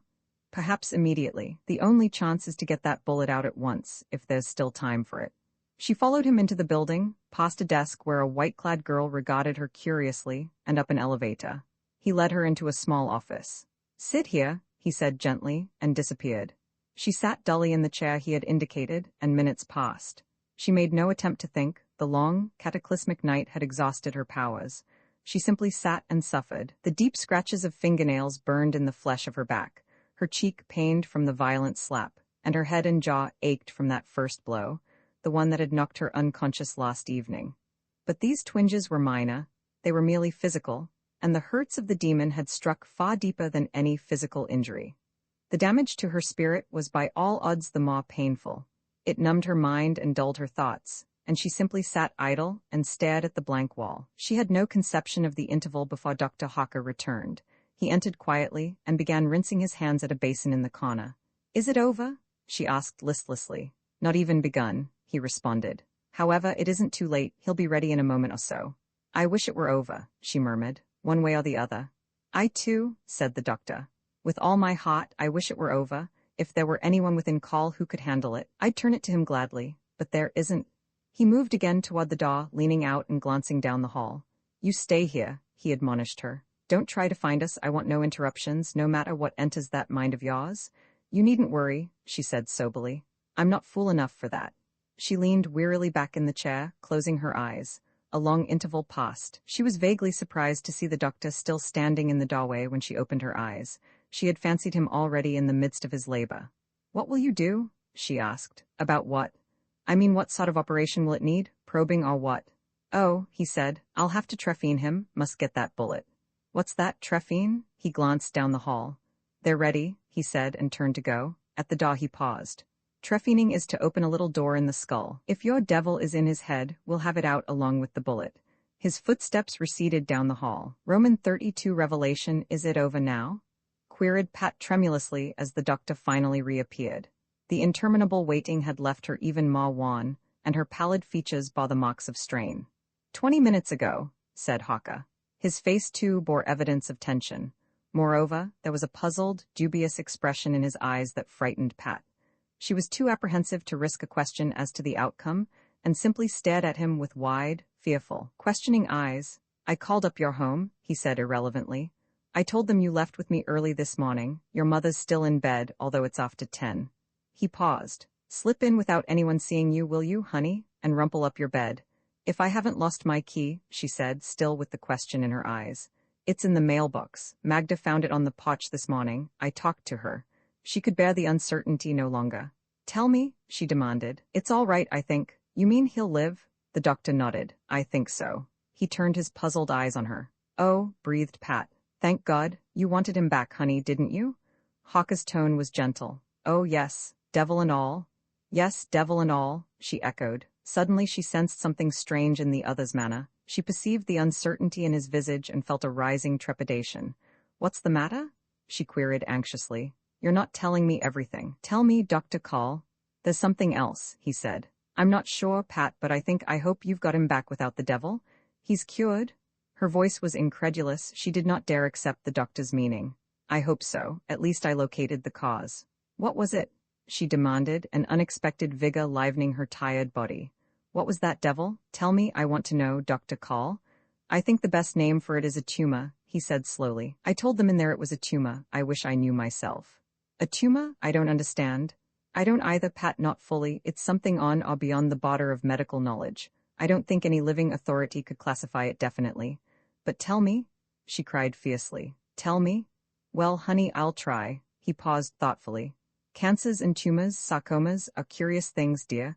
Doctors aren't at all sure just what they are. And one of their peculiarities is that they sometimes seem to be trying to develop into separate entities, trying to become human by feeding like parasites on their hosts. Do you understand?" "No," said the girl. "I'm sorry, Dr. Call, but I don't." "I mean," he continued, "that sometimes these growths seem to be trying to develop into organisms. I've seen them, for instance, every surgeon has with bones developing. I've seen one with a rather perfect jawbone, and little teeth and hair. As if," he added, "it were making a sort of attempt to become human in a primitive, disorganized fashion. Now do you see what I mean?" "Yes," said the girl with a violent shudder. "Dr. Call, that's horrible." "Life sometimes is," he agreed. "Well," he continued slowly, I opened up our patient's skull at the point where the fluoroscope indicated the bullet. I trephined it, and there, pierced by the shot, was this? He hesitated. This tumor. Did you remove it? Of course. But it wasn't a natural sort of brain tumor, honey. It was a little cerebrum, apparently joined to a Y-shaped branch of the spinal cord. A little brain, Pat, no larger than your small fist, but deeply convoluted, and with the preorlandic area highly developed. What's preorlandic, Dr. Call? Asked Pat, shivering. The seat of the motor nerves, the home, you might say, of the will. This brain was practically all will, and I wonder, he said musingly, if that explains the ungodly, evil fascination the creature could command. A brain that was nothing but pure willpower, relieved by its parasitic nature of all the distractions of a directing body. I wonder. He fell silent. Tell me the rest, she said frantically. That's all, honey. I removed it, and I guess I'm the only surgeon in the world who ever removed a brain from a human skull without killing the patient. Luckily, he had 2 of them. Oh God, murmured the girl faintly. She turned to Haka. But he will live? I think so. Your shot killed the devil, it seems. He frowned. I said it was a tumor. I told them it was a tumor, but I'm not sure. Perhaps just as some people are born with 6 fingers or toes on each member, he was born with 2 brains. It's possible, one developed normally, humanly, and the other, into that creature we faced last night. I don't know. It's what I said, asserted Pat. It's a devil, and what you've just told me about tumors proves it. They're devils, that's all, and someday some student is going to cut one loose and raise it to maturity outside a human body, and you'll see what a devil is really like, and go ahead and laugh. I'm not laughing, Pat. I'd be the last one to laugh at your theory, after facing that thing last night. It had satanic powers, all right, that paralyzing fascination. You felt it too? It wasn't just a mental lapse on my part, was it? I felt it, Dr. Call. I'd felt it before that. I was always helpless in the presence of it. Could it, he asked, have imposed its will actively on yours? I mean, could it have made you actually do what it asked there at the end, just before I recovered enough sense to let out that bellow? To take off my dress? She shivered. I don't know, Dr. Call. I'm afraid so. She looked at him appealingly. Why did I yield to it so? She cried. What made me find such a fierce pleasure in its kisses, in its blows and scratches, and the pain it inflicted on me? Why was that, Dr. Call? Why, he counted, do gangsters, girls, and Apache women enjoy the cruelties perpetrated on them by their men? There's a little masochism in most women, and that creature was sadistic, perverted, abnormal, and somehow dominating. It took an unfair advantage of you, Pat. Don't blame yourself. It was utterly evil? She muttered. It was the ultimate in everything unholy. It was an aberrant brain, said Haka. You can't judge it by human standards since it wasn't actually human. It was, I suppose, just what you said, a devil. I didn't even keep it, he added grimly. I destroyed it. Do you know what it meant by saying it was a question of synapses? She asked. That was queer. The doctor's voice was puzzled. That remark implies that the thing itself knew what it was. How? It must have possessed knowledge that the normal brain lacked. Was it a question of synapses? In a sense it was. The nerves from the 2 rival brains must have met in a synaptic juncture. The oftener the aberrant brain gained control, the easier it became for it to repeat the process, as the synapse, so to speak, wore thin. That's why the attacks intensified so horribly toward the end. The habit was being formed. Last night was the very worst. Of course. As the thing itself pointed out, I made the mistake of drugging the normal brain and giving the other complete control of the body. At other times, there'd always been the rivalry to weaken whichever was dominant. Does that mean, asked Pat anxiously, that Nick's character will be changed now? I think so. I think you'll find him less meek, less gentle than heretofore, more spirited perhaps since his energies won't be drained so constantly by the struggle. I don't care, she said. I'd like that, and anyway, it doesn't make a bit of difference to me as long as he's just my Nick. The doctor gave her a tender smile. Let's go home, he said, pinching her cheek in his great hand. Can you leave him? I'll run back after a while, honey, I think he'll do. He took her hand, drawing her off to him. Don't forget to slip in unseen, Pat, and rumple up your bed. Rumple it? She gave him a weary smile. I'll be in it? Good idea. You look a bit worn out, honey, and we can't have you getting sick now, or even pull a temporary faint like that one last night. I didn't faint? Maybe not, grinned Haka. Perhaps the proceedings grew a little boring, and you just lay down on the couch for a nap. It was a dull evening. Roman Fa, the Transfiguration, the car slid smoothly along a straight white road that stretched ahead into the darkness like an earthbound Milky Way. In the dim distance before them, red as antares, glowed the taillight of some automobile. Except for this lone evidence of humanity, reflected Pat, they might have been flashing through the cosmic depths of interstellar space, instead of following a highway in the very shadow of Chicago. The colossal city of the Lakeshore was invisible behind them, and the clustering suburbs with it. "Queer, isn't it?" said Pat after a silence. "How contented we can be with none of the purchased amusement people crave, shows, movies, dancing, and all that." "It doesn't seem queer to me," answered Nick. "Not when I look at you here beside me." "Nice of you," retorted Pat, "but it's never happened to me before." She paused, then continued, "How do you like the doctor?" "How does he like me? That's considerably more to the point, isn't it? He thinks you're nice, but let's see, introverted, repressed, and ill-adjusted to your environment. I think those were the points. Well, I liked him in spite of your maneuvers and in spite of his being a doctor." "What's wrong with being a doctor?" "Did you ever read Tristram Shandy?" was Nick's irrelevant response. "No, but I read the newspapers." "What's the connection, Pat?" "Just as much connection as there is between the evils of being a doctor and reading Tristram Shandy. I know that much about the book, at least." "You're nearly right," laughed Nick. "I was just referring to one of Tristram's remarks on doctors and lawyers. It fits my attitude."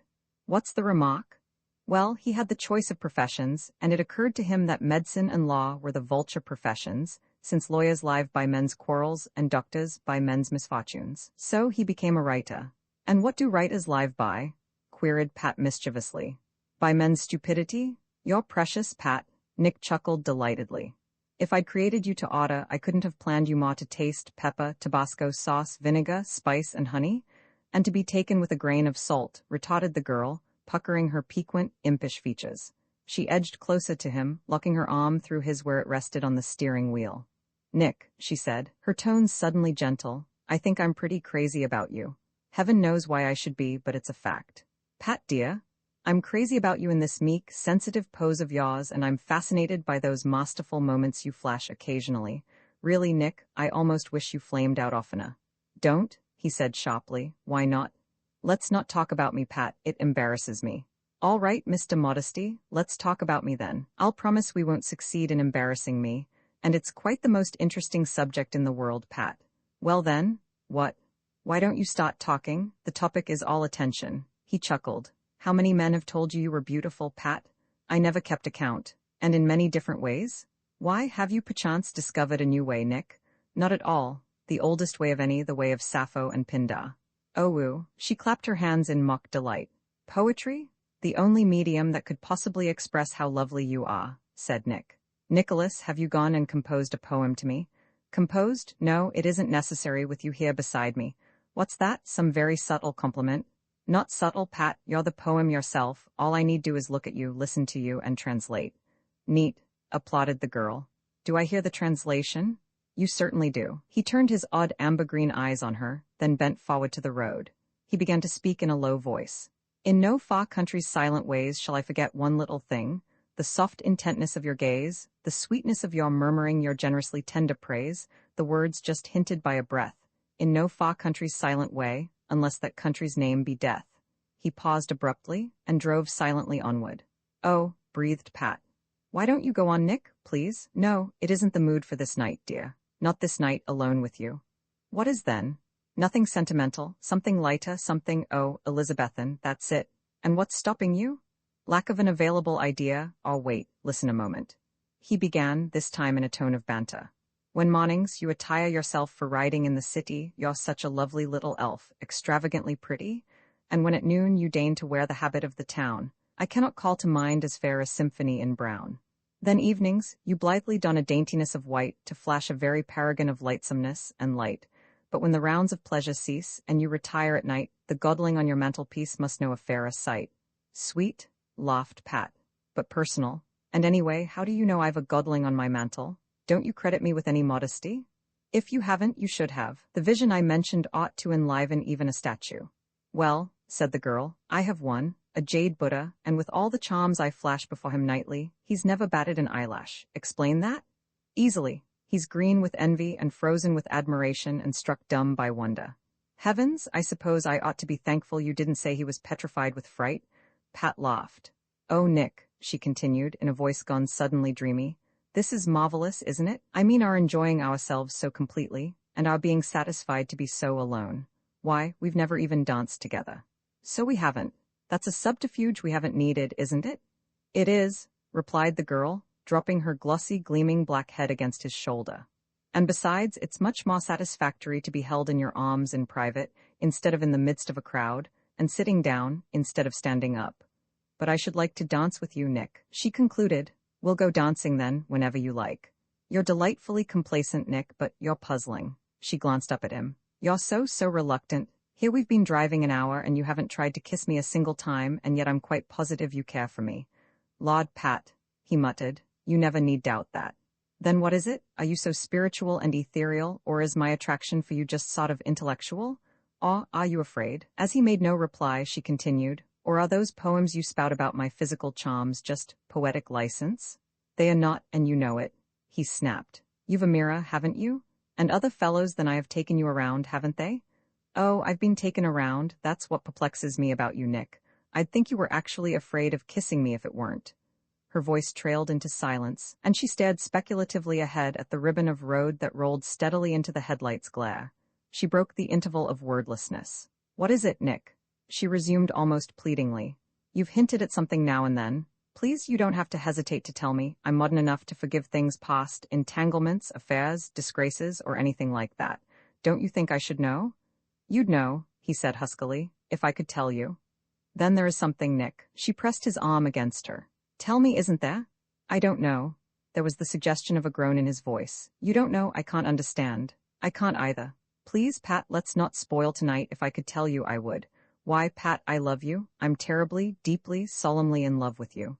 And I with you, Nick. She gazed ahead where the road rose over the arch of a narrow bridge. The speeding car lifted to the rise like a zooming plane. And suddenly, squarely in the center of the road, another car, until now concealed by the arch of the bridge, appeared almost upon them. There was a hot stopping moment when a collision seemed inevitable, and Pat felt the arm against her tighten convulsively into a bar of steel. She heard her own sobbing gasp, and then somehow they had slipped unscathed between the other car and the rail of the bridge. Oh, she gasped faintly, then with a return of breath. That was nice, Nick.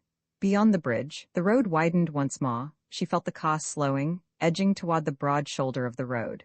There was danger, said her companion in tones as emotionless as the rasping of metal. I came to save it. Save what? Queried Pat as the car slid to a halt on the turf. Your body. The tones were still cold, like grinding wheels. The beauty of your body? He reached a thin hand toward her, suddenly seized her skirt and snatched it above the silken roundness of her knees. There, he rasped. That is what I mean. Nick, Pat half screamed in appalled astonishment. How? She paused, shocked into abrupt silence, for the face turned toward her was but a remote, evil caricature of Nicholas Devine's. It leered at her out of bloodshot eyes, as if behind the mask of Nick's face peered a red-eyed demon. Via fantasy of fear, the satyr beside Pat was leaning toward her.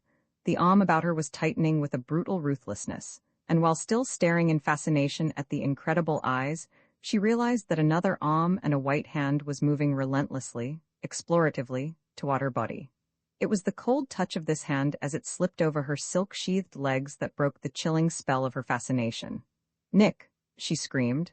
Nick, she had a curious sensation of calling him back from far distances, the while she strove with both hands and all her strength to press him back from her.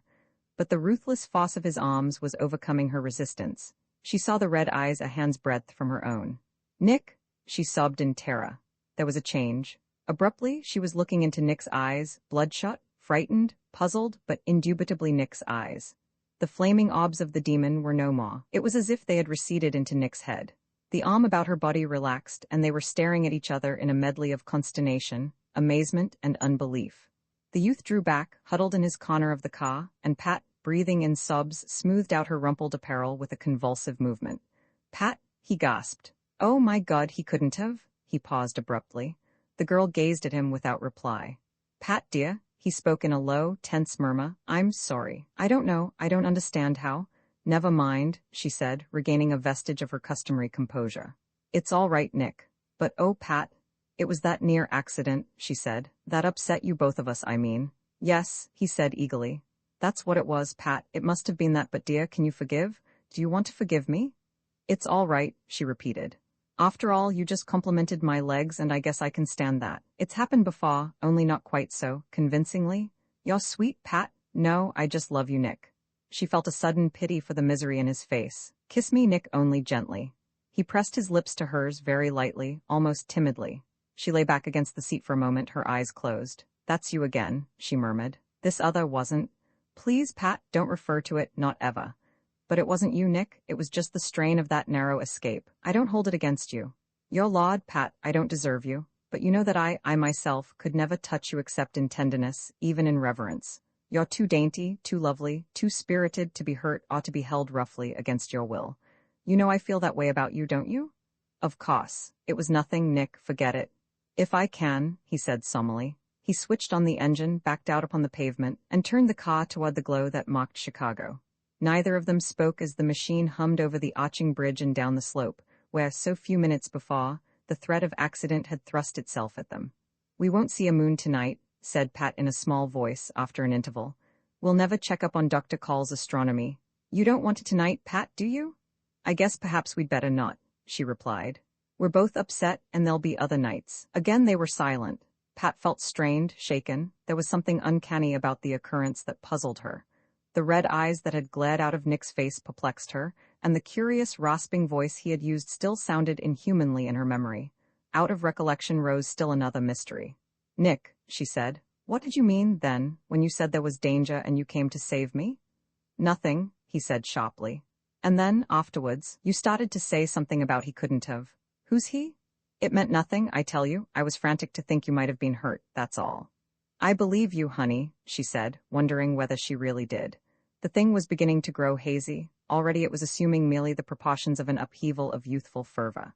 Such occurrences were not unheard of, though never before had it happened to Patricia Lane. Still, even that was conceivable, far more conceivable than the dark, unformed, inchoate suspicions she had been harboring. They hadn't even been definite enough to be called suspicions. Indefinite apprehensions came closer. And yet, that strange, wild face that had formed itself of Nick's fine features and the terrible red eyes, were they elements in a picture conjured out of her own imagination? They must be, of course. She had been frightened by that hairbreadth escape, and had seen things that didn't exist. And the rest of it? Well, that might be natural enough. Still, there was something, she knew that. Nick had admitted it. Hawke's words concerning Nick's father rose in her mind. Suspected of being crazy? Was that it? Was that the cause of Nick's curious reluctance where she was concerned? Was the face that had glared at her the visage of a maniac? It couldn't be. It couldn't be, she told herself fiercely. Not her fine, tender, sensitive Nick. And besides, that face, if she hadn't imagined it, had been the face, not of a lunatic, but of a devil. She shook her head as if to deny her thoughts and placed her hand impulsively on Nick's. "I don't care," she said. "I love you, Nick." "And I you," he murmured. "Pat, I'm sorry about spoiling this evening. I'm sorry and ashamed. Never mind, honey, there'll be others." "Tomorrow?" "No," she said. "Mother and I are going out to dinner, and Friday we're having company." "Really, Pat? You're not just trying to turn me off gently?" "Really, Nick. Try asking me for Saturday evening and see." "You're asked, then. And it's a date." Then, with a return of her usual insouciance, she added, "If you're on good behavior." "I will be, I promise." "I hope so," said Pat. An inexplicable sense of foreboding had come over her. Despite her self-given assurances, something unnameable troubled her.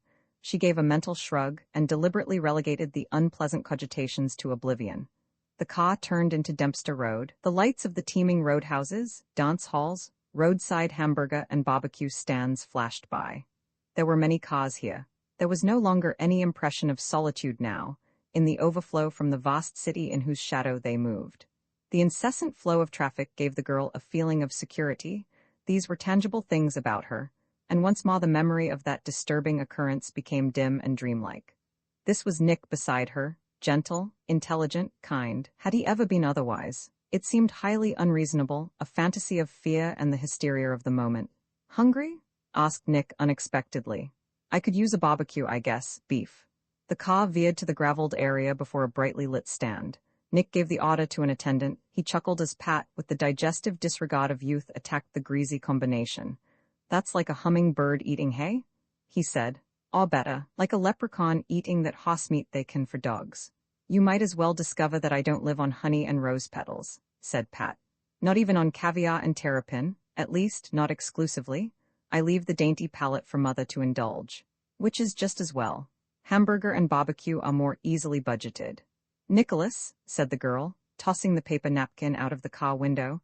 Is that an indirect and very evasive proposal of marriage? You know it could be if you wished it. And do I? She said, assuming a pensive air. I wonder, suppose we say I'll let you know later. And meanwhile?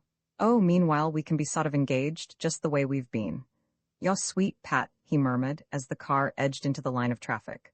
I don't know just how to convey my appreciation, but it's there. The buildings drew more closely together. The road was suddenly a lighted street, and then, almost without realizing it, they were before Pat's home. Nick walked beside her to the door. He stood facing her hesitantly. Good night, Pat, he said huskily. He leaned down, kissing her very gently, turned and departed. The girl watched him from the open doorway, following the lights of his car until they vanished down the street. Dear, sweet Nick.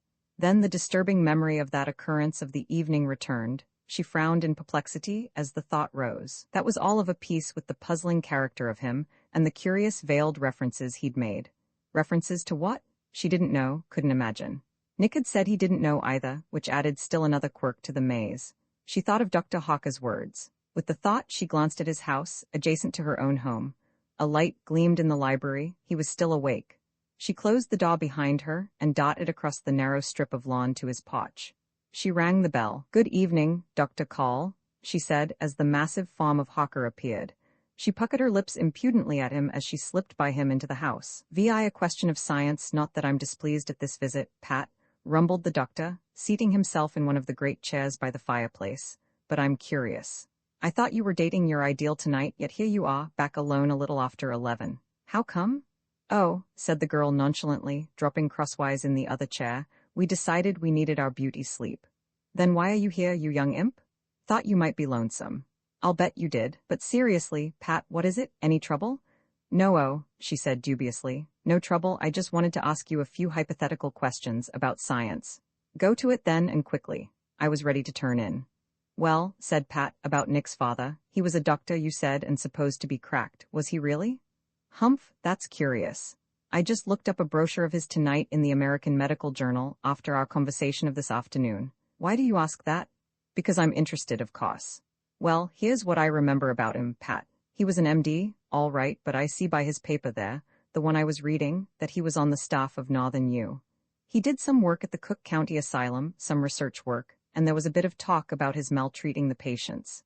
Then, on top of that, he published a paper that medical men considered crazy, and that started talk of his sanity. That's all I know. Then Nick, I thought so. So it's come to the point where you're investigating his antecedents, eh? With an eye to marriage, or what?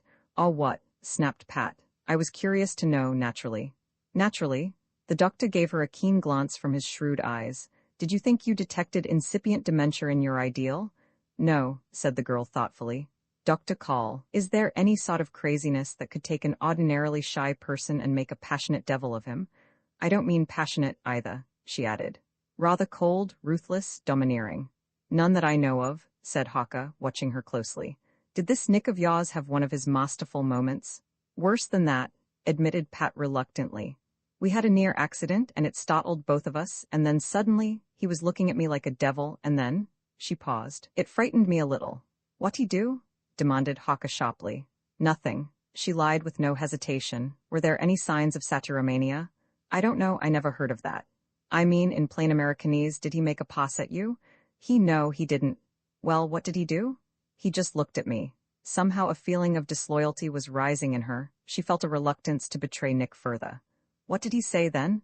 And don't lie this time. He just looked at my legs and said something about their being beautiful, and that was all. After that, the look on his face faded into the old Nick. Old Nick is right, the impudent scoundrel. Hawker's voice rumbled angrily. Well, they're nice legs, said Pat defiantly, swinging them as evidence. You've said it yourself. Why shouldn't he say it? What's to keep him from it? The code of a gentleman, for one thing? Oh, who cares for your Victorian codes? Anyway, I came here for information, not to be cross-examined. I want to ask the questions myself. Pat, you're a reckless little spitfire, and you're going to get burned someday and deserve it? The doctor rumbled ominously. Ask your fool questions, and then I'll ask mine. All right, said the girl, still defiant. I don't guarantee to answer yours, however.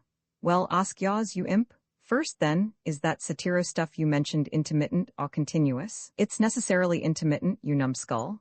The male organism can't function continuously. I mean, does the mania lie dormant for weeks or months and then flare up? Not at all. It's a permanent mania like any other psychopathic sex condition. Oh, said Pat thoughtfully with a sense of relief. Well, go on. What next? What are these dual personalities you read about in the papers? They're aphasias. An individual forgets his name and he picks, or is given, another, if he happens to wander among strangers. He forgets much of his past experience. The second personality is merely what's left of the first, sort of a vestige of his normal character. There isn't any such thing as a dual personality in the sense of two distinct characters living in one body. Isn't there? Queried the girl musingly. Could the second personality have qualities that the first one lacked? Not any more than it could have an extra finger. The second is merely a split off the first, a forgetfulness, a loss of memory. It couldn't have more qualities than the whole, or normal, character, it must have fewer. Isn't that just too interesting? Said Pat in a bantering tone. All right, Dr. Call, it's your turn. Then what's the reason for all this curiosity about perversions and aphasias? What's happened to your genius now? Oh, I'm thinking of taking up the study of psychiatry, replied the girl cheerfully. Aren't you going to answer me seriously? No. Then what's the use of my asking questions? I know the right answer to that one. None. Pat, said Hawker in a low voice, you're an impudent little hoyden and too clever for your own good, but you and your mother are very precious to me. You know that. Of course I do, Dr. Call, said the girl, relenting. You're a dear, and I'm crazy about you, and you know that too. What I'm trying to say, proceeded the other, is simply that I'm trying to help you. I want to help you if you need help, do you? I guess I don't, Dr. Call, but you're sweet. Are you in love with this Nicholas Devine? I think perhaps I am, she admitted softly. And is he in love with you? Frankly, could he help being? Then there's something about him that worries you. That's it, isn't it? I thought there was, Dr. Call. I was a little startled by the change in him right after we had that narrow escape, but I'm sure it was nothing, just imagination. Honestly, that's all that troubled me. I believe you, Pat, said the doctor, his eyes fixed on hers. But guard yourself, my dear. Be sure he's what you think he is, be sure you know him rightly. He's clean and fine, murmured the girl. I am sure. But this puzzling yourself about his character, Pat, I don't like it. Make doubly sure before you permit your feelings to become too deeply involved. That's only common sense, child, not psychiatry or magic. I'm sure, repeated Pat. I'm not puzzled or troubled any more, and thanks, Dr. Call. You run along to bed and I'll do likewise. He rose, accompanying her to the door, his face unusually grave. Patricia, he said, I want you to think over what I've said. Be sure, be doubly sure, before you expose yourself to the possibility of suffering. Remember that, won't you? I'll try to. Don't fret yourself about it, Dr. Call. I'm a hard-boiled young modern, and it takes a diamond to even scratch me. I hope so, he said soberly. Run along, I'll watch until you're inside.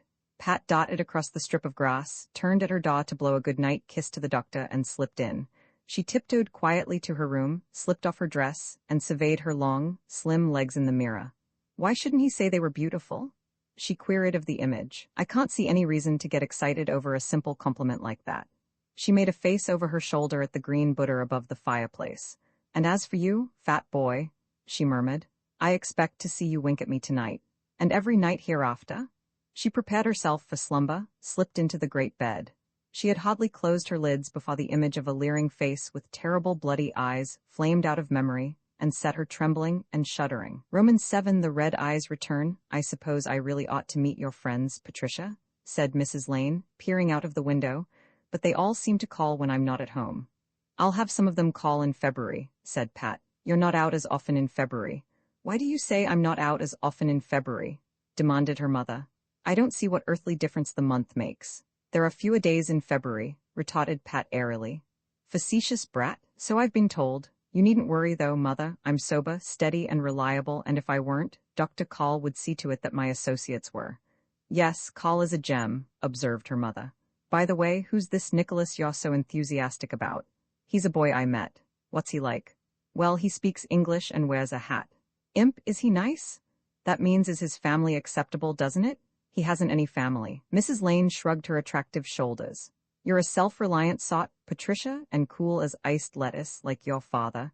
I don't doubt that you can manage your own affairs, and here comes Claude with the car. She gave the girl a hasty kiss. Goodbye, and have a good time, as I'm sure I shan't with Brett Cutter in the game. Pat watched her mother's trim, amazingly youthful figure as she entered the car. More like a companion than a parent, she mused. She liked the independence her mother's attitude permitted her. Better than being watched like a prize-winning puppy, she thought. Maybe Dr. Call as a father would have a detriment or two along with the advantages. He's a dear, and I'm mad about him, but he does lean to the 19th century as far as parental duties are concerned. She saw Nick's car draw to the curb. As he emerged, she waved from the window and skipped into the hall. She caught up her wrap and bounded out to meet him just ascending the steps. "Let's go," she greeted him. She cast an apprehensive glance at his features, but there was nothing disturbing about him. He gave her a diffident smile, the shy, gentle smile that had taken her in that first moment of meeting. This was certainly no one but her own Nick, with no trace of the unsettling personality of their last encounter.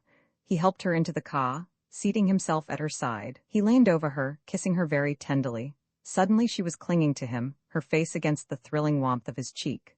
"Nick," she murmured. "Nick, you're just safely you, aren't you? I've been imagining things that I knew couldn't be so." He slipped his arm caressingly about her, and the pressure of it was like the security of encircling battlements. The world was outside the circle of his arms. She was within, safe, inviolable. It was some moments before she stirred, lifting her pert face with tear-bright eyes from the obscurity of his shoulder. "So," she exclaimed, patting the black glow of her hair into composure. "I feel better, Nick, and I hope you didn't mind." "Mind?" he ejaculated. "If you mean that as a joke, honey, it's far too subtle for me." "Well, I didn't think you'd mind," said Pat demurely, settling herself beside him. "Let's be moving then. Dr. Call is nearly popping his eyes out in the window there." The car hummed into motion. She waved a derisive arm at the doctor's window by way of indicating her knowledge of his surveillance. "Ought to teach him a lesson sometime," she thought. "One of these fine evenings I'll give him a real shock." "Where'll we go?" queried Nick, veering skillfully into the swift traffic of Sheridan Road. "Anywhere," she said blithely. "Who cares as long as we go together?" "Dancing? Why not? Know a good place?" "No," he frowned in thought. "I haven't indulged much." "The Picador?" she suggested. "The music's good and it's not too expensive, but it's most across town, and besides, Saturday nights we'd be sure to run into some of the crowd." "What of it?" "I want to dance with you, Nick, all evening. I want to be without distractions." "Pat, dear, I could kiss you for that." "You will," she murmured softly. They moved aimlessly south with the traffic, pausing momentarily at the light-controlled intersections, then whirring again to rapid motion. The girl leaned against his arm silently, contentedly. Block after block dropped behind. "Why so pensive, honey?" he asked after an interval. "I've never known you so quiet before." "I'm enjoying my happiness, Nick." "Aren't you usually happy?" "Of course, only these last 2 or 3 days, ever since our last date, I've been making myself miserable. I've been telling myself foolish things, impossible things, and it's only now that I've thrown off the blues. I'm happy, dear." "I'm glad you are," he said. His voice was strangely husky, and he stared fixedly at the street rushing toward them. "I'm glad you are," he repeated, a curious tensity in his tones. "So'm I. I'll never do anything to make you unhappy, Pat, never, not if I can help it." "You can help it, Nick. You're the one making me happy. Please keep doing it." "I hope to." There was a queer catch in his voice. It was almost as if he feared something. "Sella," said Pat conclusively. She was thinking, wrong of me to refer to that accident. After all, it was harmless, just a natural burst of passion. Might happen to anyone. "Where'll we go?" asked Nick as they swung into the tree-shadowed road of Lincoln Park. "We haven't decided that." "Anywhere," said the girl dreamily. "Just drive, we'll find a place. You must know lots of them." "We'll find a new place. We'll discover it for ourselves. It'll mean more, doing that, than if we just go to one of the old places where I've been with every boy that ever dated me. You don't want me dancing with a crowd of memories, do you?" "I shouldn't mind as long as they stayed merely memories." "Well, I should. This evening's to be ours, exclusively ours. As if it could ever be otherwise." "Indeed?" said Pat. "And how do you know what memories I might choose to carry along? Are you capable of inspecting my mental baggage?" "We'll check it at the door. You're traveling light tonight, aren't you?" "Pest?" she said, giving his cheek an impudent, vicious pinch. "Nice, pleasurable pest." He made no answer. The car was idling rather slowly along Michigan Boulevard. Half a block ahead glowed the green of a traffic light. Faster traffic flowed around them, passing them like water eddying about a slow floating branch. Suddenly, the car lurched forward. The amber flame of the warning light had flared out.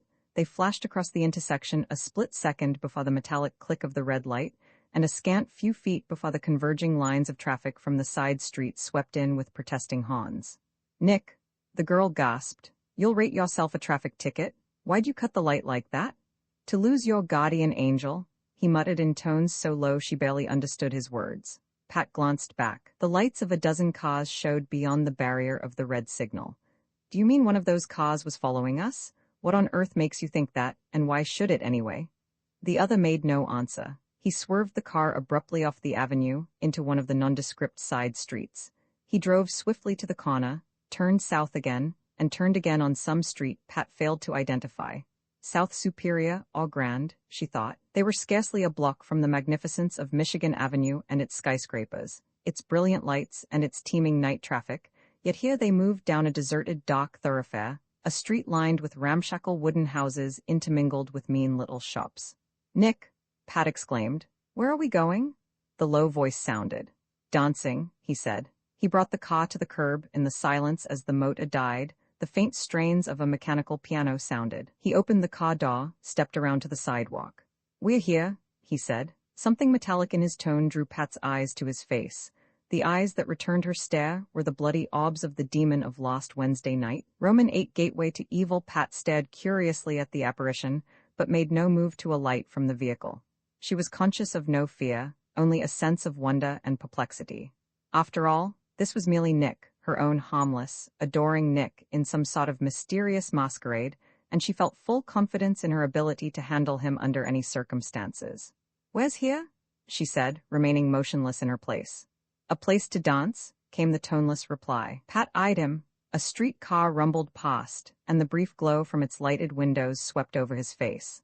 Suddenly the visage was that of Nick. The crimson glare of the eyes was imperceptible, and the features were the well-known appurtenances of Nicholas Devine, but queerly tensed and strained. A trick of the light, she thought, as the street car lumbered away, and again a faint gleam of crimson appeared. She gazed curiously at the youth, who stood impassively returning her survey as he held the door of the car. But the face was the face of Nick, she perceived, probably in one of his grim moods. She transferred her glance to the building opposite which they had stopped. The strains of the mechanical piano had ceased. Blank, shaded windows faced them, around whose edges glowed a subdued light from within. A drab, battered, paintless shack, she thought, dismal and unpleasant. While she gazed, the sound of the discordant music recommenced, adding, it seemed, the last unprepossessing item. "It doesn't look very attractive, Nick," she observed dubiously. "I find it so, however." "Then you've been here?" "Yes, but I thought you said you didn't know any place to go. This one hadn't occurred to me, then." "Well," she said crisply, "I could have done as well as this with my eyes closed. It doesn't appeal to me at all, Nick. Nevertheless, here's where we'll go. You're apt to find it interesting." "Look here, Nicholas Devine." Pat snapped. "What makes you think you can bully me? No one has ever succeeded yet." "I said you'd find it interesting." His voice was unchanged. She stared at him in complete bafflement. "Oh, Nick," she exclaimed in suddenly softer tones. "What difference does it make? Didn't I say anywhere would do, so we went together?" She smiled at him. "This will do if you wish, though really, honey, I'd prefer not." "I do wish it," the other said. "All right, honey," said Pat, the faintest trace of reluctance in her voice as she slipped from the car. "I stick to my bargains." She winced at the intensity of his grip as he took her arm to assist her. His fingers were like taut wires biting into her flesh.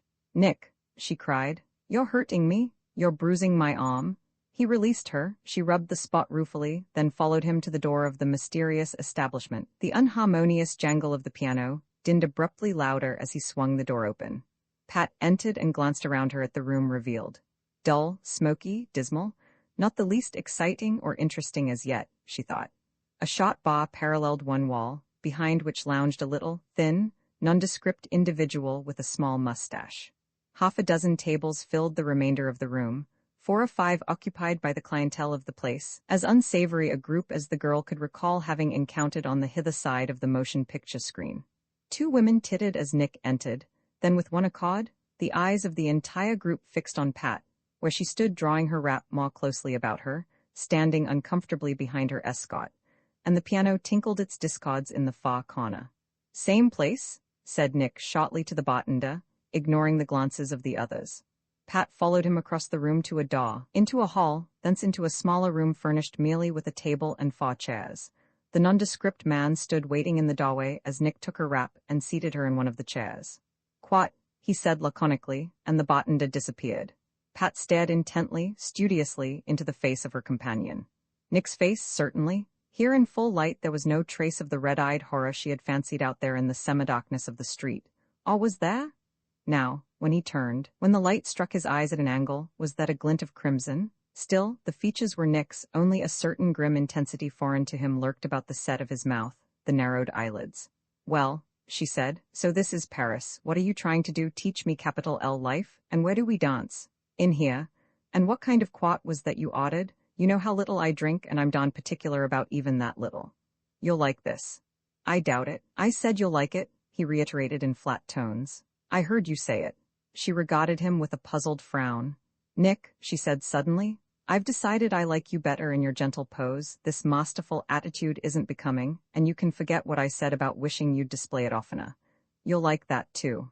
"Again, I doubt it, Nick dear. Don't spoil another evening like that last one. This one won't be like the last one. But honey," she paused at the entrance of the bartender bearing a tray, an open bottle of ginger ale, 2 glasses of ice, and a flask of oily amber liquid. He deposited the assortment on the red check tablecloth.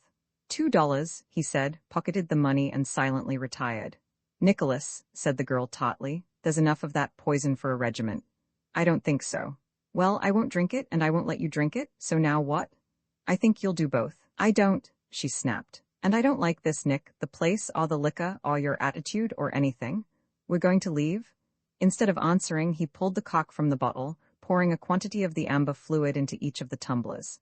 To one he added an equal quantity of ginger ale, and set it deliberately squarely in front of Pat. She frowned at it distastefully and shook her head. "No," she said, "not I, I'm leaving." She made no move, however. Her eyes met those of her companion, gazing at her with a cold intentness in their curious amber depths. And again, was that a flash of red? Impulsively she reached out her hand, touched his. "Oh, Nick," she said in soft, almost pleading tones. "Please, honey, I don't understand you. Don't you know I love you, Nick? You can hear me say it, I love you. Don't you believe that?" He continued his cold, intense stare. The grim set of his mouth was as unrelaxing as marble. Pat felt a shiver of apprehension run through her, and an almost hypnotic desire to yield herself to the demands of the inexplicable eyes. She tore her glance away, looking down at the red checks of the tablecloth. "Nick, dear," she said, "I can't understand this. Will you tell me why we're here? It is out of your grasp. But I know it has something to do with Wednesday night, something to do with that reluctance of yours, the thing you said you didn't understand. Hasn't it? Do you think so?" "Yes," she said, "I do. And Nick, honey, didn't I tell you I could forgive you anything? I don't care what's happened in the past, all I care for is now and the future. Don't you understand me? I've told you I loved you, honey, don't you love me?" "Yes," said the other, staring at her with no change in the fixity of his gaze. "Then how can you act like this to me? This is my conception of love." "I don't understand," the girl said helplessly. "I'm completely puzzled, it's all topsy-turvy." "Yes," he said in impassive agreement. "But what is this, Nick? Please, what is this? Are you mad?" She had almost added, "like your father." "No," he said, still in those cold tones. "This is an experiment." "An experiment?" "Yes, an experiment in evil." "I don't understand," she repeated. "I said you wouldn't." "Do you mean," she asked, struck by a sudden thought, "that discussion of ours about pure horror? What you said that night last week? That?" His voice was icy and contemptuous. "That was the drivel of a weakling. No, I mean evil, not horror. The living evil that can be so beautiful that one walks deliberately, with open eyes, into hell only to prevent its loss. That is the experiment." "Oh," said Pat, her own voice suddenly cool. "Is that what you wish to do, experiment on me?" "Yes. And what am I supposed to do?" "First you ought to drink with me." "I see," she said slowly. "I see dimly. I am a subject, a reagent, a guinea pig to provide you material for your writing. You propose to use me in this experiment of yours, this experiment in evil. All right." She picked up the tumbler. Impulsively she drained it. The liquor, diluted as it was raw and strong enough to bring tears smarting to her eyes. Or was it the liquor? "All right," she cried. "I'll drink it all, the whole bottle." She seized the flask, filling her tumbler to the brim, while her companion watched her with impassive gaze. "You'll have your experiment. And then, Nicholas Devine, we're through? Do you hear me? Through." She caught up the tumbler, raised it to her lips, and drained the searing liquid until she could see her companion's cold eyes regarding her through the glass of its bottom. Roman 9 descent into Avernus. Pat slammed the empty tumbler down on the checked tablecloth and buried her face in her hands, choking and gasping from the effects of the fiery liquor.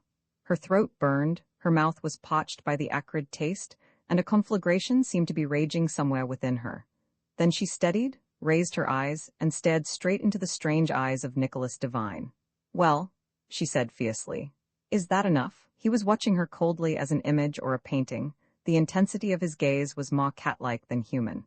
She moved her head aside. His eyes, without apparent shift, were still on hers, like the eyes of a pictured face. A resurgence of anger shook her at his immobility. His aloofness seemed to imply that nothing she could do would disturb him. "Wasn't it enough?" she screamed. "Wasn't it? Then look." She seized the bottle, poured another stream of the oily liquid into her glass, and raised it to her lips. Again the burning fluid excoriated her tongue and throat, and then suddenly, the tumbler was struck from her hand, spilling the rest of its contents on the table. "That is enough," said the icy voice of her companion. "Oh, it is, we'll see." She snatched at the bottle, still more than half full. The thin hand of Nicholas Devine wrenched it violently away. "Give me that," she cried. "You wanted what you're getting." The warmth within her had reached the surface now. She felt flushed, excited, reckless, and desperately angry. The other set the bottle deliberately on the floor. He rose, circled the table, and stood glaring down at her with that same inexplicable expression. Suddenly he raised his hand. Twisting her black hair in his fist, he dealt her a stinging blow across the lips half open to scream, then flung her away so violently that she nearly sprawled from her chair. The scream died in her throat. Dazed by the blow, she dropped her head to the table, while sobs of pain and fear shook her. Coherent thought had departed, and she knew only that her lips stung, that her clear, active little mind was caught in a mesh of befuddlement. She couldn't think, she could only sob in the haze of dizziness that encompassed her. After a long interval, she raised her head, opened her eyes upon a swaying, unsteady world, and faced her companion, who had silently resumed his seat. "Nicholas Devine," she said slowly, speaking as if each word were an effort, "I hate you?" "Ah," he said, and was again silent. She forced her eyes to focus on his face while his features danced vaguely as if smoke flowed between the two of them. It was as if there were smoke in her mind as well. She made a great effort to rise above the clouds that bemused her thoughts. "Take me home," she said. "Nicholas, I want to go home." "Why should I?" he asked impassively. "The experiment is hardly begun." "Experiment?" she echoed dully. "Oh yes, experiment, I'm an experiment." "An experiment in evil," he said. "Yes, in evil, and I hate you? That's evil enough, isn't it?" He reached down, lifted the bottle to the table, and methodically poured himself a drink of the liquor. He raised it, watching the oily swirls in the light, then tipped the fluid to his lips while the girl gazed at him with a sullen set to her own lips. A tiny crimson spot had appeared in the corner of her mouth. At its sting, she raised her hand and brushed it away. She stared as if in unbelief at the small red smear it left on her fingers. "Nicholas," she said pleadingly, "won't you take me home? Please, Nicholas, I want to leave here." "Do you hate me?" he asked, a queer twisting smile appearing on his lips. "If you'll take me home I won't," said Pat, snatching through the rising clouds of dizziness at a straw of logic. "You're going to take me home, aren't you? Let me hear you say you hate me," he demanded, rising again. The girl cringed away with a little whimper as he approached. "You hate me, don't you?" He twisted his hand again in her ebony hair, drawing her face back so that he stared down at it. "There's blood on your lips," he said as if gloating. "Blood on your lips." He clutched her hair more tightly. Abruptly he bent over her, pressing his mouth to hers. Her bruised lips burned with pain at the fierce pressure of his. She felt a sharp anguish at the impingement of his teeth. Yet the cloudy pall of dizziness about her was unbroken. She was too frightened and bewildered for resistance. "Blood on your lips," he repeated exultingly. "Now is the beauty of evil?" "Nicholas," she said wearily, clinging desperately to a remnant of logic. "What do you want of me? Tell me what you want and then let me go home." "I want to show you the face of evil," he said. "I want you to know the glory of evil, the loveliness of supreme evil." He dragged his chair around the table, placing it beside her. Seated, he drew her into his arms, where she lay passive, too limp and befuddled to resist. With a sudden movement, he turned her so that her back rested across his knees, her face gazing up into his. He stared intently down at her, and the light, shining at an angle into his eyes, suddenly struck out the red glow that lingered in them. "I want you to know the power of evil," he murmured. "The irresistible, incomprehensible fascination of it, and the unspeakable pleasures of indulgence in it." Pat scarcely heard him. She was struggling now in vain against the overwhelming fumes of the alcohol she had consumed. The room was wavering around her, and behind her despair and terror, a curious elation was thrusting itself into her consciousness. "Evil," she echoed vaguely. "Blood on your lips," he muttered, peering down at her. Taste the unutterable pleasure of kisses on bloody lips. Drain the sweet anguish of pain, the fierce delight of suffering. He bent down. Again his lips pressed upon hers, but this time she felt herself responding. Some still sane portion of her brain rebelled, but the intoxication of sense and alcohol was dominant. Suddenly she was clinging to him, returning his kisses, glorying in the pain of her lacerated lips. A red mist suffused her. She had no consciousness of anything save the exquisite pain of the kiss, that somehow contrived to transform itself into an ecstasy of delight. She lay gasping as the other withdrew his lips. "You see?" he gloated. "You understand? Evil is open to us, and all the unutterable pleasures of the damned, who cry out in transports of joy at the bite of the flames of hell. Do you see?" The girl made no answer, sobbing in a chaotic mingling of pain and excruciating pleasure. She was incapable of speech or connected thought. The alcohol beat against her brain with a persistence that defied resistance. After a moment, she stirred, struggling erect to a sitting posture. "Evil?" she said dizzily. "Evil and good, what's difference, all in a lifetime?" She felt a surge of tipsy elation, and then the muffled music of the mechanical piano, drifting through the closed door, penetrated her befuddled consciousness. "I want to dance," she cried. "I'm drunk and I want to dance. Am I drunk?" She appealed to her companion. "Yes," he said. "I am not, I just want to dance, only it's hot in here. Dance with me, Nicholas, show me an evil dance. I want to dance with the devil, and I will. You're the devil, name and all. I want to dance with old Nick himself." She rose unsteadily from her chair. Instantly the room reeled crazily about her and she fell sprawling. She felt the grasp of arms beneath her shoulders. Raising her erect, she leaned against the wall and heard herself laughing wildly. "Funny room," she said. "Evil room on pivots. You're still to learn," came the toneless voice of Nicholas Devine. "Do you want to see the face of evil?" "Sure," she said. "Got a good memory for faces." She realized that he was fumbling with the catch of her dress on her left shoulder. Again some remnant, some vestige of sanity deep in her brain warned her. "Mustn't," she said vaguely. Then suddenly the catch was open. The dress dropped away around her, crumpling to a shapeless blob of cloth about her diminutive feet. She covered her face with her hands, fighting to hold that last, vanishing vestige of sobriety, while she stood swaying drunkenly against the wall. Then Nicholas Devine's arms were about her again. She felt the sharp sting of his kisses on her throat. He swung her about, bent her backwards across the low table. She was conscious of a bewildered sensation of helplessness and of little else. Now the supreme glory of evil? He was muttering in her ear. She felt his hands on her bare shoulders as he pressed her backward. Then, abruptly, he paused, releasing her. She sat dizzily erect, following the direction of his gaze. In the half-open door stood the nondescript bartender, leering in at them.